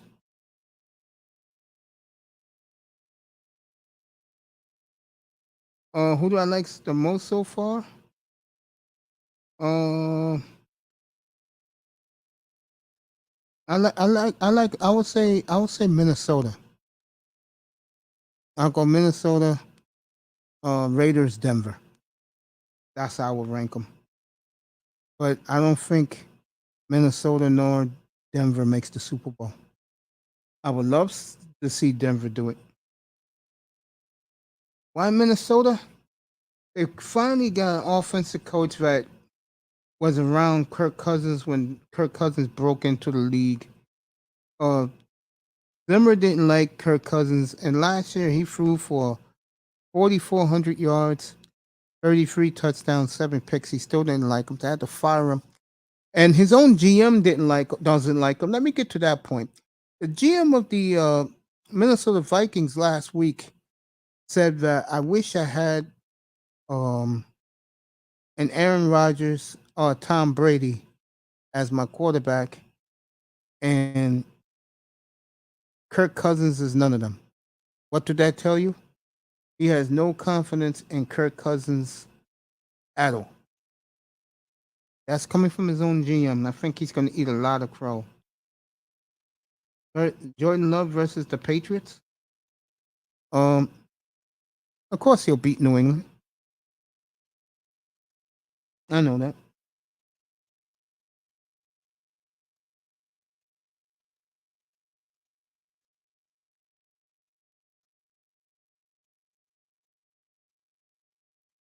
What do you think about the Rams and the Chiefs?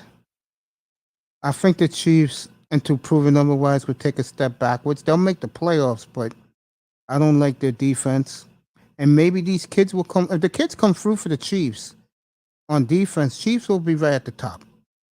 They'll be challenging for a Super Bowl for sure. The Rams, I think people are selling San Francisco, Arizona short. But I think the Rams will be there, but they will not repeat. If I had to pick a team right now for the Super Bowl, my Super Bowl pick right now is Raiders, Buccaneers. Rematch of 20 years ago.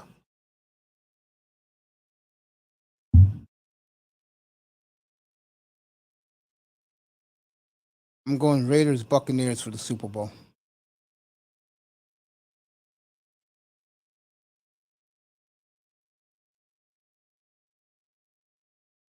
That's the route I'm going. I'll go Raiders, Bucks, rematch of 20 years ago. And that thumbnail is going to be sweet. That thumbnail comes out in about a month.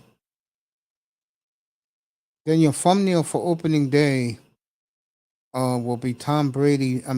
Tom Brady versus Dak Prescott. Well, I should do the linebacker for Dallas. That'll be the thumbnail. That is the Monday night game. Sunday night game.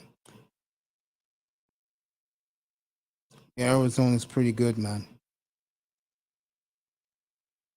You could see that? Yeah. Yeah, I like that Kyler got the money. I didn't like the way they clowned Kyler 2 weeks ago. I thought that was an embarrassment.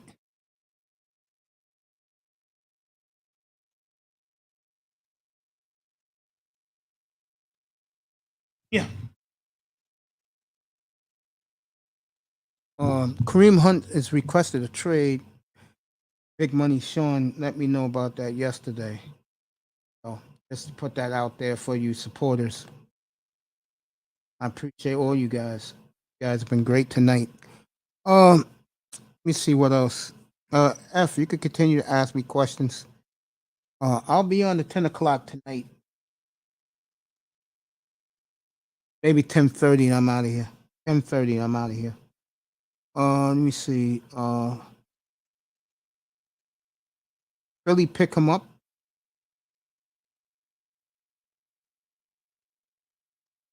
And Philly pick who up? Odell. Can Philly pick up who? F. I like Philly this year. I like them to win that division. Easy. I like them winning that day. Yeah, Philly can go get him right now. Yeah. It'll probably cost you a 5th rounder.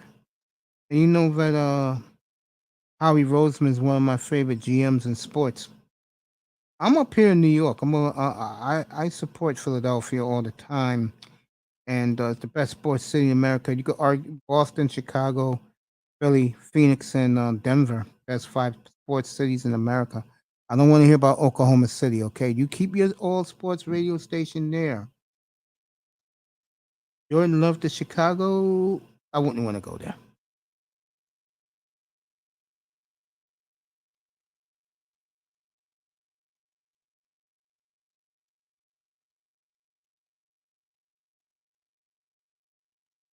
No, no, no, no, no, no, no, no.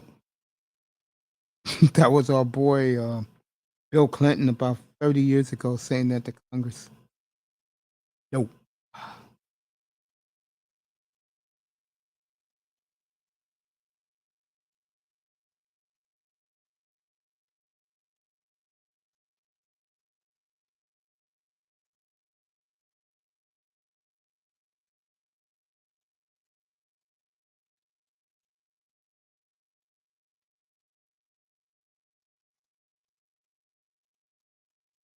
Who's your favorite player for the Dolphins?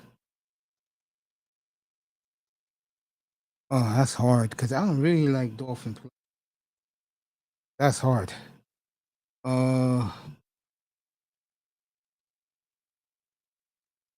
What's up, Relentless? We'll talk about KD in a second. Maybe Jordan Love to Houston. Bad day for the celebs. We lost Olivia Newton-John. Yeah, I forgot to say that. We lost TC from Magnum. Died in a crash. And we lost Ann Heck in a coma from a crash on Friday. She's on life support. Damn, Ann Hetch. See, I go back with her, and this is gonna date me now. I go back with her with another world soap opera back in the late '80s when I was in college. What Dolphin player I like? Relentless, you there, bro? Yeah. Yeah, good to talk to you. We'll get to KD in a second. Oh man, what Dolphin player I like? You like what the cornerback y'all got? You like him? Howard? I like him, but I don't know. My favorite player? I'll probably say Devon Holland right now. He's the safety. I like X. If you notice, I don't hype my players in Miami. I wanted to own that freak I used guy. to like Jarvis Landry when he was there. Yeah, he's in New Orleans now. I think he's having a monster year in New Orleans. Nice in New Orleans with Jameis Winston. And I used to Yeah, like that safety I used to have. I can't remember his name. now AJ Bouye is in. Last I remembered, well, you like the Shout out AJ Bouye. Yeah, he fellow countryman. Shout out to him. Man. where is AJ Bouye at? I think he's in Denver. He's in Denver. Was there one point where he was at Houston? He was at Houston at Yeah, one point, right? yeah. He Yeah. started in Houston. My condolences to Anne Hetch. Um, Who's that? she used to be a soap opera star. Um, Oh, you watch soap opera? Bro? I used to. TC Man, from Magnum PI and the great singer Olivia Newton-John. Let's Get Physical, and the one I want with her and John Travolta in the great movie Grease back in 1978. hey, did Well, you see that clip? Did you see that clip of from the that show they be doing? The fucking the game dudes. What's the fucking name? Steeda Dean and shit, right? yeah. What about him? They did a show yesterday, and one of the dudes called in, and I don't know if he was trolling or he was serious, but like, he was one of the passport bros. Right? He said he's a passport dude, and he went over and he said he sends 20,000 a month to one of his chicks down there, but he's mad that she's fucking other dudes, and they were sitting there laughing at that nigga and shit. Thanks, Raven. And I'm like, dang, you sent 20,000 a month to the bitch? He's like, God damn. Bro. You And he's got. like, oh yeah. I And he was really like, didn't want. yeah, I didn't want to I'm go I'm gonna into. go back to Brazil and I'm gonna fucking catch that nigga and I'm killing this shit. I'm like, I, nigga, damn, nigga. I really don't like to go into this direction tonight because the sports have been I good. know, but this shit was this shit is just crazy. I'm like 20,000. You But know what this, I let me could do say with this. 20,000? Yeah, let me say this, and I'm gonna talk about something on And it was like, Friday. it's not a good look for the passport, bro. Yeah, I'm gonna say something about the sisters on Friday, not tonight. It is a sports week, and I'm gonna do it that way. But let me just say this: for the $20,000 this man spent on some chick in Brazil, a sister in America could have had that shit, had that money for nothing. All you had to do is be nice to the dude. I'll leave it at that. Now, back, 20,000? back to the Please, sports. man. Motherfuckers can pay off their school debt with that shit, man. For 20,000 Hell a yeah. month, man. That shit crazy. Anyway, man, shit. I know you've been sucking off all the Denver teams and shit, man. Man, them motherfuckers, they ain't doing shit this season. Man. I already told y'all shit. Hey, I don't trust Jokic. Jokic, he still got to prove to me that he's a winner, but he ain't no winner. Not yet. Now you guys boys back. A lot of people. Stephen A. Smith is one of them. I think they'll come out of the West. I do too. I think they will. Now let me tell you the So KD who you got winning situation. the chip this season? Oh, you don't know? Who I got winning the chip? Yeah. Oh, I think Giannis gets his second chip. Hopefully. I think the Bucks will be very motivated. Those Buck Boston games are going to be nasty. Bucks Boston See, this Heat is why I don't Boston like be KD nasty. anymore, man, because he's such a drama queen. Yeah, You heard that KD said, I think he gave the Nets he gave the yeah. Nets an ultimatum or some I've been shit. reporting tonight. Yeah, that it's either Nash and Sean Marks or him. I think it's going to be him when it's all said and done. Man, get the fuck out of here. Motherfuckers think they bigger than their franchise. Get your ass out of here, nigga. I think if I'm Kyrie All that Irving, fucking money you make, nigga, buy a brush, nigga, and buy some wave. if I'm Kyrie Irving, Just slap in I'm the face to very. Kyrie Irving, man. He that motherfucker say, If I'm Kyrie Irving, I'm happy that this guy's my point guard man, now. I'm very happy Ben Simmons is my working guy because he don't want to score. I mean, he loves to score off the court. I don't know the nightclubs in Brooklyn. You know he's there, and all those light skinned girls are lining up for him because that's what he prefers. But I don't see who are you talking about? Ben Simmons. Oh, you talking about Ben Simmons? Oh yeah, I think that's going to work well with Kyrie. I really do. I'm dead Well, serious. even if KD leaves, first of all, if KD stays, the Nets still ain't doing shit. So it I don't know they're matter. He not can get doing, the fuck about it. but I do He believe. did. He fucking missed the whole year. It's a slap in the face to his teammates. It's a slap in the face to the fans and shit, to the franchise, because they waited a whole fucking year for your mum ass. While you had the torn up Achilles and shit. And all you giving them is you getting bounced and swept in the first round and shit, man. Fuck out of here, man. Get your ass out of Brooklyn, man. I Get your think ass out of New York, man. I'm tired of that man KD, man. Yeah, I think the He a problem with crybaby, him. bro. I think the problem with him here is that the media is against him. They don't like Brooklyn here. I keep telling people this. They think it's a joke. This is Nick No, country. no, they don't. No, because when Brooklyn had fucking D'Angelo Russell and we was doing it the fucking organic way, with an actual fucking team that stuck together, knew how to play basketball and shit. Now they want to bring these big ass names to fucking Brooklyn. Got this motherfucking nigga KD. As soon as shit don't go his way, he gonna cry and bitch about shit. He going back and forth with dudes on Twitter and shit. Like this nigga, bro. This is why you ain't fucking want a ring by yourself, nigga. This is all You you know, fucking do. it's funny you saying all this because I Man, said man, this this. dude KD, man, he not serious, bro.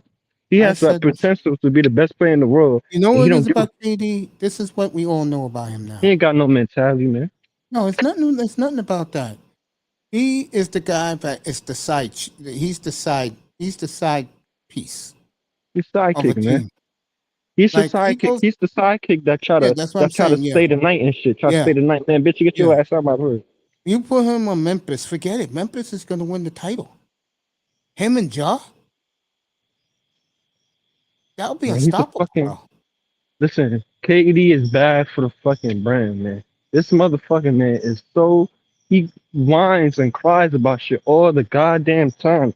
Get your ass off of Twitter, man, and Well, sort your fucking career. this time I know why he's upset because he sees what I see. Number one, Ben Simmons cannot guard 5 people at the same time. Number two, the bottom line is this, and he sees this. Milwaukee, 10 times better on defense. Boston already proved to them, sweeping them in the first round, they're 20 times better. The Hawks are better. Okay? Philly is better. Man, hold up. We still got to see the Hawks, though. We ain't seen the Hawks, though, bro. You still got Let to me see them. let me say this with DeJounte Murray. If you didn't hear what happened over the weekend, Yeah, I heard that shit. That shit's so goofy, man. let the audience know what happened between him and Bandero. I guess Delonte Murray, they's playing a game. You know how these The Drew NBA players, League, yeah. yeah, The the Drew Drew, League. they playing all this summer league shit. And what happens if they fucking tear the ACL? What the fuck? Like, come on, though. Unless they getting paid for that shit, I don't understand what the fuck they be doing. Who tore Anyway, his ACL? no, I said, what if they tear the ACL on some goofy shit trying to do a dunk and all that stupid? I know it's to entertain people and shit, but come on, They man, get like paid a lot of you money got to it, play in yeah. those games, though. Well, they better, because Yeah, I they ain't get fucking paid a putting lot of my money. season on the line. But anyway, I guess he did a move on the rookie or whatever, and I guess he like it's a whole dumb situation. Like he did a move on him, and Delonte Murray fucking unfollowed Pablo, whatever fucking his name is, Yeah, and shit. And Banchero. Pablo's like, oh, why do you unfollow me? Blah blah blah. And it's like, bro, it's like so petty and shit. I'm like, what the fuck? Why is Delonte Murray tripping about a rookie that ain't even played who hasn't even played an NBA game yet? You know what I'm Because saying? he's the Like. number one pick. That's why he's trying to bully him and But, tell but him, but Pablo, let's be honest. Pablo's the most fucking least hyped number one pick I've ever seen in my goddamn life. I didn't even know he was going number one. That nigga, anybody give a fuck about that nigga, man. Come on, bro. Listen, with all due what's respect, up, I know he's a Nicer? good. I know Pablo. What's his name? Pablo. Bandero, yeah. Yeah, like come on, anybody knew that nigga was going first, bro. Like, come on, he's probably the most least hyped number one pick since fucking I Yeah, don't I fucking. told Tack leading up to that week of the draft, I said, I'm hearing rumors Banchero go number one. Of course, he ignored it, but then when they called it number one, he was like, oh, shit. Yeah, like bro, it's like the marketing behind him was fucking weak as shit. I know he played for Duke, but like, bro, like nobody was really worried about that nigga. Like, come on, bro. But You're anyway, right about that.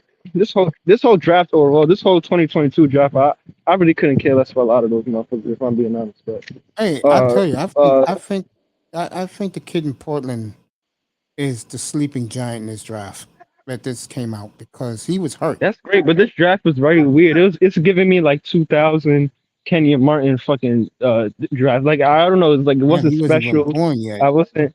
I know, but it's giving me like ugh, like I Yeah, the don't care about it. You know what I'm saying? 2001 drafts were terrible.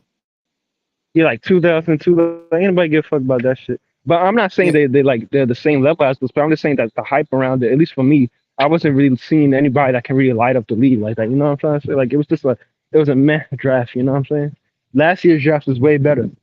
I actually knew the fucking players. These players I didn't. hey, The only player I really fucking knew nice to say hello was to you. Chet Yeah, you're right. Holmgren. Tackman told me. Tackman It, said, yo, Mace, This draft, Uh, everybody It's who kind was of in that draft, kind of like they the went. NFL. It was like the NFL draft this year. You know, NFL draft. There's no quarterback this draft. It was just man. Next year they got 7 first rounders. Yeah, but NFL. anyway, like that whole situation, I guess it makes the NBA more competitive. I guess because I'd rather have dudes beefing like on court beef, not real life beef, but on court beef, than dudes being friends and shit and all that shit. I agree with that. I think more players should be like John Morant. Yeah, but also if you're Ja gonna got talk shit, beef you with gotta back it everybody. up. If you're gonna talk Ja shit, you got gotta beef back with it up too. everybody. Don't be beefing with dudes on Twitter and then your fucking team go only win 10 games this season. Shit, don't be doing that goofy shit. You know what I'm saying? That you just make a fool out of yourself. You know, you got Ja pissed because not only does he has a beef with Anthony Edwards now, and your boy, the point guard, your boy, to be in Brooklyn. Who? Oh, Your you talking about boy. Ben Simmons? No, your boy used to be in Brooklyn. Oh, the Andrew Russell? There you go. You Oh got yeah. him with that. Then you bring in the guy who he hates the most, Rudy Gobert. Oh, those Minnesota Memphis games. Oh yeah, Oh my God. yeah. They can't stand. They can't stand him. You know, That's gonna be a that is show. gonna be fun. I still gotta NBA is see gonna what be good.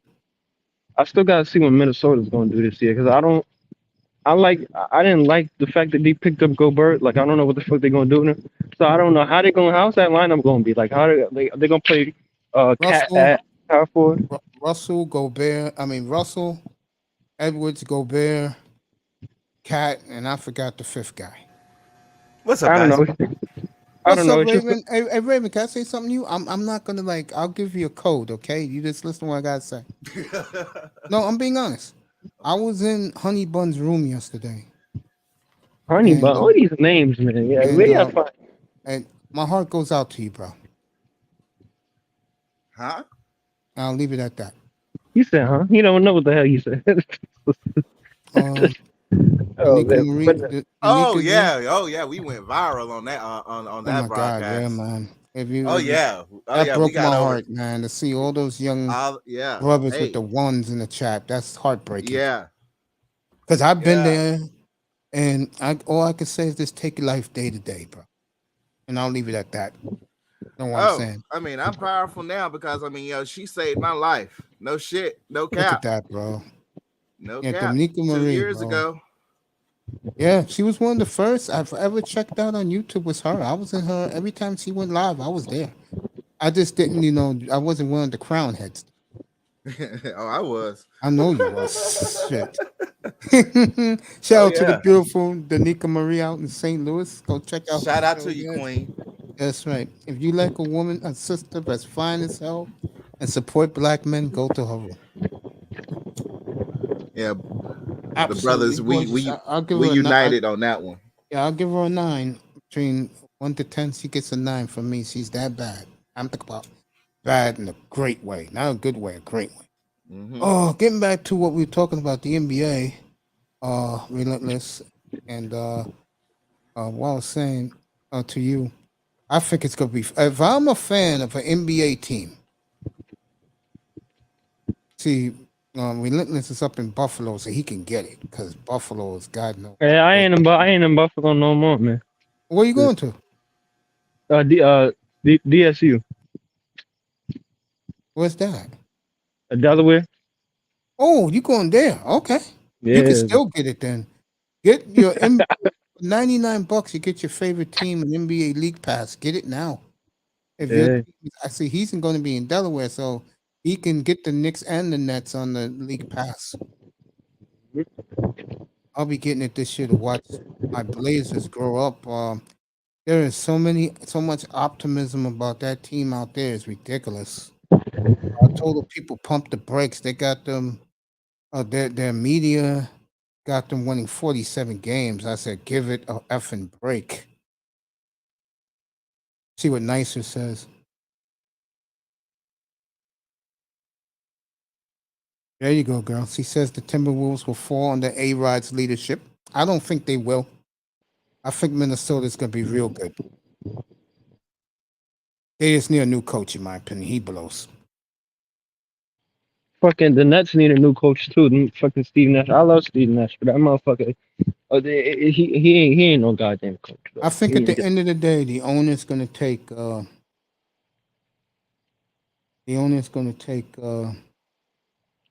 as Josh Allen came to camp today on on one of those bikes, those nice chopper bikes. Well, I was saying, Oh, you heard? I don't want to kill the mood, but you heard about the autopsy from Tom, what's his name? Kevin What's his name? Samuels. No, not him. The wide receiver that died last year. Damn, I'm trying to Thomas. think. Yeah, what they say about him? They said he had CTE. He had like stage 2 CTE or something like that. Damn. A seizure or I something. mean, they gonna start finding this. It's gonna start popping up in every single player, just like the Will Smith movie predicted. And man, it's like, man, these NFL players, they be dying. They be just dying, bro. Left, right, and center. I feel like every month you got a new NFL player dying, whether it's a car accident, a motherfucking, he done ran over somebody, he done beat his girlfriend out here in fucking jail. He done like all this shit, man. I'm like, goddamn, all these NFL players, man, what's going on, man? I'm gonna let you guys talk for a few. I'll be back right Man, back. man, but Mace, you know what I'm saying, right? It's a trend, right? Like every month there's a new shit going on with these NFL players, man. What's going on? Yeah, man. I mean, that's what I mean. That's how it is with CTE. CTE starts seeking in, and Man, they be once fucking they up their start brain. doing, once they start, pretty much I'll be going right back. outside their behavior, boom. And notice how it's never the quarterback. It's always the brothers that always began hit the most and shit, man. Always the brothers, man. You never seen a Tony and Vinny do this shit, man. Well, also, you notice also when it comes to the QB, they protect. I mean, there's rules and penalties. You protect the head. Yeah, it's like That's why when you running, you want to slide foot first, not head first. You go foot first. If you and the gonna run. mother, I seen a dude slide. I seen a dude try to slide to first down and shit. I see a dude still take off his head and shit. Man, these motherfuckers Oh gonna hell get yeah. fucked. My little experiment trying to play Yeah, caught fuck. myself trying to play football in high school. Man, all it took was one hit of a cornerback, and I was done. I was in the air too. I was done. Man, this Oh world crazy. You heard about the kid. You heard about the kid that got clapped over some cold fries, bro. man, I mean, Man, only in across New the York sphere some about to bullshit talk like that about how many happens, man. brothers that got killed this week. Man, only in fucking New York some shit will happen like that, man. Oh, some Yeah. cold fries, dog. You done killed a nigga with some fries. Over some fries, some chick off to a 4-year-old daughter and stabbed her Yeah, little boy like I over guess joint like I can custody. understand. Yeah, I understand the frustration. Like, bro, if I came in for some fries and I said, "Can I get some new batch of fries?" and you only take like 2 hot fries and try to put it on top and make it seem like you did, so I'm gonna be pissed. But I ain't calling my fucking son to come and shoot your ass. That's OD, man. What the fuck? It's some fries, bro. Just tell them, yo, get me a new batch. Yeah, I thought y'all was slick trying to put 2 new fries on there and shit, trying to make it seem like it was hot. You know, spill that shit out, give me some new fries, and I'll be on my way. I don't like why motherfuckers gotta call their sons and shit to come and get them fries. Well, like people be looking for problems, man. What the fuck? Yeah, I mean, Get the fries from those me, types man. they gonna be extra. The Man, entitlement. that's some real hood booger shit, man. That's some real Yeah, nigga shit. Come yeah. on, bro. That's what the fucking system told us, that it's okay for us to kill each other over some cold fries, bro. Mhm. Shit's crazy. Niggas need to wake the fuck up, man. Y'all hypnotized by these fucking drill rappers and shit, man. Y'all need to wake the fuck up, man. Niggas be Mhm. dying over cold fries, dog. So somebody's life is worth cold fries, bro. Yeah, man. I'm telling you, bro. Only us do. Only we do that shit, man. You don't see What's up, you don't see nicer? other communities do that shit, man. Yeah. What's up, You Miami? know,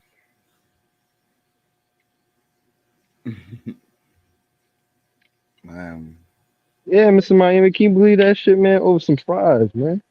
Niggas acting like Jesus made them goddamn fries. Like, it ain't that serious, nigga. Damn. Wait, Young Dolph died? He did. He died a long time ago. Oh yeah. What you Oh, okay. I'm like, wait a minute. Yeah, he did die. mean? I mean, You they're know, dying yeah. so much. Man, you heard about JD Younger? He died too. Last like 2 weeks ago. He died. Mhm. He had that one song. I never really listened to him, but he had that one song I used to like. I can't remember. He had that one song I used to like when I was in high school and shit, man. Well, him and his dad they did a drive-by. He was outside his dad. He's on his dad's porch and shit. Nigga ran up on him and shoot him, man. That's why you can't be hanging in your neighborhood, bro. You gotta, once you make that money, you just gotta come and leave, man. You can't be just chilling in your hood, man. Shit crazy out here, bro. But now, what's going on with them Dallas Cowgirls, man? Y'all gonna win something this year? No, we'll see. See, y'all gonna have another good season, and then this fucking just get your ass kicked in the playoffs and shit. That's Man, what y'all. I like I said, I don't know. I mean, I gotta see the line, and I'm just waiting for our first little preseason scrimmage to see how they look. I think we're gonna do good though. All right. Yeah. So I'm waiting for that first game. And them Cowgirls, man, them Cowgirls always come short, man. They always come up short, man. You know, they're like at the finish line, but they ass trip and fall over something, so they I never mean, they make can it. play. I mean, they can play the preseason really, really conservative, and then turn it up as soon as the regular season start, which I want them to do. I want us to have a strong start all the way up to the first bye week. I mean, pretty much we can literally coast it throughout the season if we play right.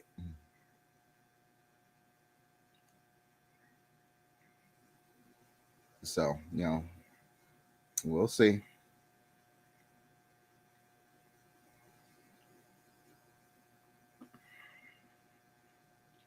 I know WWE is boring as fuck tonight.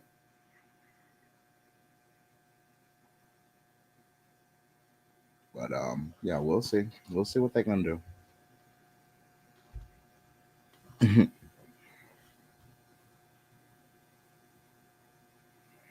Kevin Owens.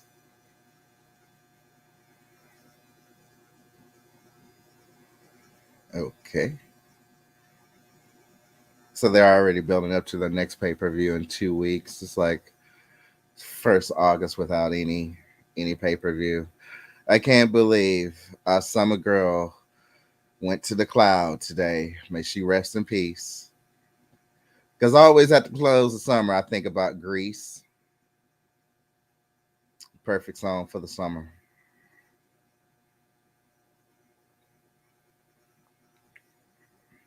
And Anne Heck, man.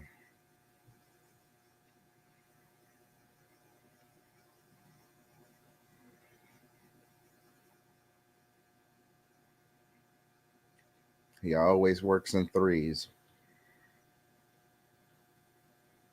So she's fighting for her life. And even if she survives, she's in a shitload of trouble.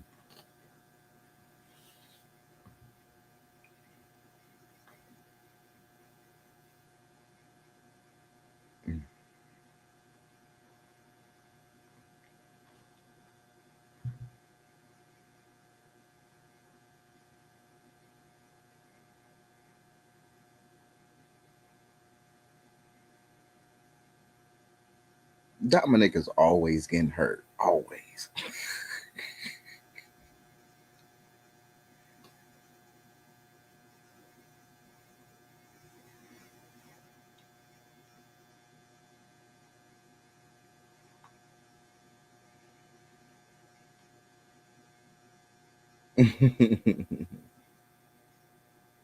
Yeah, if they had another wideout and a defender.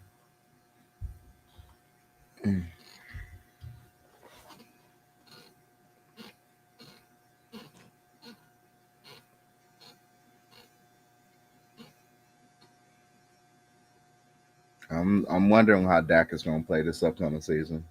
I mean, I'm gonna keep my eye for certain. We see what F said. How was your day, Raven? I just chill. I mean, I think I ate a bad burrito. I'm not feeling too well, but I mean, that's why I didn't get up because I was like laying down. I was like, "Holy shit!" But I totally agree, F. Right on point about Dallas. I totally agree with you. F, you right on point tonight, bro. For you. F, you've been great tonight in the chat, bro.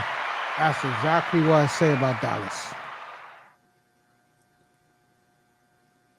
I agree with that assessment. Oh hell yeah, he does. I like Pollard a lot. Dallas is going after Odell Beckham. I think that'll be a great pickup.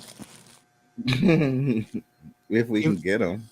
Even though many people think that he'll be better with Lamar, I think he will blow up in Dallas. Oh yeah, you will. Keep telling you guys, Dak Prescott, year after year after year, gets better.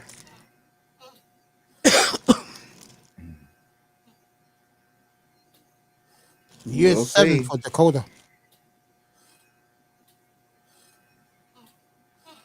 I mean, he's at Mississippi State. I love that boy. Cowboys stole him, one of the best drafts in a long time in the NFL, getting a Zeke Elliott at the time and a Dak Prescott.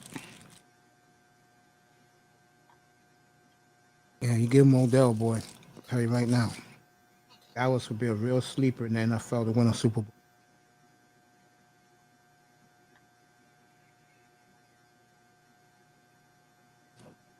Not a problem, man. Anytime you want to come up, bro. You've been awesome tonight, bro. I like it when guys contribute like you do after you've done a hell of a job, man.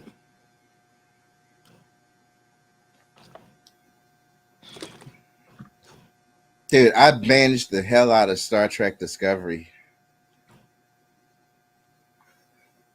I gotta say, I liked it. Even though people are going off about the writing, I'm like, I look at it, they're jealous. They're jealous Why? racists. They're jealous racists. Oh, right. She shouldn't be captain. Well, I mean, they just didn't like her as a simple fact. Yeah, she was a black female. They had a leading role. But I mean, watching the show, I mean, I literally binged from season 1 to season 4. And I mean, by the time we got to close to season 4, I was like, all right, I fuck with y'all. I'm glad they got it. They got a 5th season green light. Because I mean, they literally can end the whole show off of the season 4 ender. But and then I'm I gonna also watch it the rest of this summer. I'm gonna watch every episode. and then I I got caught up. Paramount, so I can watch it. Yeah, and then I caught up on Picard season 2 and the closer. I'm like, okay. Now remember, the people I know, they all hate Kirk because the way Kirk used to treat the fans at the conventions, and they love Picard. Mm-hmm. They love that Picard show. Well, I mean, on this season, I mean, basically, Q died. Oh damn, Miami, you out for another month? Okay, we miss you up here. Q died? Yeah, really? Yeah, yeah.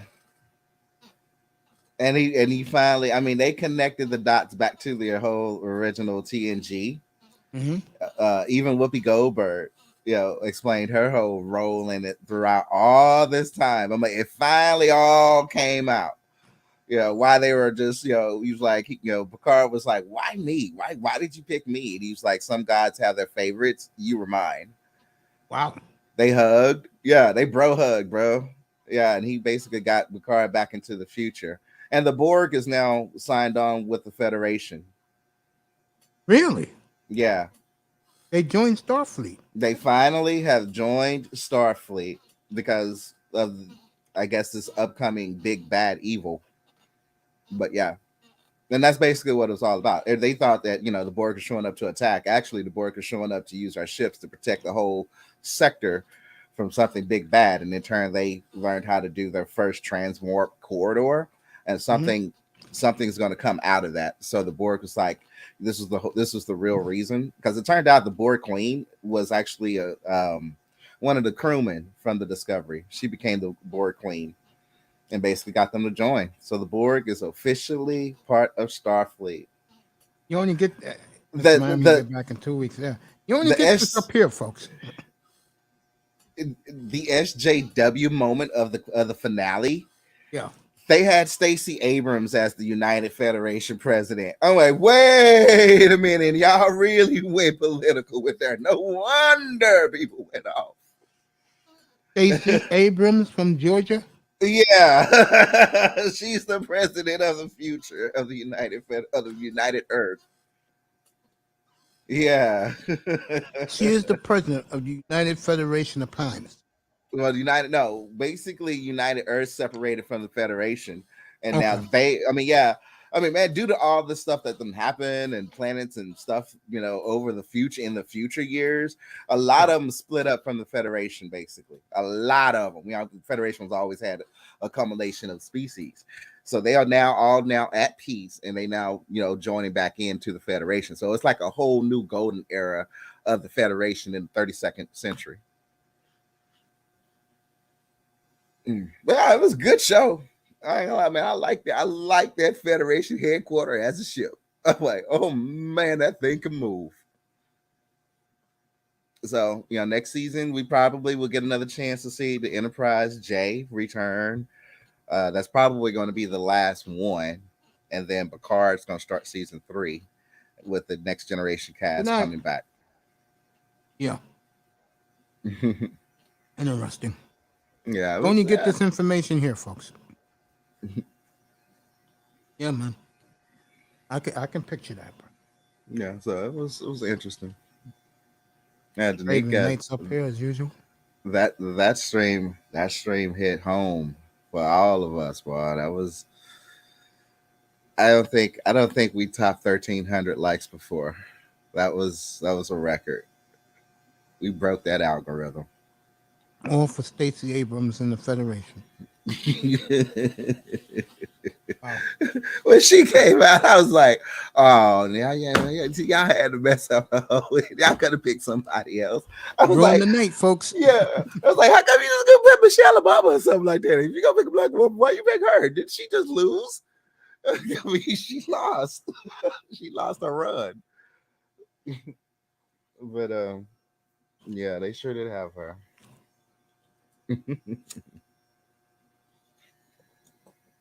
But I give it to her. I mean, she is a good actress. She's a good actress. Yeah. Stacey Abrams is a good actress.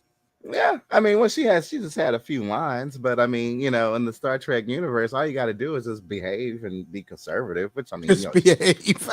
I mean, she ain't ever out there like that. But yeah. I mean, all she did was get off the shuttle and walk up to old girl and talk to her, and then ask to take a private walk with her. And then came back as they decided on their negotiations of the Earth finally rejoining the Federation. Oh yeah, bro. A lot of stuff happened after Picard. A lot of stuff. Interesting. Yeah. Raven Knight with me. Tell me the update about Star Trek. Discovery. And Godzilla, I can't find anything on the Toho. When that discussion came up, I guess their agents scoured the internet even more and locked it further down and deleted it off the net. I can't find shit, which is odd. Yeah, I find that shocking myself. The only thing I found out was basically one scene that they shot while they were filming this upcoming new Kaijo movie. So, and on top of that, it looks like it is going to be locked over there. Interesting. Yeah, I mean, I can't even. Yeah, I mean, I have my Japanese feeds, but I mean, they shut down oddly enough this weekend. I'm like, oh yeah, Toho must be up to something. It's a month away, folks. Yeah, so we gotta literally wait. Hopefully, someone will bootleg it and then load it on the net. Unbelievable. I think they're now starting to put your phone in a bag when you go into the movie theater policy. So yeah, it makes sense. Yeah. Yeah, I agree with that. Yeah.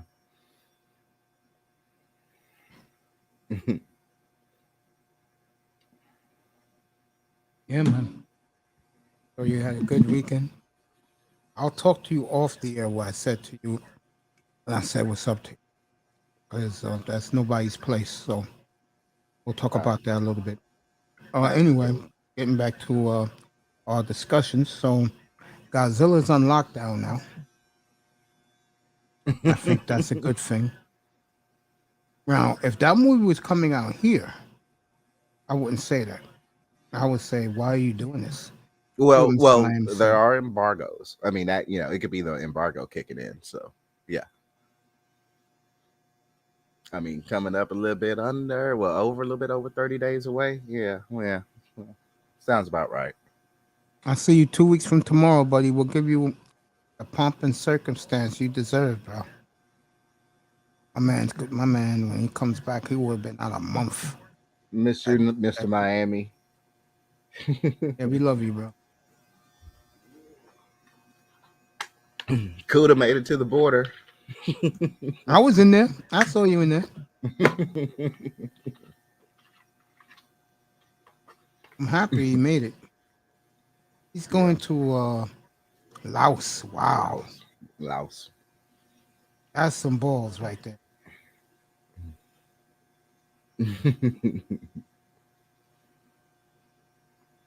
He's surely getting his experience on traveling outside the states. Oh, yeah. Yeah, he is. I forgot who went off on the Travel Brothers today. I was listening to it this morning. And the guy Clown Kuda, I forgot who it was. He'll come back to me.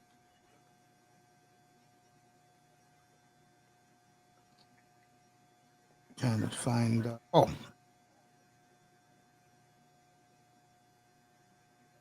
There we go.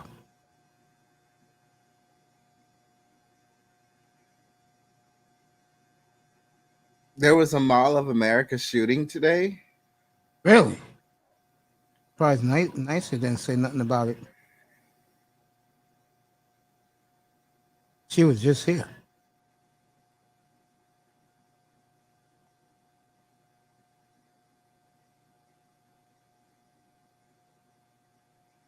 Until like 2 black kids may be behind it. Really?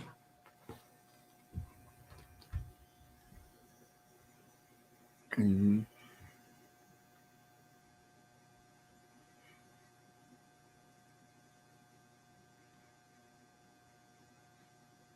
I mean, it's not the normal sane people that's shooting people. It's the people that's getting around.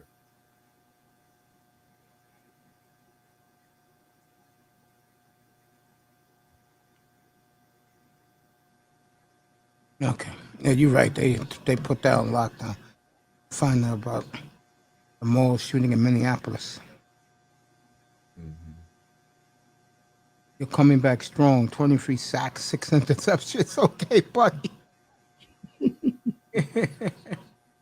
Well, that's why I love Mr. Miami, man. I love all you guys, man. Who was in here earlier? Who was up here? Oh, my man Q, big Dolphins fan. And he said that he doesn't like the rooms with panels and people being loud. That's why I like it the way I do. Mm-hmm. Find out about this mall shooting. Yeah, it can get a little chaotic when you have 10 people jump on your panel. I know Makuda used to have that, man. They used to talk over him. Mm-hmm. That was a bad look.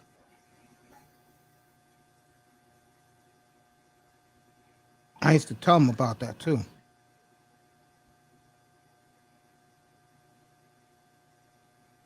Yeah, it was 2 black guys.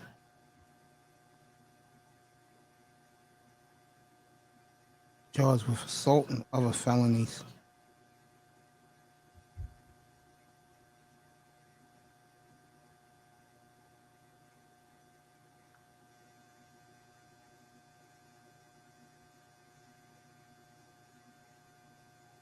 There's still guys who was working with them at large.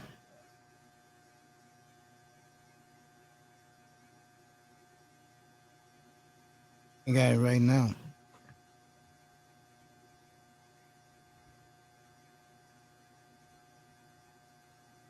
All right, they caught the 3 accomplices. They haven't caught the shooter and his boy.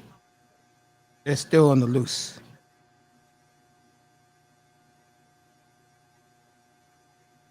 It's crazy, man. Trust me, when those cops catch you, young men, they're gonna beat the hell out of you. Or the guy who killed what's his.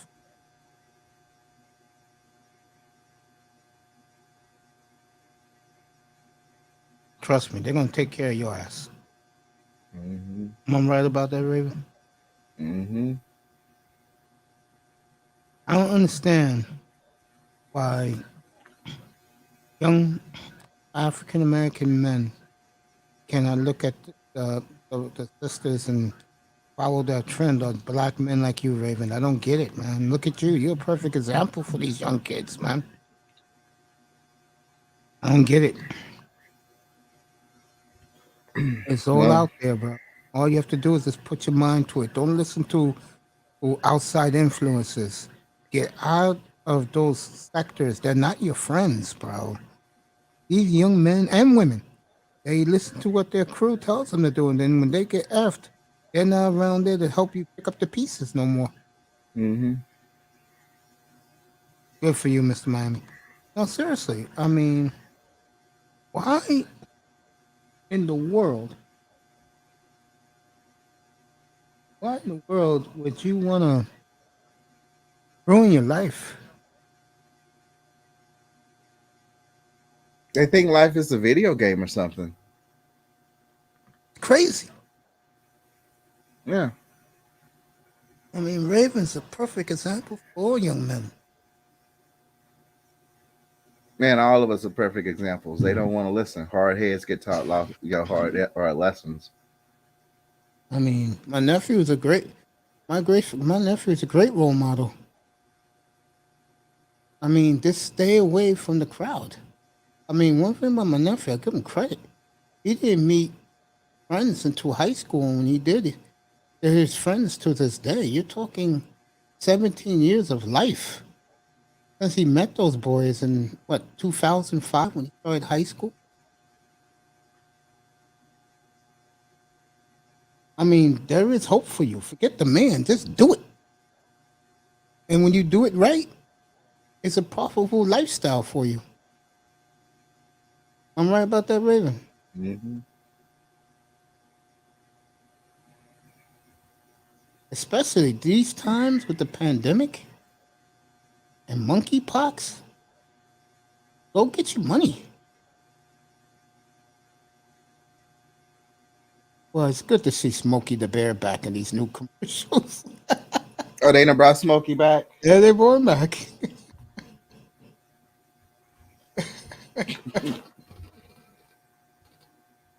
Yeah, it's good to see Smokey got his own app now. You can talk to him.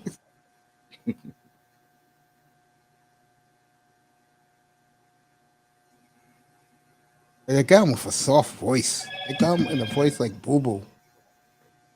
I'll take you up to 11 o'clock, folks. Me and Raven. Let's restart the day. My question is, I'm asking Mr. Raven and Mr. Miami and people in the sky. Which quarterback will take the step? Tua Tagovailoa, Mac Jones, uh, Daniel Jones, Drew Lock, or Justin Fields? What you think? I have no idea. Okay.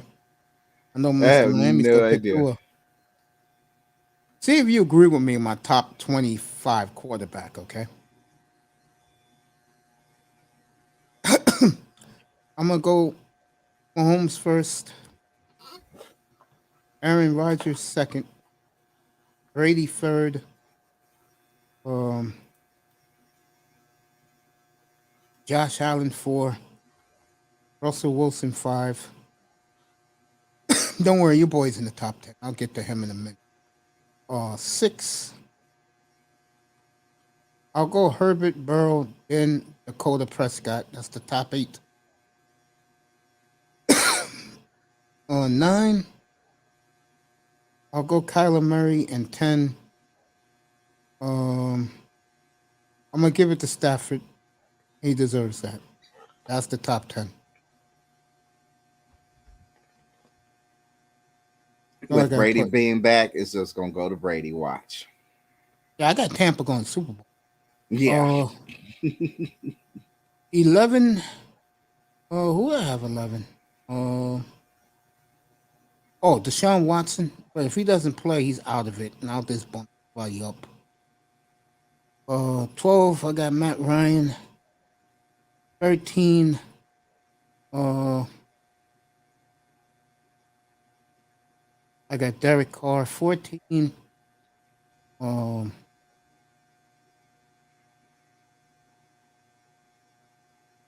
oh, I got Lamar Jackson. 15. 14. Well, 14. Oh, yeah, Kirk Cousins. 14. Lamar's 15. 16. I had let's see. Uh, 16. I had trying to think off the top of my head.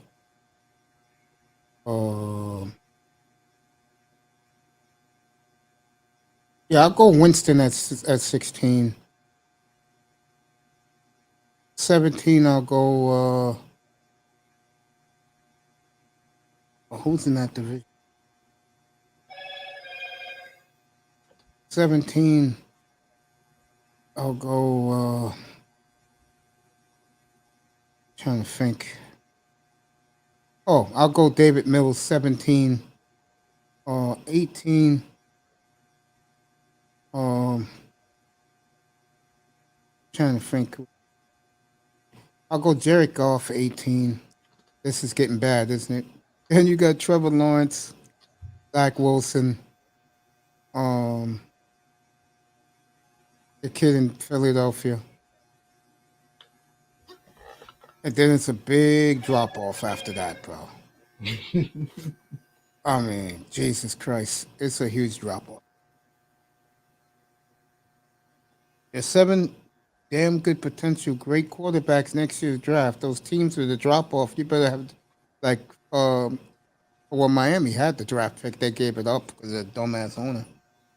18 Jordan Love. No, he has to play. As much as I love him, he has to prove himself, Mr. Miami. I'm not that stupid.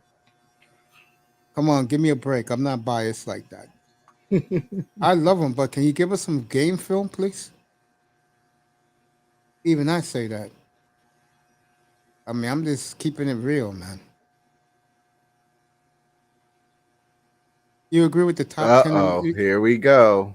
Who's They in there? already promoing What they're promoting? WrestleMania. Thank you, F. F has been tremendous Los tonight. Angeles, April 1st and April 2nd, 2023. So The packages are out there now. Tickets become available this Friday. In LA, folks. Ain't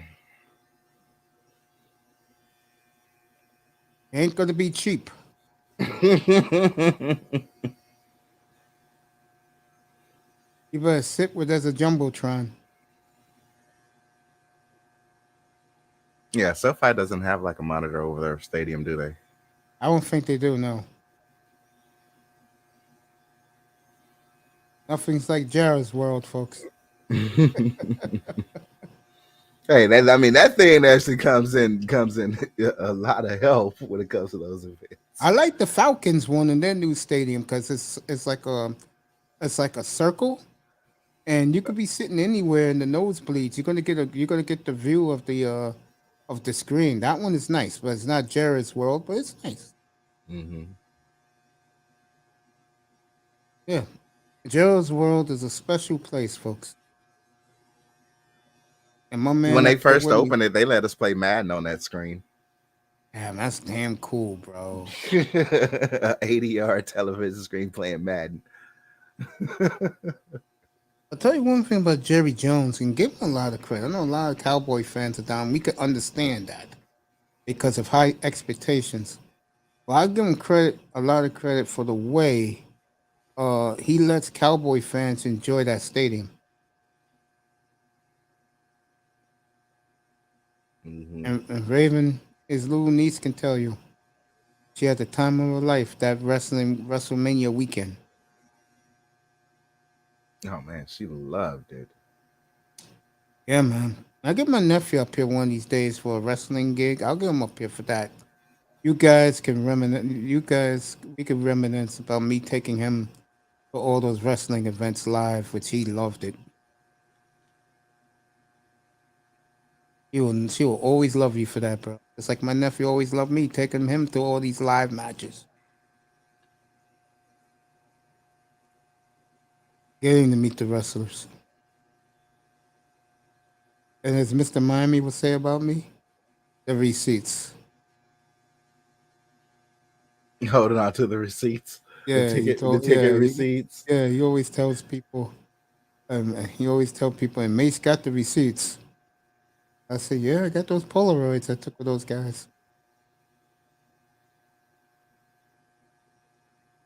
McIntyre against who?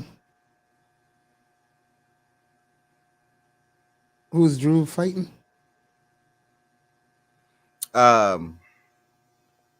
McIntyre's versus God, who is going up against in this upcoming one? Is it Sheamus again, or I haven't followed his storyline except for I know that he won his match to go. I'll be in Raleigh Friday Night Live, 8 o'clock Eastern. They really start the SmackDowns, they start usually an hour earlier than it is on TV. They just show the good matches on TV live. You get a lot of dark matches, which I do prefer because some of those dark matches is worth your time.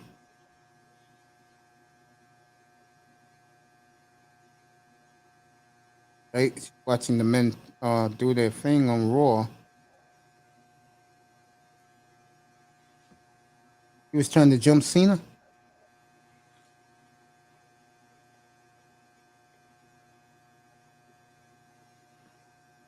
You wish Jerry Jones was Miami Dolphins owner.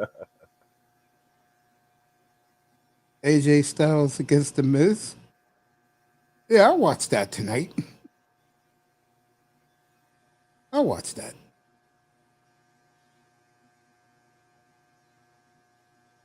Did my girl wrestle yet? Oh, she already had her segment earlier today, or well, early this evening. Did she win? Mm-hmm. That's my girl. Hey, look, I know you guys love Jade. Wait, someone got to support Ponytail. Might as well But be- yeah, I mean, it's definitely more reports that Sasha Banks and Naomi are actually back. So Oh, that's they good. they may actually break up this tag team tournament. That's more eye candy. Oh hell yeah! Bringing Raven's girls back. And I like those girls too, but you know, I like two. Her and the one who has Jade's back. What's her name again? With the blue hair? Oh, the lesbian. Well, I mean, what she has? She has Red Velvet, and she also has what's the other? There you girl? go. That's her. That's her. Red Velvet. Yeah, I like me some red velvet now. I ain't gonna lie about that. But this is a big man. It's almost. Oh, it's 2 against 1? Okay, I like these matches. This should be a quick one. How is this guy? Omos. Yeah, almost. Yeah, how is he? I mean, a big, tall powerhouse. You know how Vince like his tall guys? Yeah, Of he's course, the new yeah. giant. He's the new John giant. Cena might retire from wrestling. He can. Got enough money. Who is this sexy referee in the ring? Oh, could you put the camera back on the ref, please? I don't get. There you go. That beautiful woman right there in the ring.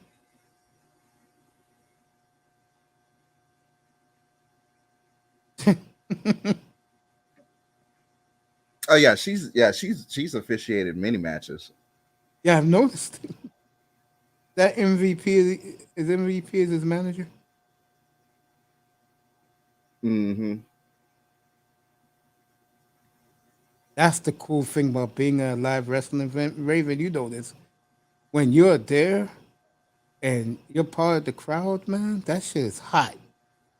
Oh, this is a jobber match. It is. That's why I'm laughing about it. Yeah, it's always is when it's 2 versus 1. Yeah, this is even the referees laughing. Yeah, can we get the camera on her? I need a little excitement.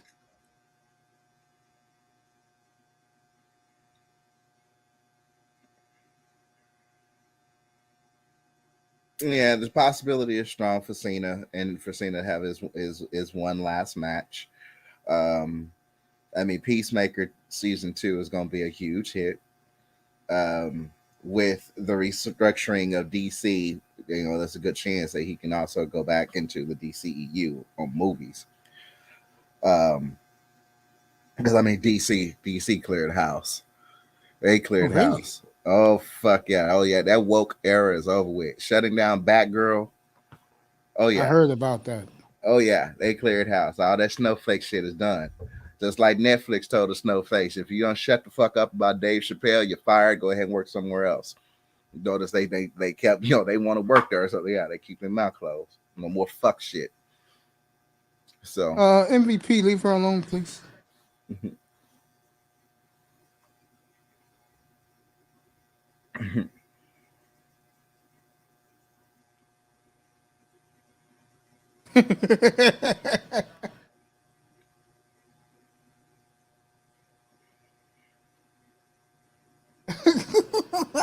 I love these matches.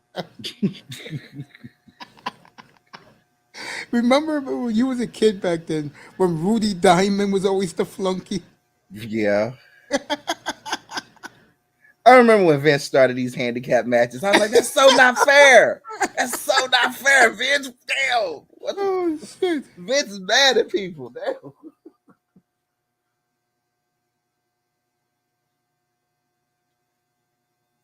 Now, who is next to this man talking right now?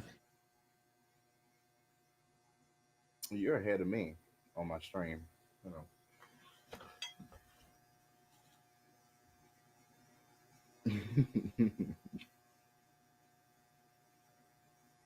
He Damn, did Honey actually. Bun I was mean, in the ring. Omos did actually good at Money in the Bank. Dude, Yeah.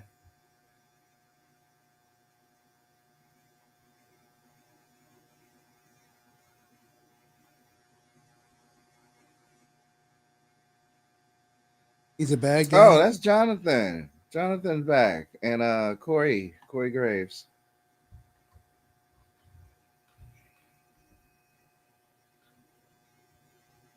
I think he was also prospecting to look at doing some ESPN commentary or something. Coachman's back? No. That black dude, because he's been offered. Yeah. He should go. Mhm.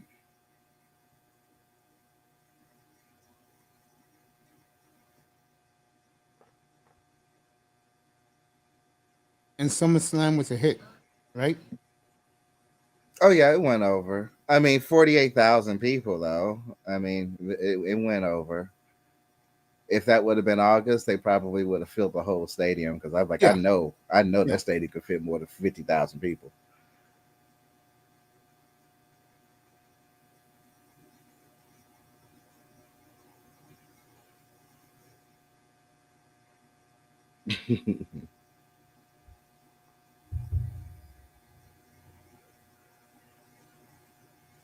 I heard they're doing more of these now.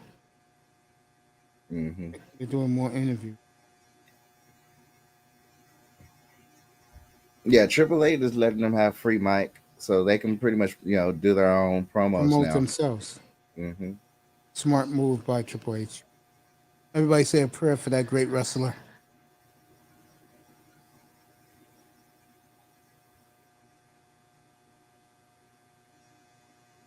I wish they had Belair be interviewed. You know me, I'll be right back. Yeah, well, they open her. She's the opener, so she opens up. She may have a match herself in the last few minutes, but yeah, she already had her segment early on. Yeah, the she show threw tonight. out the first pitch 2 weeks ago at the Met game. Mm-hmm. Oh, did she look good in those jeans? Baby, no, Hey now, incriminate myself. that's Montez for a woman now.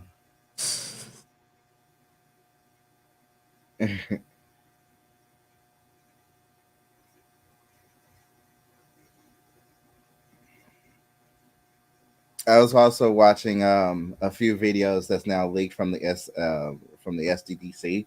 Yeah. Giancarlo Esposito is Esposito, can't be pronounced his name right. Sorry, brother. Um, he's in talks. He's in talks to do several characters in the MCU, and the rumor about him being Professor X has finally been confirmed as true. So we are potentially looking at the first black Professor X of the X-Men. Interesting. Yeah. Well, he said there are several characters that they looked into that they talked to him about, and this is out of his own mouth. It was at the convention, and he's like, he told the crowd, he was like, he wanted to do Professor X. So it's gonna be interesting how they break in the X-Men and who they're gonna cast.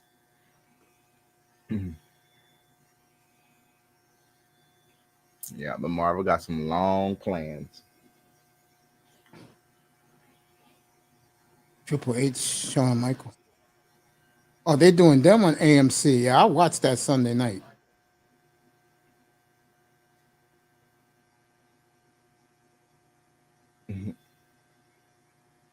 What up, AB Media? What's up, AB Media? Generation X. Yeah, I watched that Sunday night. Have you watched these yet? Raven? AB Media, how was your Here comes, weekend? First of all, my brother. here And comes how Tony did with a question. and how was therapy on today? Let your boy know. All right, Manzano said again. If you guys were wrestlers, how much of your Oh, Rod wouldn't leave. Are you kidding me?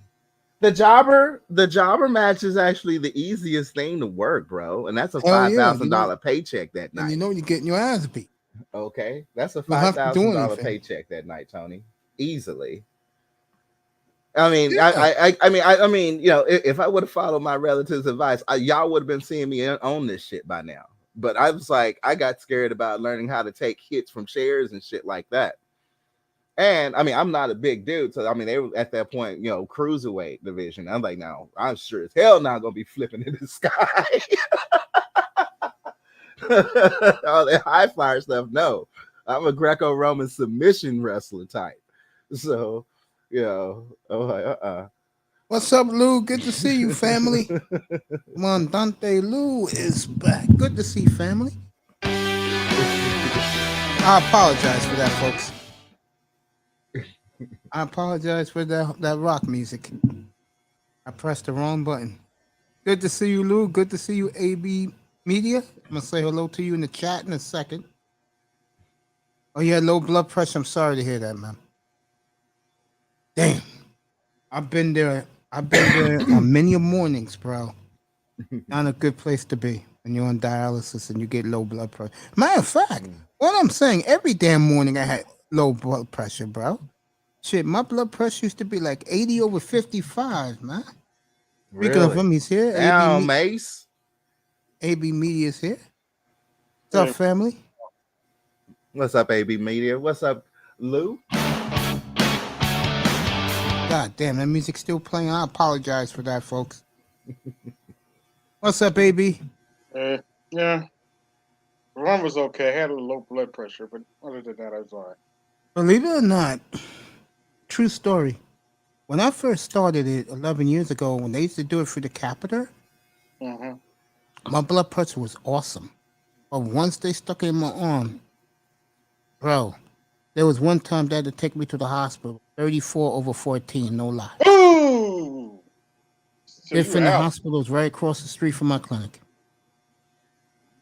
So you were out probably. Yeah.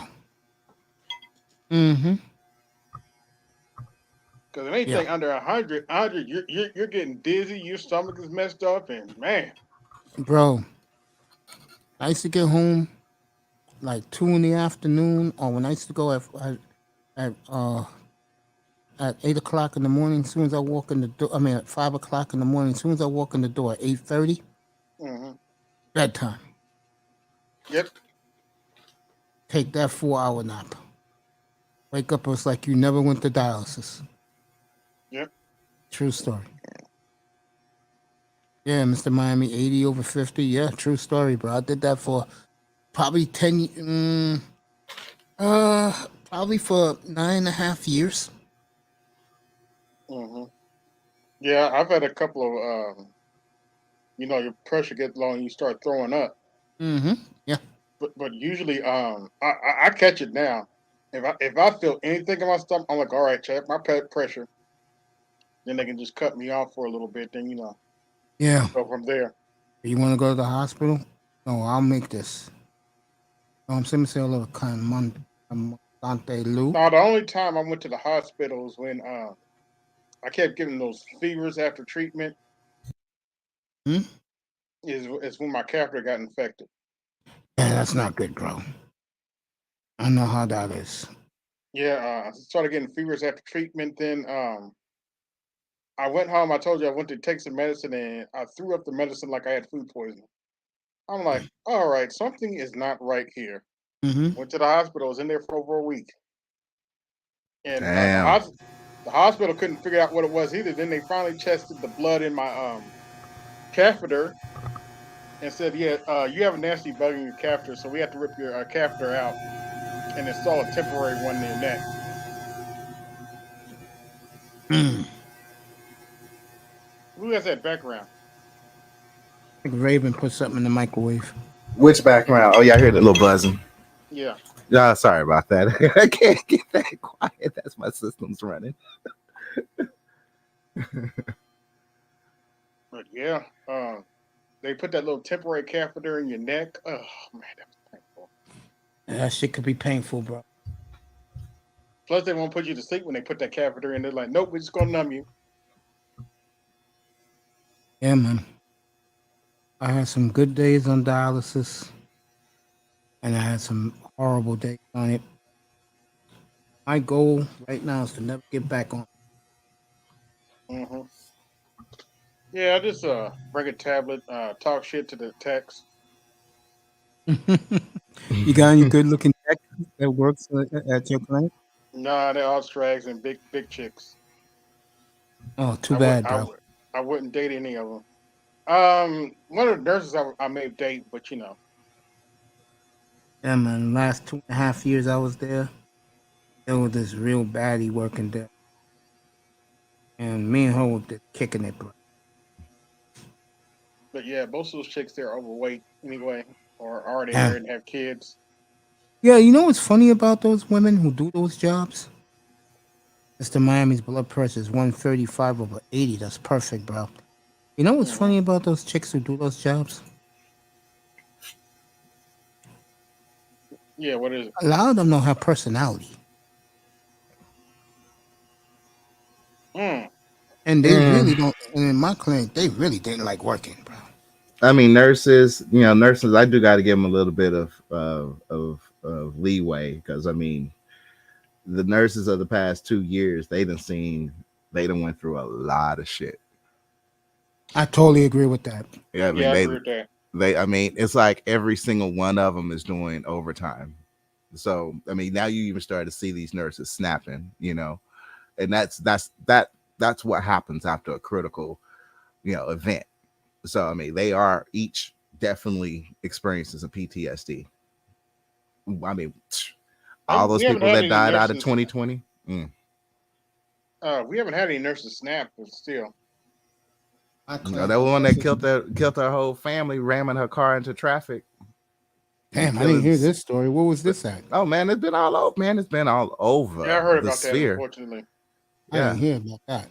killed 6 people along with her and her baby daddy and her kids in the car, and she was pregnant in her Mercedes. Nah, I didn't hear that. Go, yeah, look it up. Go to PBL if you want. Go to Pink Book Lessons. hmm Nah, I believe you. I just don't understand why she snapped like. But These chicks of this age are emo. Yeah, it's the They environment. yeah, they are literally function on 100% emotion logic now. So that's impulsive behaviors. That's I mean, I could be I've lost count bipolar, how some many stories schizophrenia. of chicks killing their boyfriends. Mm-hmm. Smashing bad. video game systems. Yep. Oh yeah, what's that prosecutor's name? From Chicago. I can't think of her name. Fox, I think, or something. Well, what did she do? She like smashed her husband's video game controller or something. Mm-hmm. So let me take a guess. Your husband come off a hard day at work. He wants to chill and play his Xbox or PS5, and you're gonna smash his control because he ain't paying attention to your sorry ass. Mm. Mm-hmm. Stupid. Oh, bro, they gonna attack your shit. They gonna attack your car. They gonna attack anything that they feel is a more I priority know to this sounds like bad dating advice, but I'm at the point now. I'm starting to tell young brothers, look, if a chick tell you she's independent on your date, all you need to do is this: make her pay for a meal. And Watch you how know what? fast that shit change. And I'm gonna tell you right I now. know about 10 to 15 years ago that would have been bad advice, but something's got to give. I'm sick of Oh seeing man, this I goofy noticed shit. that. I noticed that just from the simple fact my snow bunnies that I with. I mean, shoot, they were the first one to offer taking me out. Yeah, that's the point I was about to make. Let me tell you right now about independent chicks, bro. I know this for a fact. If they're Independent into chick can you, treat you. yeah, if they're into you, you're getting Yeah. Jordans, you're getting video games, you're getting Oh yeah, the right ones. Yeah, yeah. Mm-hmm. not the white ones. I've seen black chicks do this, bro. No. The right ones. I didn't mean white Oh, ones. the Right right ones. one. He Yeah, said yeah, the you're right one. right. Yeah, they're the ones who do that craziness, bro. Oh yeah. Mm-hmm. But the thing with them is, they catch you cheating, something's gonna happen to you. Boy, yeah. you done fucked up. Yeah. Shit, mine took me out to Mesa, Arizona, dropped my dumb ass in the middle of the desert, started doing donuts around me. Had that scared me Damn. straight. Hey, I told you that story before. I'm like, yeah, it was that event right there that scared me straight on cheating. Oh damn. So Yeah. she caught you and circled you, huh? Damn. Well, she caught me, and I mean, this is when I realized that a real woman, we talking real woman. We ain't talking no youngster. We talking a mature woman here. Mm-hmm. When they have women's intuition, Oh, oh, yeah, you're in bro, trouble. you in trouble. You Or they in can smell it on you. trouble. Ooh, oh man. Oh, Yeah, yeah. Sometimes they can smell it on you, and that's run. true. That is very true. Yeah, I mean, if you live with the person and you close, yeah, you don't even want another female, even it could be your homegirl hugging on you because she can have perfume, and accidentally rub off her makeup on your collar or something, or her scent gets on you. Oh yeah, your woman, if y'all been in a straight, solid, committed, she gonna pick up on that in another room. She Hey, gonna my pick up on that scent. pastor told the story where he had brought some perfume for his wife, and oh boy, he had bought some new perfume for his wife, and somehow she got a hold of it and smelt it, and all of a sudden he walked in the house. And she's slamming doors and stuff. Yes, it sounded like, what's going on? Like, has your mom been out to the car? So he's like, yeah, your mom says his mom been out to the car. He's like, oh shit. He had to sit her down. Like, I just got you some new perfume. Because she was slamming doors in his face and shit. I was like, oh damn. Hey, I put it to you this way: if he does cheat on her, I'm being perfectly honest with you as a grown man. I don't want to be in the room if she's in the room with that heifer. I don't want to be in the room.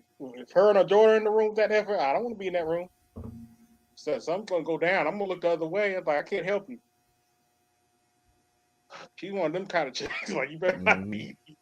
You better leave her man alone.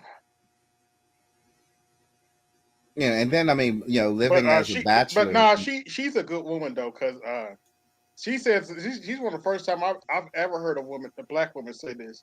She, when she tells chicks in our church that just been married, Just true story. I'm not trying to make it up on her. You ain't supposed to deny sex from your husband. I was like, dang. I was like, God damn. It's like, damn.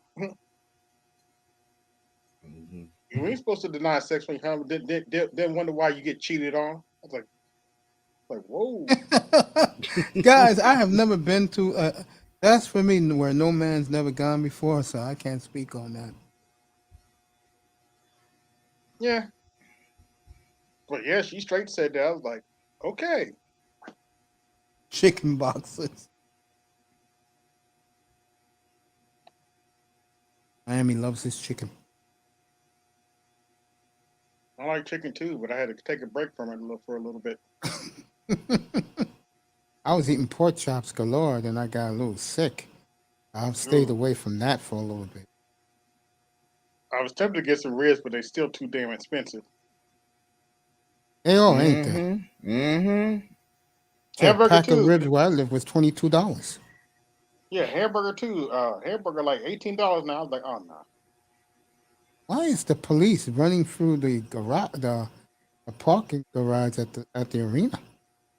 Hey, now I know they're scared of Trump. They just the FBI just raided Mar-a-Lago. Yeah, they raided Trump's house.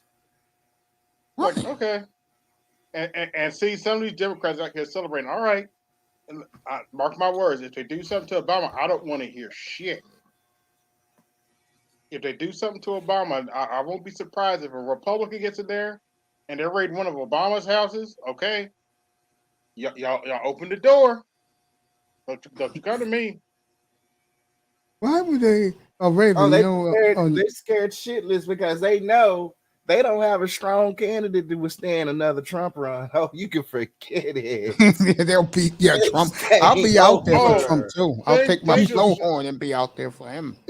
things are so bad now. They're talking about running AOC. It's like they need a drag pick. Shit. Oh, it's AOC. I mean, Now my inside sources. This is an interesting. Said probably the best chance they got is Gavin Newsom, the governor of that don't even California. sound like a presidential name. I know. You guys really think Trump's gonna run again? Oh, absolutely. He I already agree. said it. He's I picking agree, out the day. I agree. Mhm. He's just picking out the day to announce it. It'll be next year sometime. Oh No, no, later yeah, this I year. think it'll. Later I this think year. I think it'll be definitely during November, the midterm elections. Yeah. And to all the black people that think, "Oh, Trump can't get elected again," I got two words for you: Yes, he can. Grover Cleveland. Mhm. You don't know who Grover Cleveland is? Yes, I am a history buff. He was your 22nd president and your 24th president. Mm-hmm. There's precedents for Trump to get elected again. So, in other words, Trump is your 45th president. If Democrats keep doing what they're doing, he's going to be your 47th president, too. Mm-hmm. And most certainly he will get 2 terms. Yes, he will. Yes. So he can literally brag about, I have 3 terms as president. He'll die in his White House chair, looking at Most the likely. stock market. But yeah, the FBI raided Mar-a-Lago. I'm like, okay. Keep playing around. Okay. AB, I get the feeling you like politics. Yep. How quick you said that. Yep. It is what it is. There's no problem with that. I was leaning on the left for a minute, but after 2016 and they picked Hillary, that's when slowly I'm just like, no, we're not going. Nah, I'm not doing. We're not going this direction. I voted for Hillary, but I was like, y'all headed in the wrong direction. And I tried to warn people. Hillary can lose to Trump, and they're like, oh, Hillary's not going to lose to Trump. Yada yada yada. Well, Hillary lost to Trump. And she's never recovered from that. Nope. Because she was lied to by her so-called party. Mm-hmm. Oh, we got this. We're racking this up. Yeah, don't worry about it. We got this. They try to blame it on Bernie, but no, that's Hillary's fault. It's Hillary's fault. I totally agree. Definitely Hillary's fault why she lost. It was the Bernie Bros' fault. It's like, oh, shut up. They're gonna have a WrestleMania party Thursday night at 10 o'clock on YouTube. WrestleMania party. Did WrestleMania already happen? No, this is for the new WrestleMania. They're gonna be at the SoFi Stadium. Oh. Raven, you'll be there on YouTube Thursday night? No. No. I'll probably be laying down. Well, they still pumping Roman. That's for damn sure. Yeah. Wrestling. Yeah, they had Brock dropped a whole damn ring on him. He still beat Brock.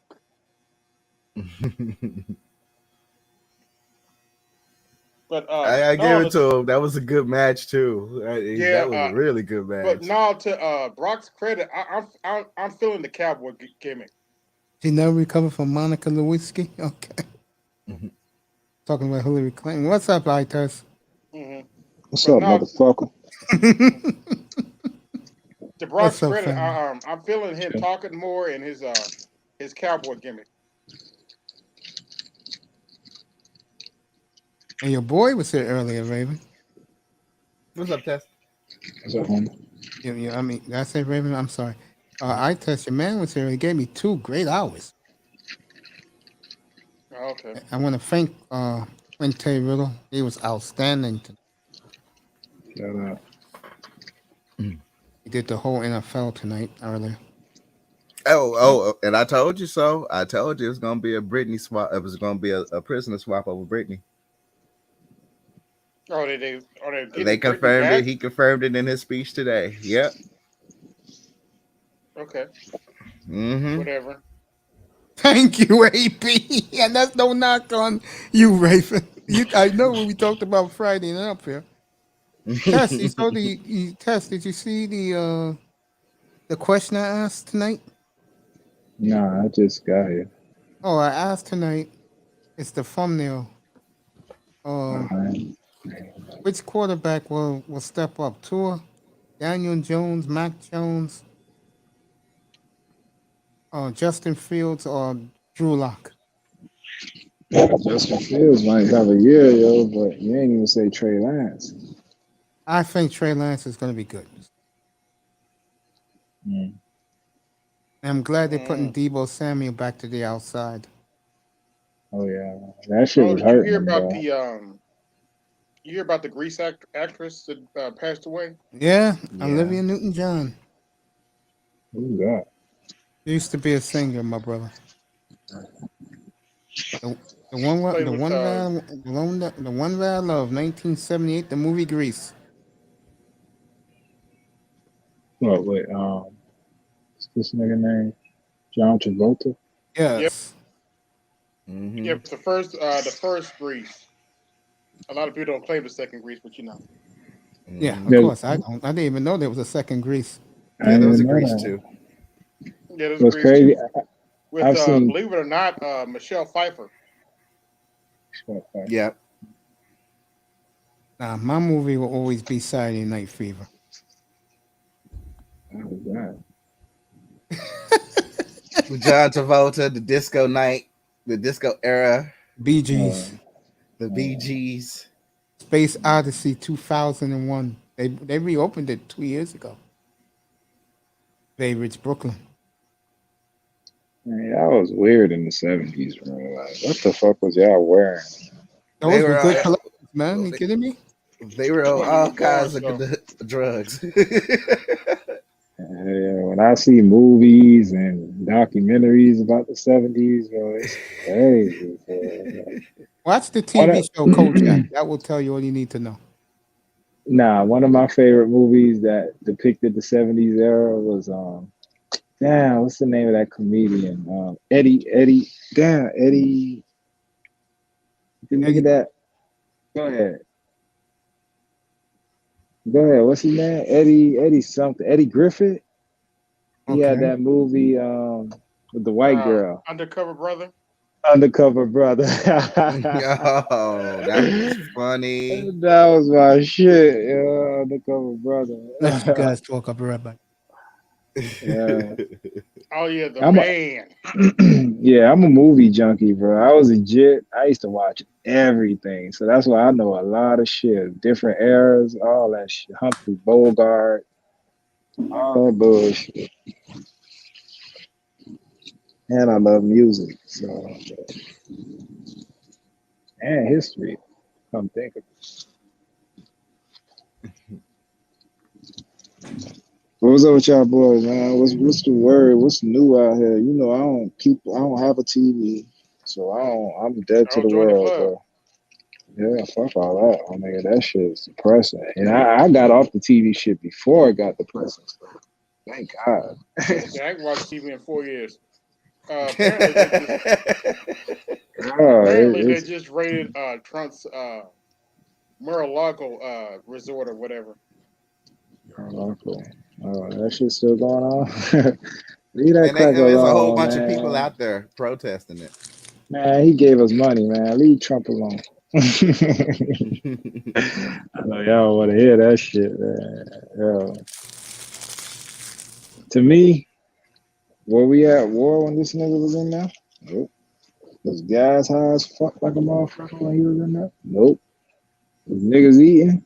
Yep. Why the fuck y'all fucking the motion up for, dog? Like, yo. I got Crypt We're Keeper going up to in get there. Trump out. Crypt Keeper up in there. 'Cause you don't know when he gonna kick. Man, let me stop. Man. I don't need Biden to kick the bucket now because Kamala's up next, and we don't need that heifer running the country. How you know she not running it puppet style, bro? That's how I look at things. Because the deep state who really runs this country is not that stupid. You think they're gonna let that heifer run the country? Really? No, she gets to keep him in line. Like, you know, he ain't on nothing. Nah, bro. But No. they You still don't doing their understand. You don't thing. understand how politics works. They're not gonna let that heifer run that country. You I mean, don't we know. just bust out the all. I mean, Abbott was so pissed off at Biden and the immigration policy, we just shipped off and bust up a whole bunch of migrants up to Washington. Say, here, you go take care of them. Yeah. I get it, but it's a lot of like Trust and believe they're not letting Kamala run this country. look, they never run it outright. It's not like they have all authority, nigga. If they want something done, they gonna do it. They just the figureheads to me. And Trump was just a figurehead they couldn't control because he came in there with money. You can't control him. He already had power. So Yeah, pretty much. and you know what I mean? So you can't control that. And he was talking crazy. So that's they beef with him. They were like, damn, we thought he was one of us. But Kamala, she has the Condoleezza Rice pedigree, bro. She'll fit right in, man. You tripping? No. Yeah, think about it. You just want to deny it, but you gotta think about things. No. All right, cool. No, hear me out. Condoleezza Rice is qualified to run the country. Kamala Harris ain't qualified to run shit. No, I hear you on that, but what makes Condoleezza Rice qualified? What gives you that? Are you kidding me? She worked in the she put so many. Secretary of State. She worked in the State Department just like Colin Powell. She's basically almost on the same level of Colin Powell. And to me, them two are just figureheads. Like they're just put there in place for It's way more. I mean, when it comes to Secretary of Defense, you don't know what they do because they don't do it publicly.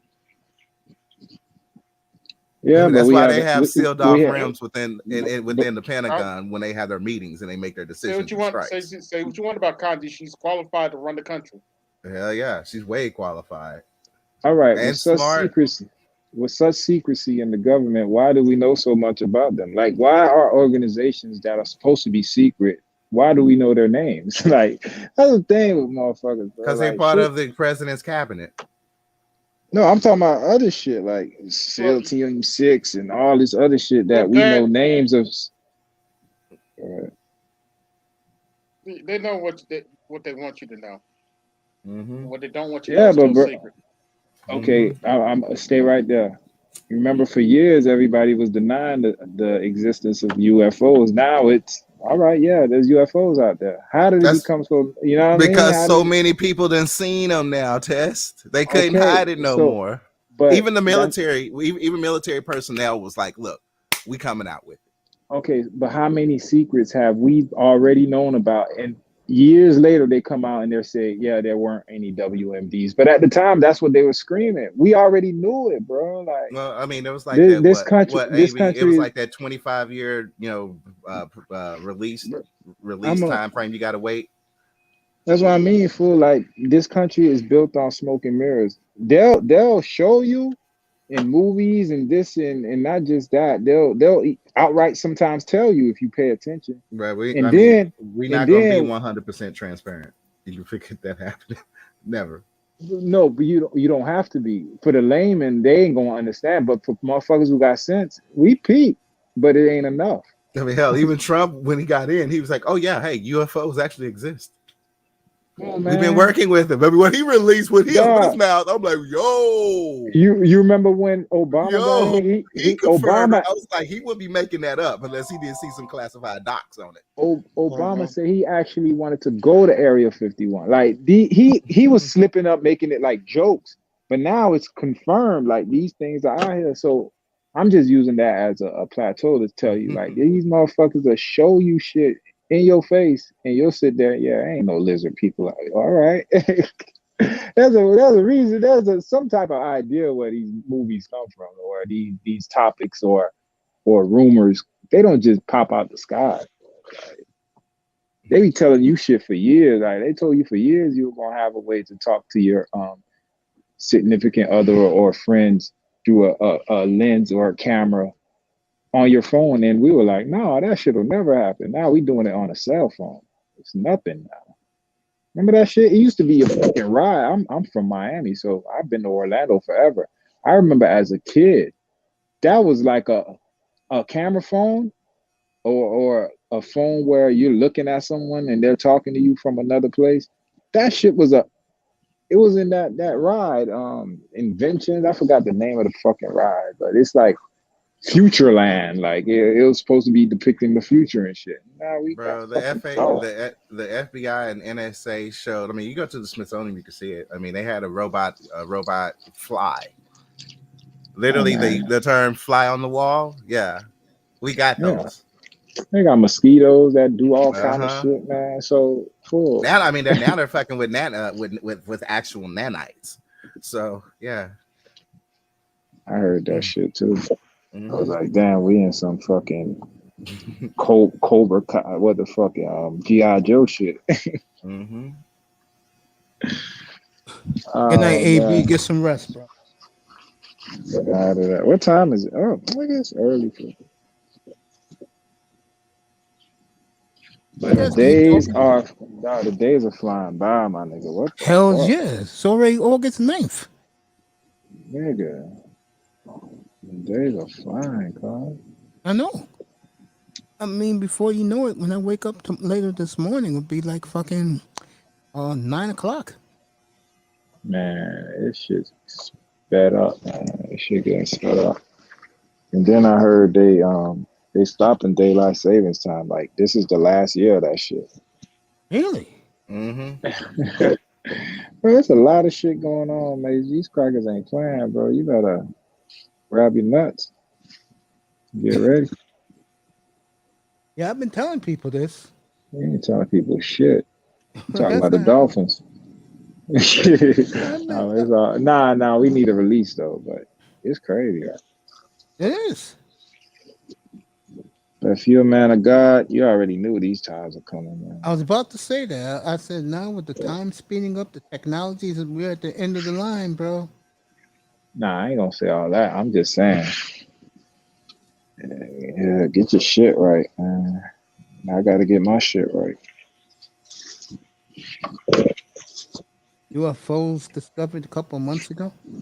It's a month ago, nigga. They been here, nigga. You a alien. I know they've been here. So I know you've been here. You're an alien. All right, see how you stop talking? I'm exposing the truth. I'm not alien. All right, you're from the land Zimnar.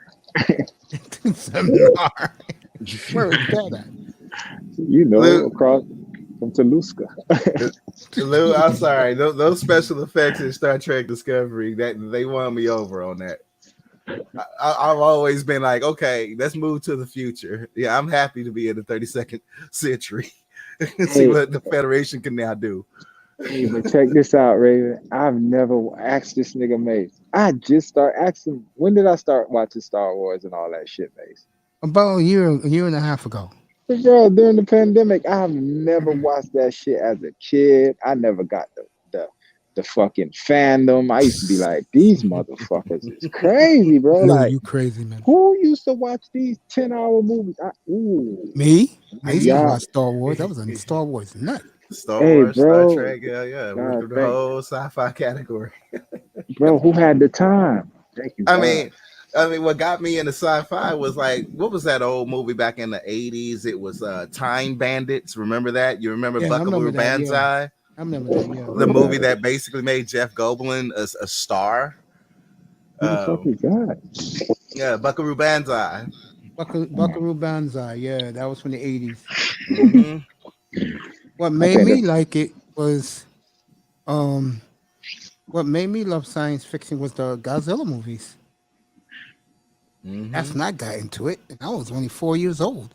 Bro, if I ain't get Disney Plus, I ain't know what that shit was, bro. Like, I ain't know what a Star was. When I got Disney Plus, cause I got it for one reason, and it was for the Marvel.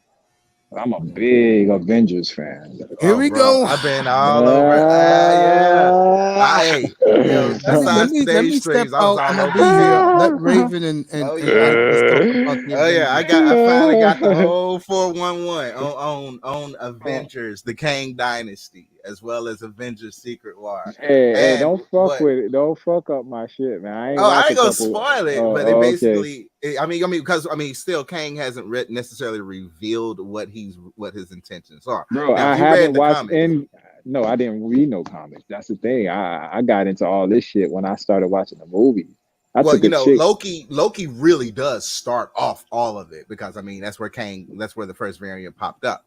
And he spoke of, oh, wait till you see my other variants. Now, the other variants, the real Kang is actually, and this has already been hinted through the Infinity Saga. If you watch, hold up, I ain't see Endgame yet. No, you don't have to watch Endgame. I mean, if you've seen Ant-Man, fuck it up for me. Yeah, I watched Ant-Man. Yeah, You've seen Ant-Man, okay? I seen everything up to Endgame. Okay, well, in Ant-Man 2, when they brought back his wife, there was a slight screenshot of a city within the quantum within the quantum realm. The quantum realm is actually one of the most important links to the multiverse of all time.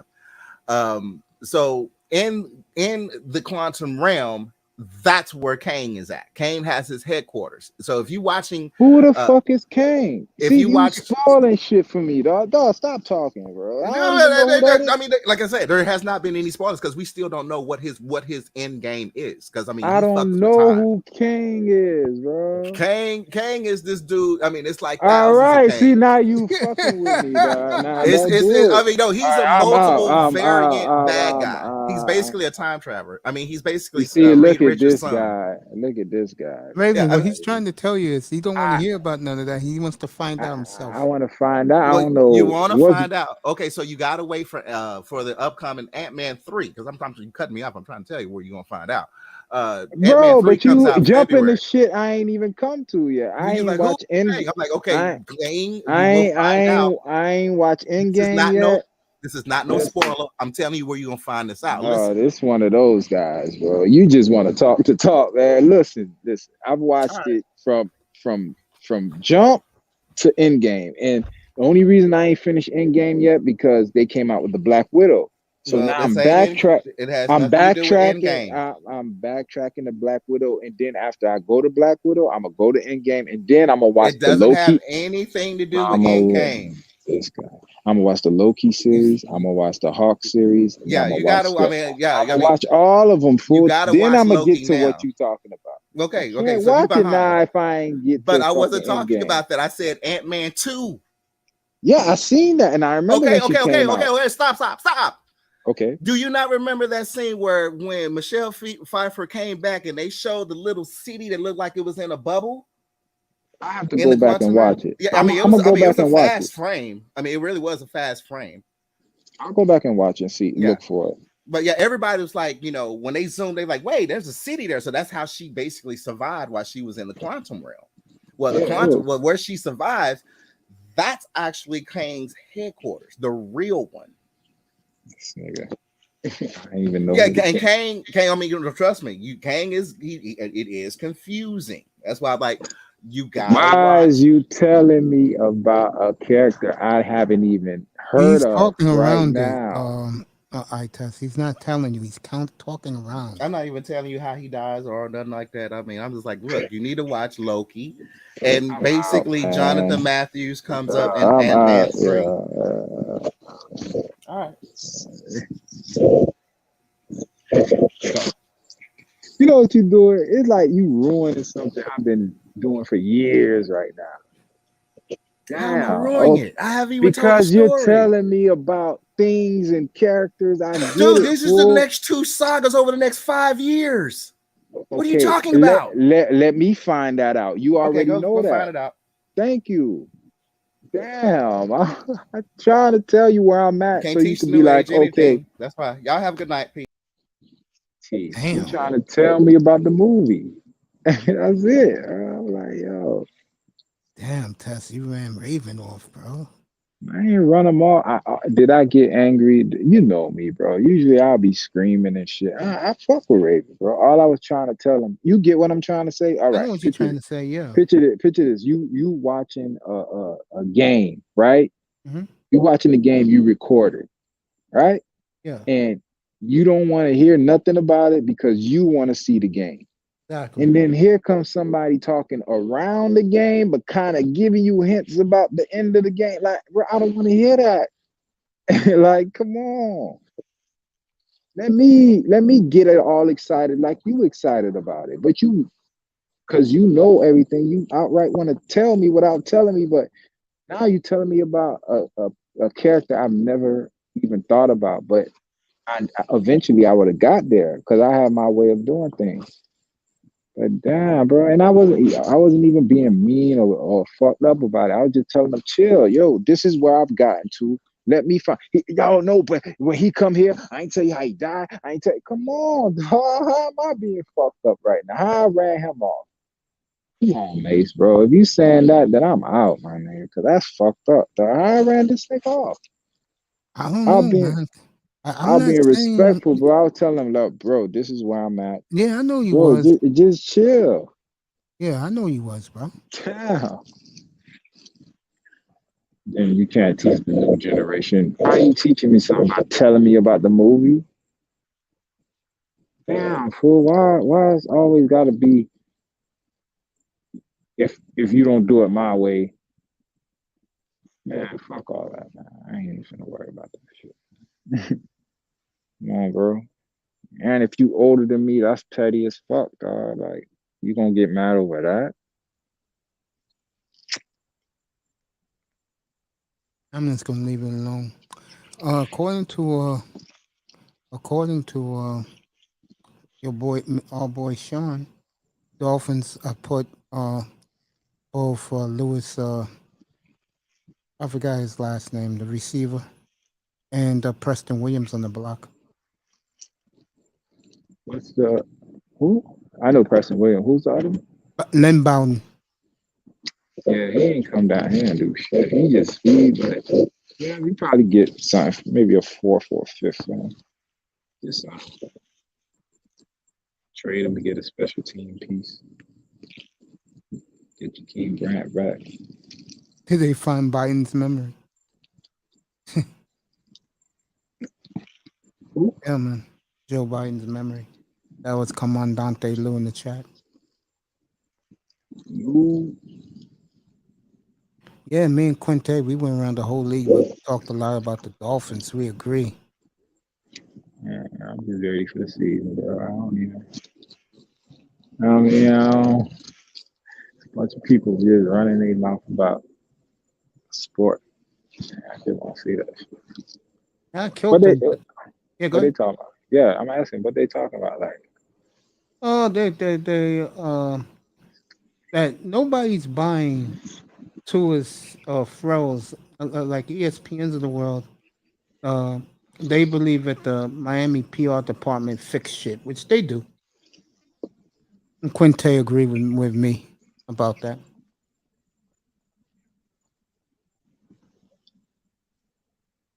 You know. Well, as far as the team go, they look great, man. No lie, they're looking very good, especially the fourth round receiver from Texas Tech. what's his name? I think it's Johnson or Williams, one of those two. Where did You that Williams kid from Alabama go to receive?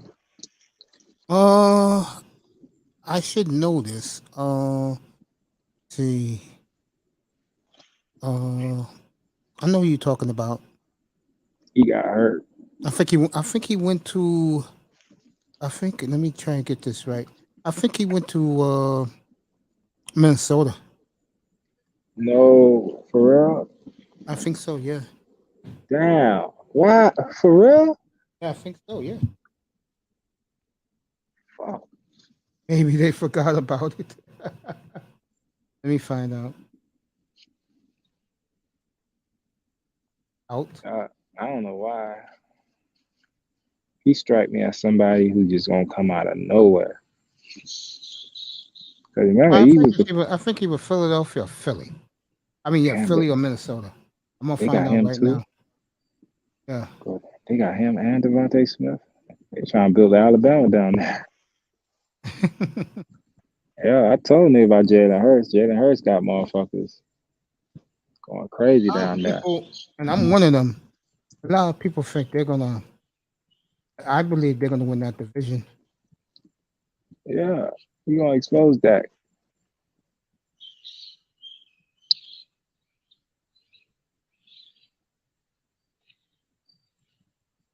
All right. Let's see. Where do these guys go?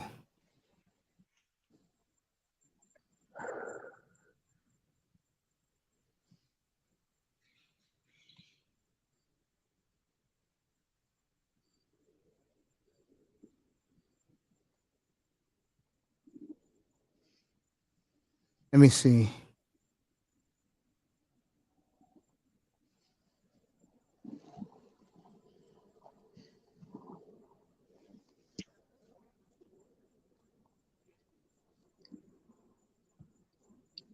October.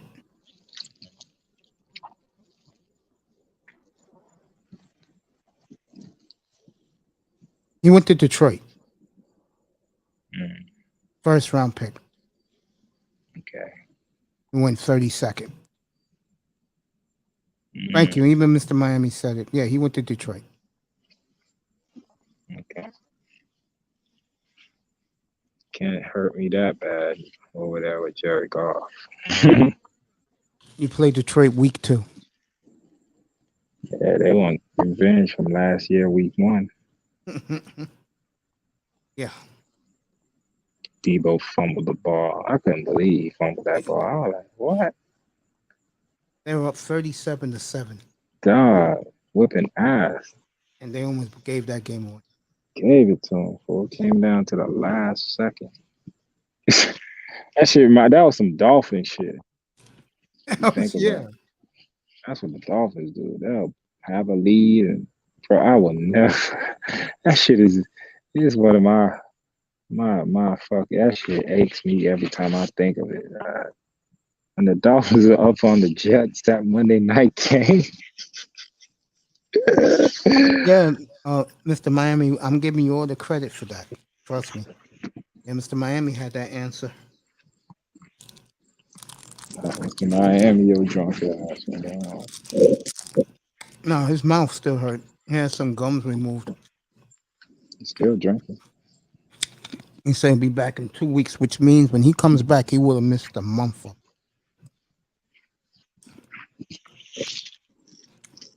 Can't wait to welcome you back, bro.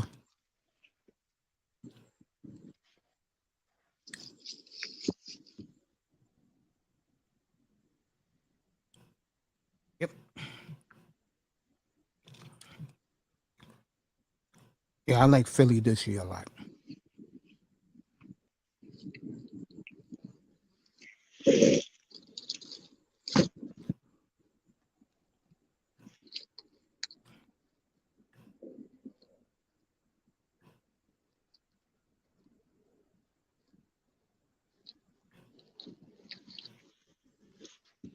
Yeah, man. How's the family? Good? Chilling.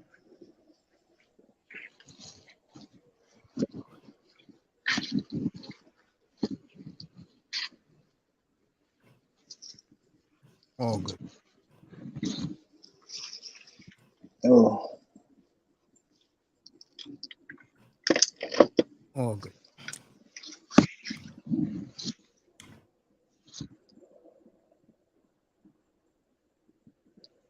Can't wait for this to start, bro. yo, I'ma holler at you. All right, man. Be good, bro.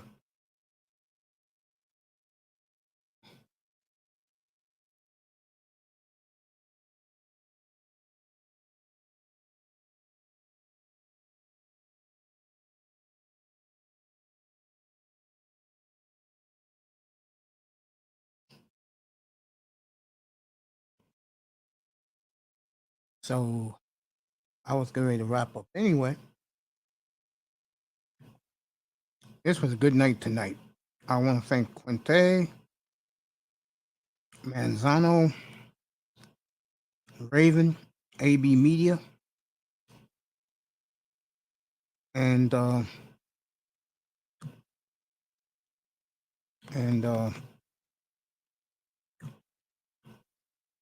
iTest for being up here.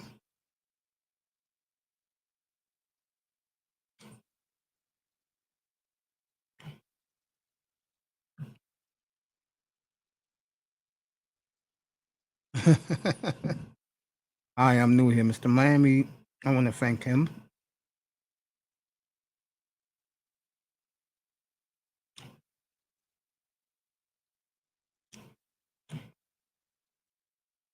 Let me do the roll call for the night because I'm out of here. Come on. What did Nicer say? I'll drop the link. Come on up. Good to see Zero back on YouTube. He's been gone for 2 years.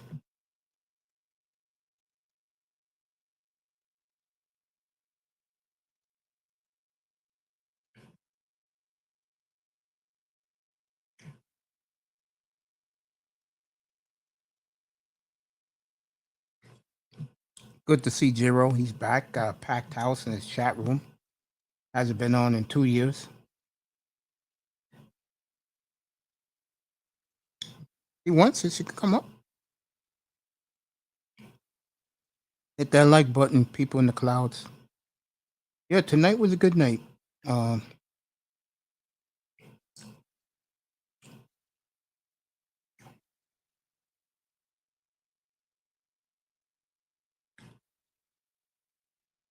know, went quick. Nearly 5 hours. Hey, did Kuda go off the air that quick? Let me know about Kuda. He's still on.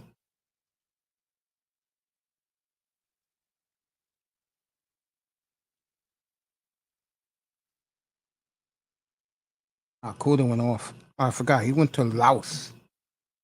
Believe it or not. He was at the border. Crossed over it. So.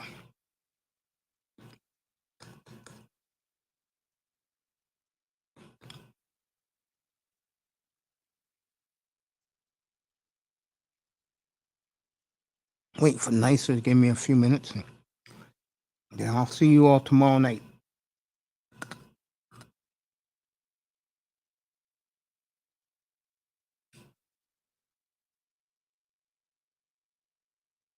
Oh, let me say something. I know 23 sacks and 6 interceptions. Let me say something about N.F.L Plus.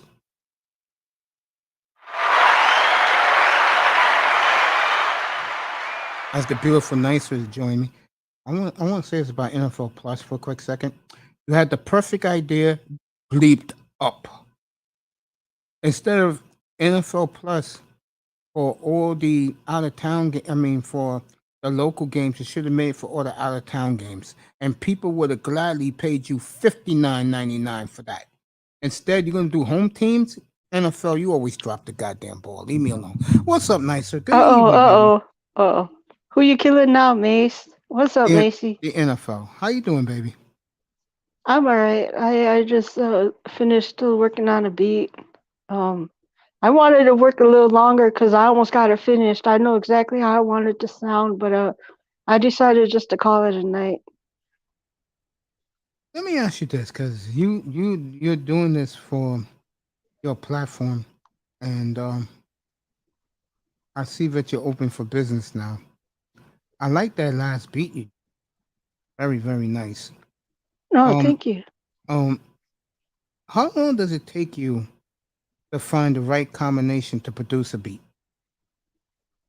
Well, right now, because I lately I've been taking my sweet time. It takes me about a week to finish a beat because I only work on it maybe a couple hours a day.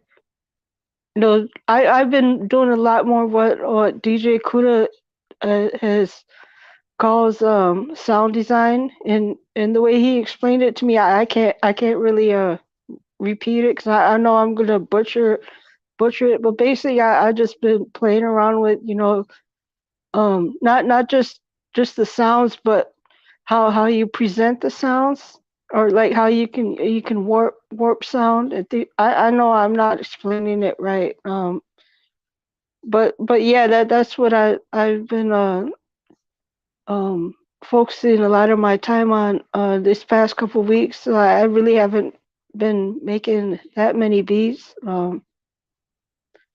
But yeah, I'm growing. I'm learning. I'm picking up all different new kinds of tricks and stuff. And DJ Kudo has been very influential in that area because he's been dropping a lot of beats this past few days, and I've been trying to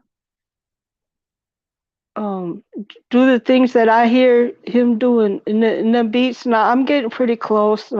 It's so I'm definitely having fun with it. I just haven't been uploading beats like I was when I first started making beats. Just because I'm trying trying to learn all these different things.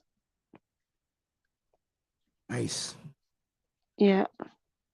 Yeah, because when I see what you're doing, I always appreciate people who are talented at something that is not easy to do. And when I hear you tell people what you do, I think it's very tiring. I also think it's very inventive and very rewarding at the end. Would you agree with that? I would agree. I like to add what you said about it's not easy. See, Mace, I'm not. I was always the type of person. If I ever tried something, I it most things I could pick up pretty easily, and it won't take me long to get the hang of it. Um, but when it came to making music, it frustrated me. For one thing, I can't read music to save my life. I sure did try learning how to read music, but them little dots on going across the pages of sheets of music, I can't turn that into music. And I tried learning the trumpet. I tried learning guitar, piano, drums. It for some strange reason it wouldn't register. Like I couldn't wrap my mind around it.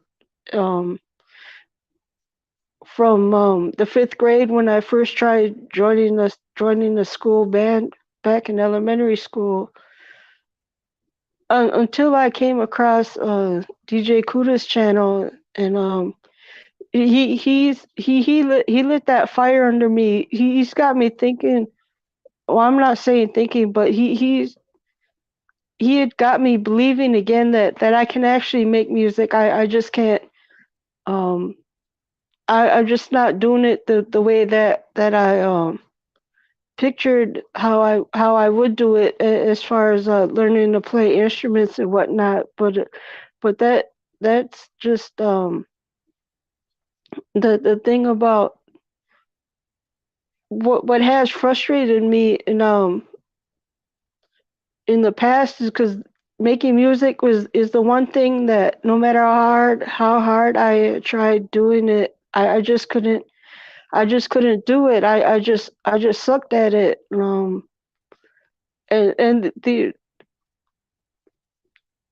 this is another thing because I used to actually sing when I was younger. I was really involved in the Native community here, and I was actually my the guy who ran the children's program that I mentored at a lot back in high school.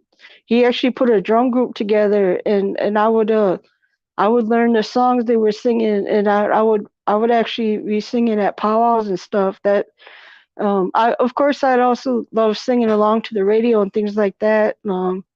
If you ever was over at when Kuda did have the karaoke shows, Yeah, I was at a couple of them. yeah, I love singing. Um, but as far as the making music part, Yeah. it always frustrated me because I that's the one thing that I never could get good at, no matter how hard I tried, up until I came across DJ Kuda. What do you think about him going to Laos today? Oh, he's taking care of business. He's following the proper procedures as far as being in another country and following along with the rules and regulations they got there.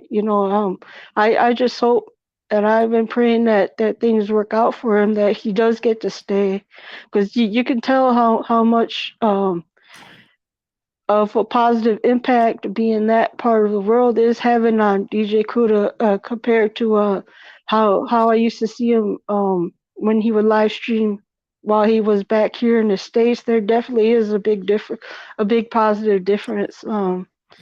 It's just it's really cool to see him. Yeah, he's going through a little thing since he lost his bank card, and I could tell that's the stress and anxiety is taking a toll on him, but that's his only problem. That is, and it yeah, it did hurt me to see him going through that. Being that he had no access to his cash, all because he had misplaced his bank card at an ATM machine, and that little thing set him back for a few weeks. But other than that, you can tell he's really enjoying his life over there, and I'm very happy for him. Respect to you, Lou. Also, it's good to see you again. Yes, it's great to see Lou. Hope he's having a good summer down in H-Town. So, what do you think, Mace? About Kuda or yourself? Yeah, no, about Kuda. What he's got going on over there. I'm very happy for him. Very proud of him. Oh yeah, same here. I tell him that all the time, man. Because I wasn't here for when they had that anti-Kuda smear campaign that they had ran on him in this space. I know I wasn't here for that, but I do know Kuda. I know his heart and his character. He really has a heart of gold, and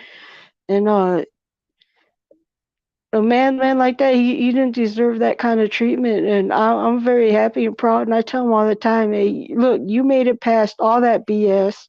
It didn't kill you.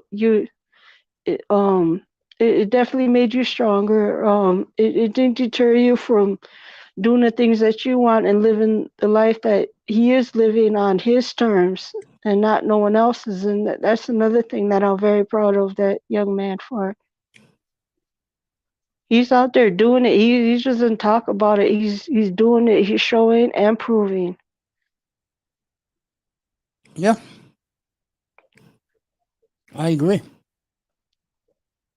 My prayers are with him, especially being in that part of the world. Hope he finds his card.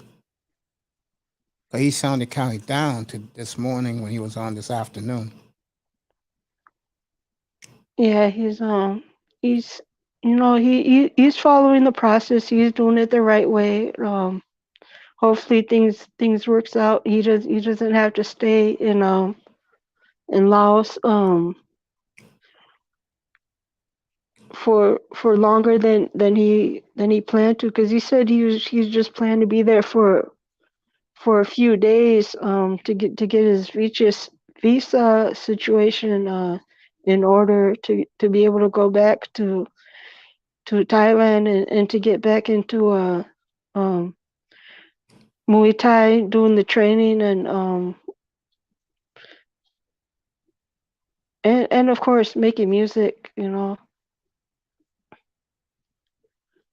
And shout out to China White. Kula is Lou. in Laos. And Yeah, he's in Asia. he's in Southeast Asia, Commandante Lu. Been gone for like 6 weeks now. It was Laos dope. Yeah. Yeah, they were good people over there. Because where I grew up, what we call the barrio, because it's mostly Mexican. But there's also a lot of black families and Hmong families. The Hmong people, they're from Laos. They like my next door neighbor and another family that lived in the building behind me. They were from Laos, and there were several other families on the other side of the street that were from Laos also, and it they played a huge role in when it came to how I carry myself growing up. I definitely Nice. modeled a lot from them, because they really keep to themselves, and I'm the same way. They live very simple lives, and you could tell that they're very happy people all the time. They definitely strongly believe in their cultures and traditions, and even though they're living here in the States, they carry themselves like they are back home in Laos. And yeah, I definitely learned a lot from them growing up. And there's a lot of the way that I am right now is because I was around them people growing up.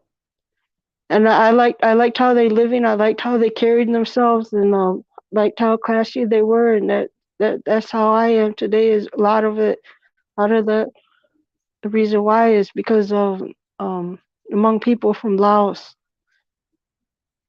And they were, because this how I knew I was cool with them, because they don't let anybody into their home. I was actually outside one time playing with a little boy across the street, and the mom came out and called to him, and I looked up, and she gestured to me to come inside the home, which just shocked me, because they don't invite just anybody into the home, right?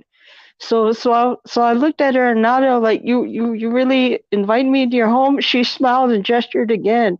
So I jumped up, because I was nosy. I wanted to see what a Hmong home looked like, because nobody else had ever been invited to these people's homes. So what I did was I walked into the doorway, and I just stood there respectfully, like I wasn't gonna take another step aside, but I looked all around just to see, what was in their home, and it was very um minimalistic, you could say. I mean, there was a table in the kitchen where it didn't have any. It had only one chair, so I figured that's where the mom prep the meals that she cooked for the family every day, and there was a nice rug and a small table in the living room. I guess that's where the family ate their meals. Kneeling down because I didn't see any chairs around the table, and the table was kind of low, so I figured that's how they ate their meals. But yeah, it was like they're really cool, good people. You know, they were as far as carrying themselves with class. So, well, you can see when Kuda is out and about, how friendly the people are over there in Thailand. You know, it gives you the what I like to call the '80s vibes, because people these days they're not friendly and interactive like that anymore. Would you agree, Mace? Oh yeah, I live here in New York. You're absolutely correct. They're not. They always have an attitude. Yeah, and I understand that, stress and anxiety plays a lot into it, but people, if people were just okay, I want to say people, okay, because it's a lot of it is just women's attitudes, the sassiness and the stuff. They can put a lid on it for just one day. Just try being courteous, kind, and things like that, and see how it changes your whole mood throughout that day, and and try doing it again the next day. And when you start seeing the positive benefits of doing that, maybe that was motivation enough, to continue being courteous and kind to people. You don't always have to get defensive, want to And start arguments and things like that things and all that online or stuff. offline.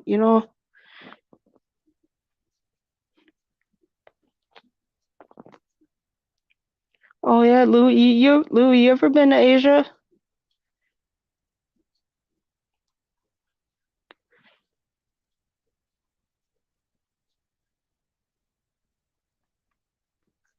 Oh, you ever been to Asia? That's what Southeast Asia in particular.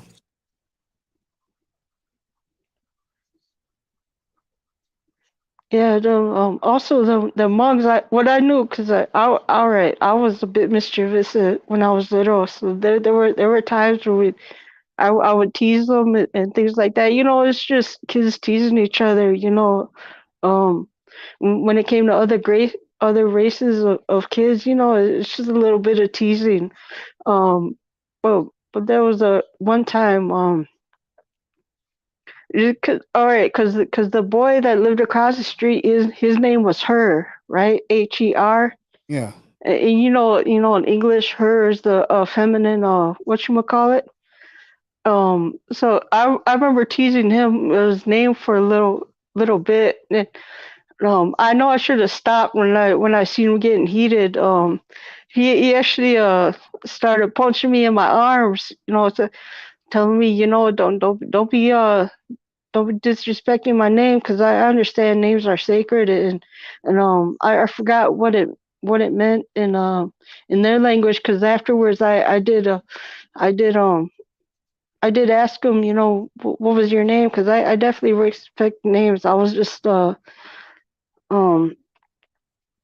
I don't know, I just thought it was funny at the time being little, but then be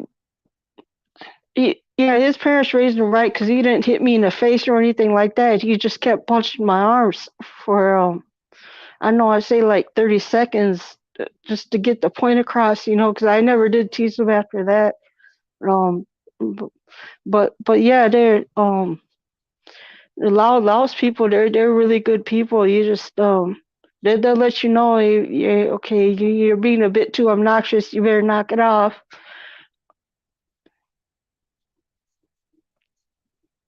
Wow. Do they have many Asians there in New York? All over the place. So you guys have like a Chinatown? Yeah, it's all the way downtown before you get to Brooklyn Bridge. Oh, okay. That's cool. That's what's up. Yeah, here in Minneapolis, what they call Nicollet Avenue, that it goes through downtown. But once you get south of downtown, Yeah. Nicollet Avenue is a lot of Asian shops and restaurants. Not just Chinese, but like Vietnamese. They got the what do you call the full soup shops, Hmm. supermarkets, and there's a couple of Mexican spots, and there's one Caribbean spot. I never got to check out yet. Because every time I go over there, it's always closed. I mean, this guy's restaurant is so good. He I don't know how he works it where he operates the hours that he wants to. I don't know how he gets the word out that he's open, but everybody keeps telling me how good the food is there. But every time I the few times that I stopped by there, the restaurant was always closed. But I did hear he got a what we have the state fair here in St. Paul, that he set up shop at the state fair because the Minnesota State Fair is known for food. I mean, that's one of the biggest attractions to get people to go there.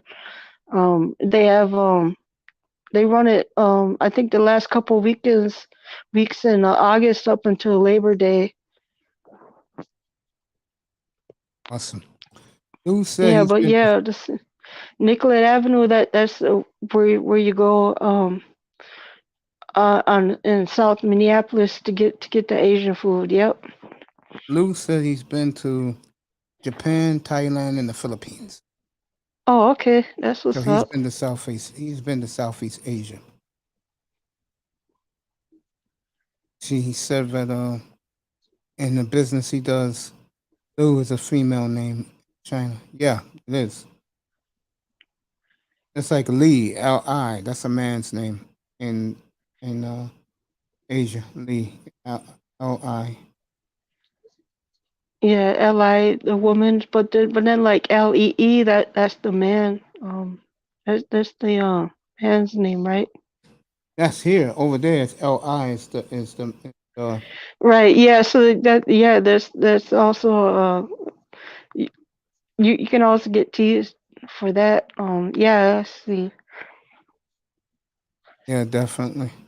Here with the beautiful nicer for a couple more minutes, and then I'm done for the night, and I'll be back tomorrow night. Uh Okay. Well, I didn't want to keep you. I just no, wanted no, to it's say okay. hi. It's okay. I'm enjoying talking to you tonight. Just me and you talking. It's like Oh, me okay. giving it to you. Let me ask you this: when you when you decided to go all in what you're doing now, did it fascinate you? That's like I always talk about. Me and Raven, we make fun about the enterprise.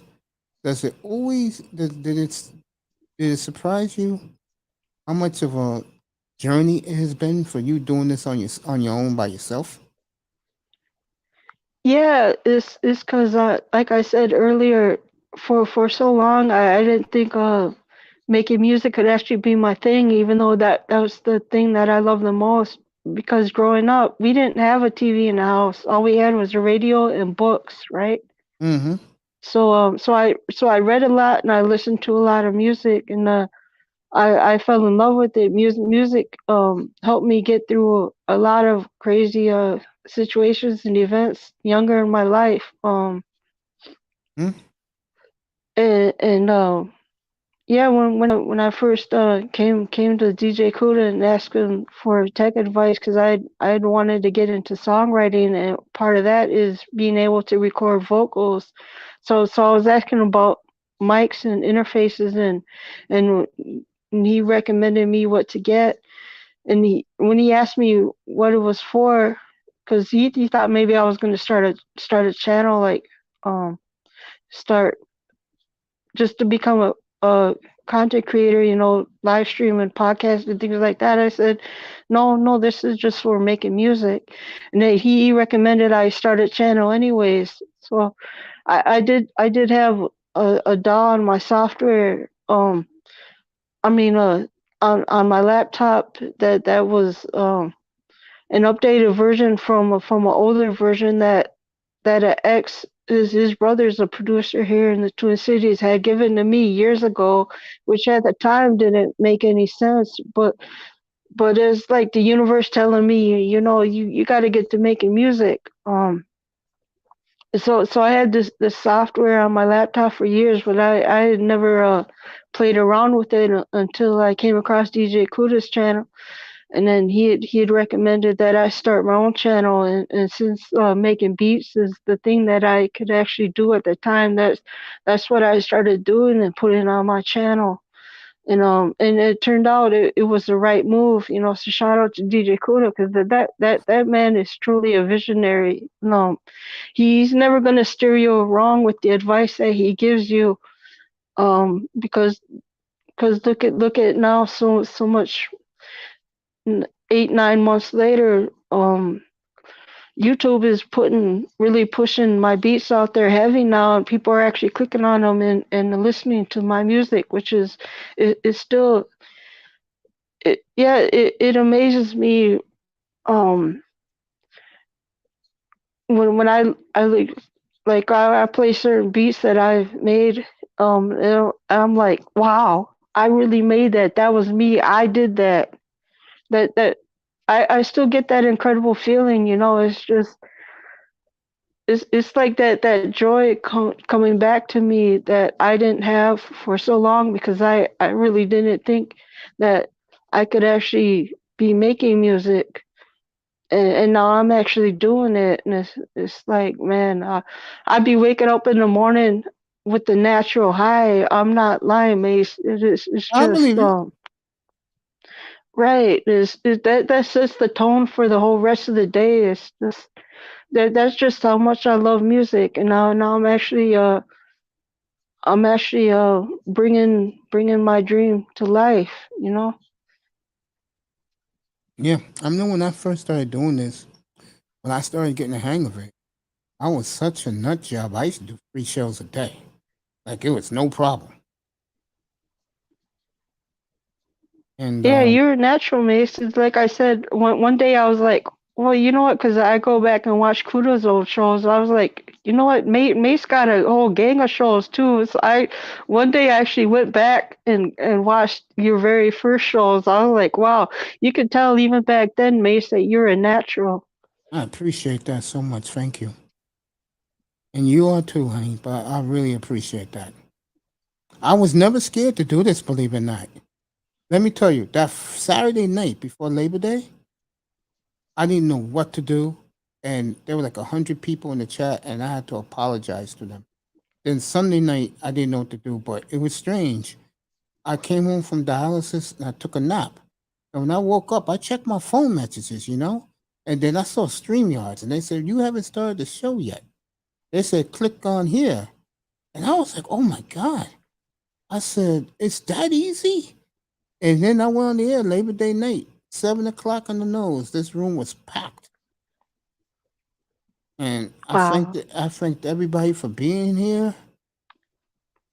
I appreciated everybody. And I still do to this day.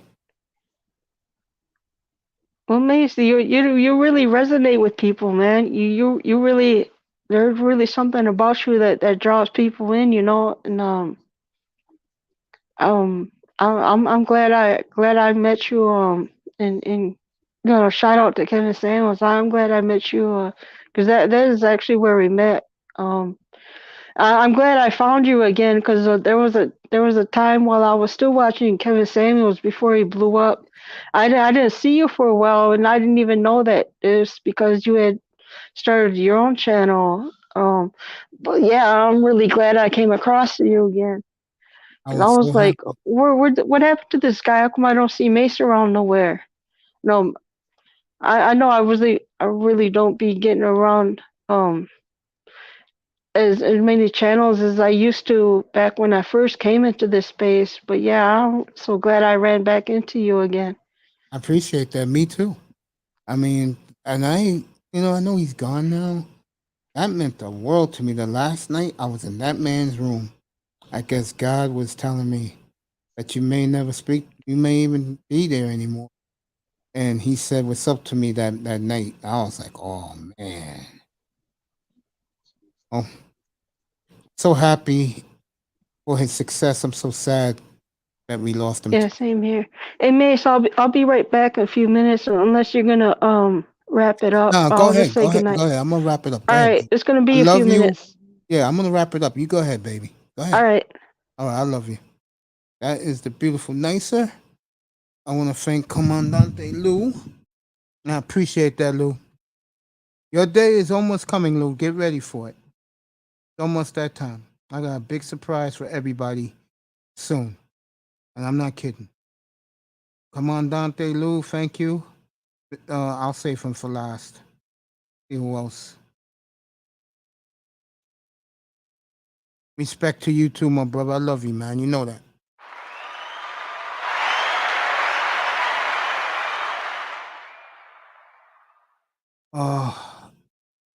Let me see who else was in here tonight. The beautiful Nicer. I'll see her tomorrow night. Unless Cooler's on. Because if Cooler's on, and it should be date. By the time I get back tomorrow, it'll be morning for Cooler. Okay? He's in Laos, by the way. Everybody say a prayer for him. See who else was in here. AB Media, thank you, brother. Manzano, as always, thank you, sir. Brown and Ellie, mwah, to you. G Mars, I didn't even see you, bro. I apologize. I was probably in the kitchen. My apologies, taking my medicine, bro. G Mars family, what's up? See who else? F was tremendous tonight. Don't be a stranger. F, thank you for your contributions. You was terrific tonight. I'm gonna save both of these guys for last. See who else?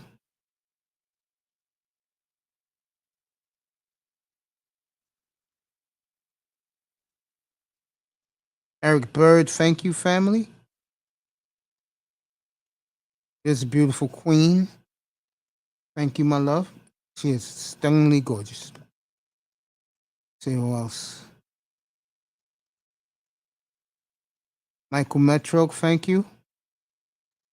Should come up sometime. We talk Blazers. Grinder. Underrated Darkness, thank you. Akuma, thank you. Don Philly, thank you. Q, thank you for coming up. Give me 2 good hours tonight. And Flipside Fishing, thank you for being here, family. And I want to thank 2 more guys because it wasn't for them, part of the family. No, you get well soon. I love you. Let me see if your girl's on. She was on earlier today, bro. China did 2 shows today.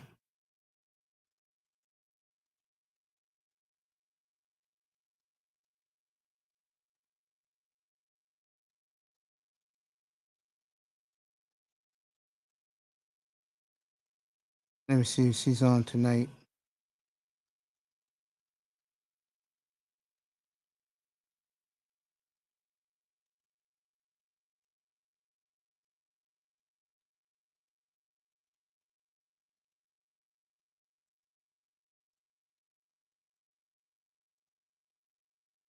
Nah, she's not on tonight.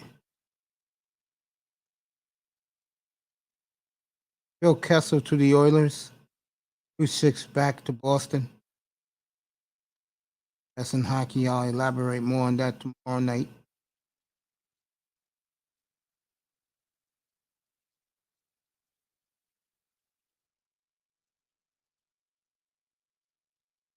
All right, China was on earlier.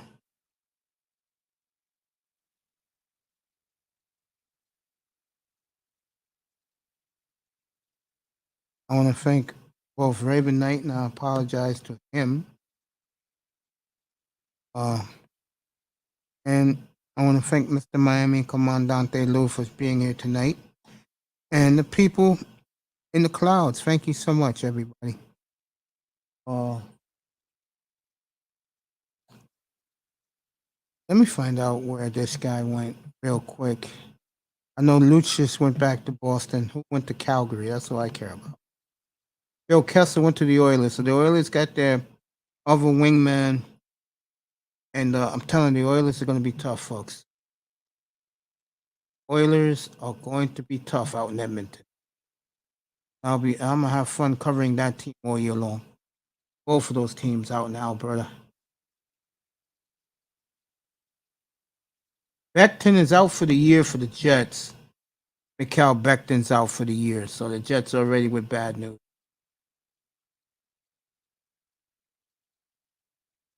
Becton out for the year for the New York Jets. Mikhail Becton. Could be a wasted pick for the Jets. Huberdeau signed last week. Got his number 10 jersey hanging up as he signed his contract.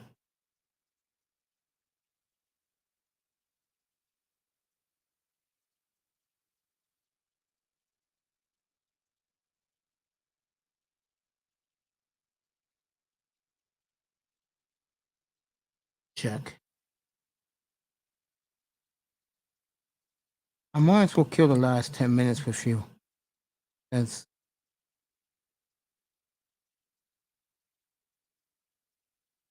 Patrice Bergeron went back to Boston. He was supposed to retire. It's good for the sport, but Bergeron is coming back for unfinished business.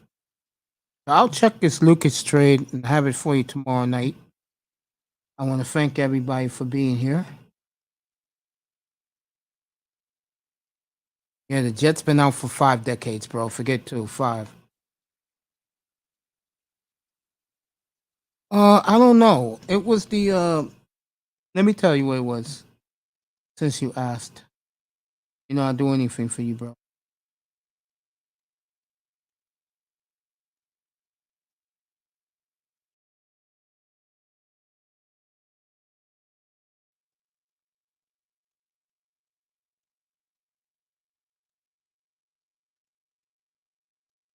China's been absolute fire lately.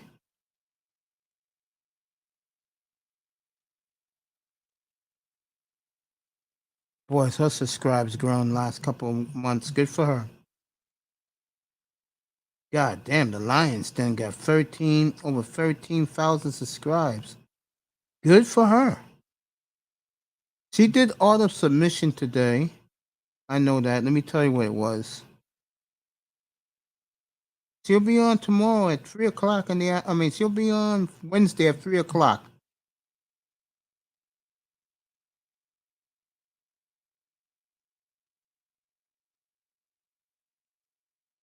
Lions Den has been a big winner for baby girl.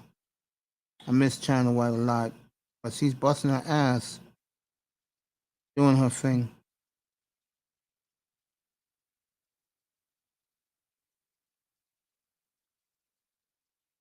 On Wednesday at 3 o'clock in the afternoon, Miami. And then she's on Thursday at 10 o'clock after dark. That's on the Mindset of a Black Woman's channel. She did auto submission channel today. China White getting more women in her congregation. That's good for her. Very happy for her. Do you want to come up for a couple minutes? Yeah, I just told everybody he's out for the season. Yeah. You want to come up and say hello to me? Come on. Get up here before I go to bed, bro.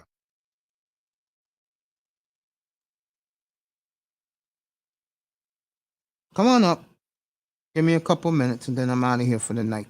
I'll be back tomorrow, Wednesday. I'll take Thursday off, be back Friday. I'll be on Saturday night. On Saturday, I'm gonna do I'll be on Wednesday, Mr. Miami. You know that. Thursday is Patriots, Giants, that's nothing. Saturday is the big card. Next Saturday is the big game in here. Denver's at Buffalo, 1 o'clock N.F.L Network.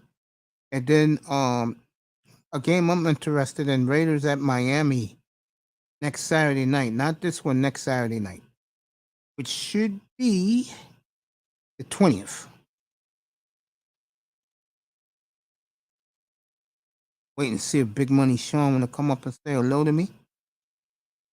I'll chop it up with him. If not, then I'll see you all tomorrow night.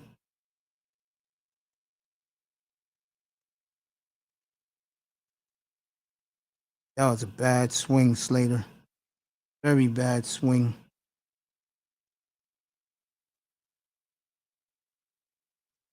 I tell you, tonight went quick.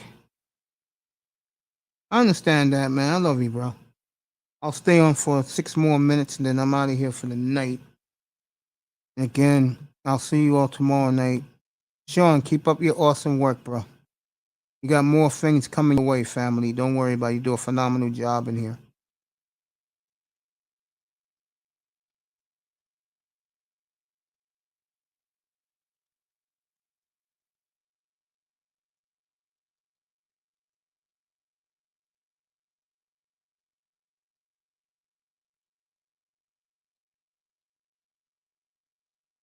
Yeah, I'll skip it, Mr. Miami, because none of the starters are playing. Next weekend, the starters are playing a half.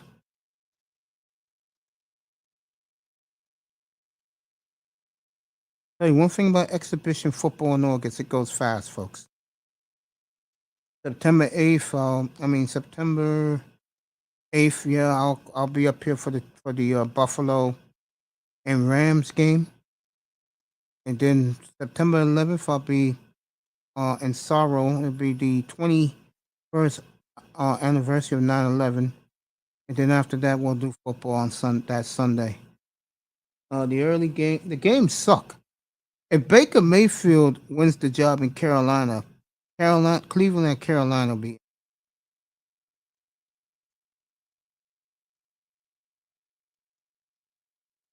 If Jordan Love was the quarterback of the Miami Dolphins right now,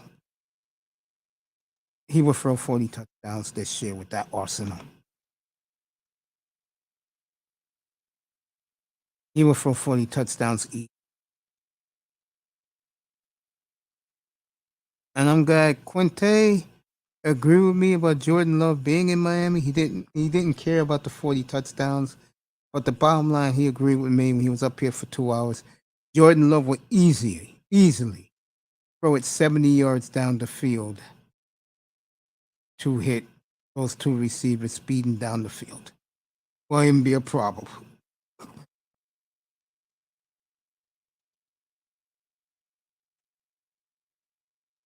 He would. I'm not making this up. It's like Quinte said, it's arm talent, man. Dude, Sean, be honest, man. Who's in front of him in Green Bay?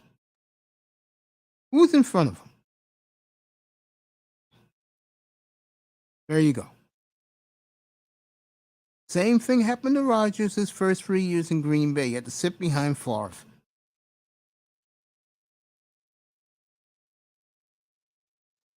You know, poor Gasolina on 74th and 78th and 24th Ave. You're fucking nuts, man. Bro, don't do that. Don't do that, Mr. Miami. Who's the other quarterback Quinte mentioned? Oh, Tannehill. Wouldn't that be some shit? They get Tannehill back and he go take this group to the Super Bowl to win it next year? Wouldn't that be some shit, fellas? Hope I'm alive to see it. Mr. Miami's cracking up.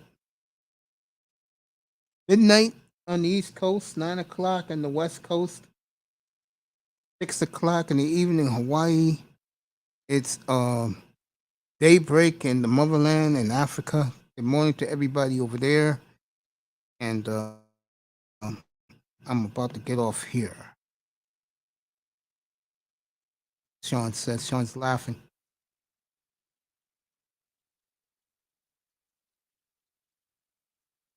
Sean's laughing at me.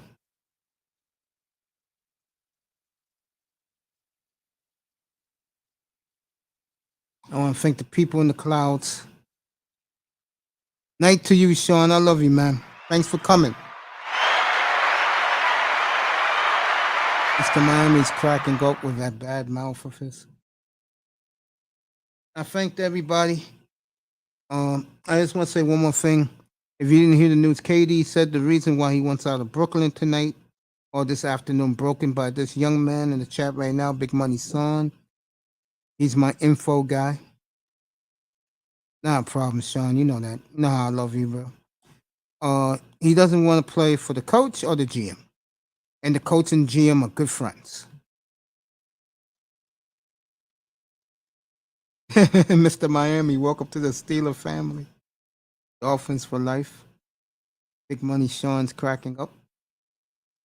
All right, let me get you guys out of here. Get some sleep. 11 o'clock in the evening where Lou is at, probably barbecuing in his backyard.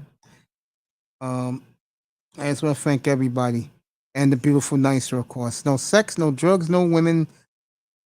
Good night from the Oasis, everybody. And I love you and I appreciate you. This is for all of you.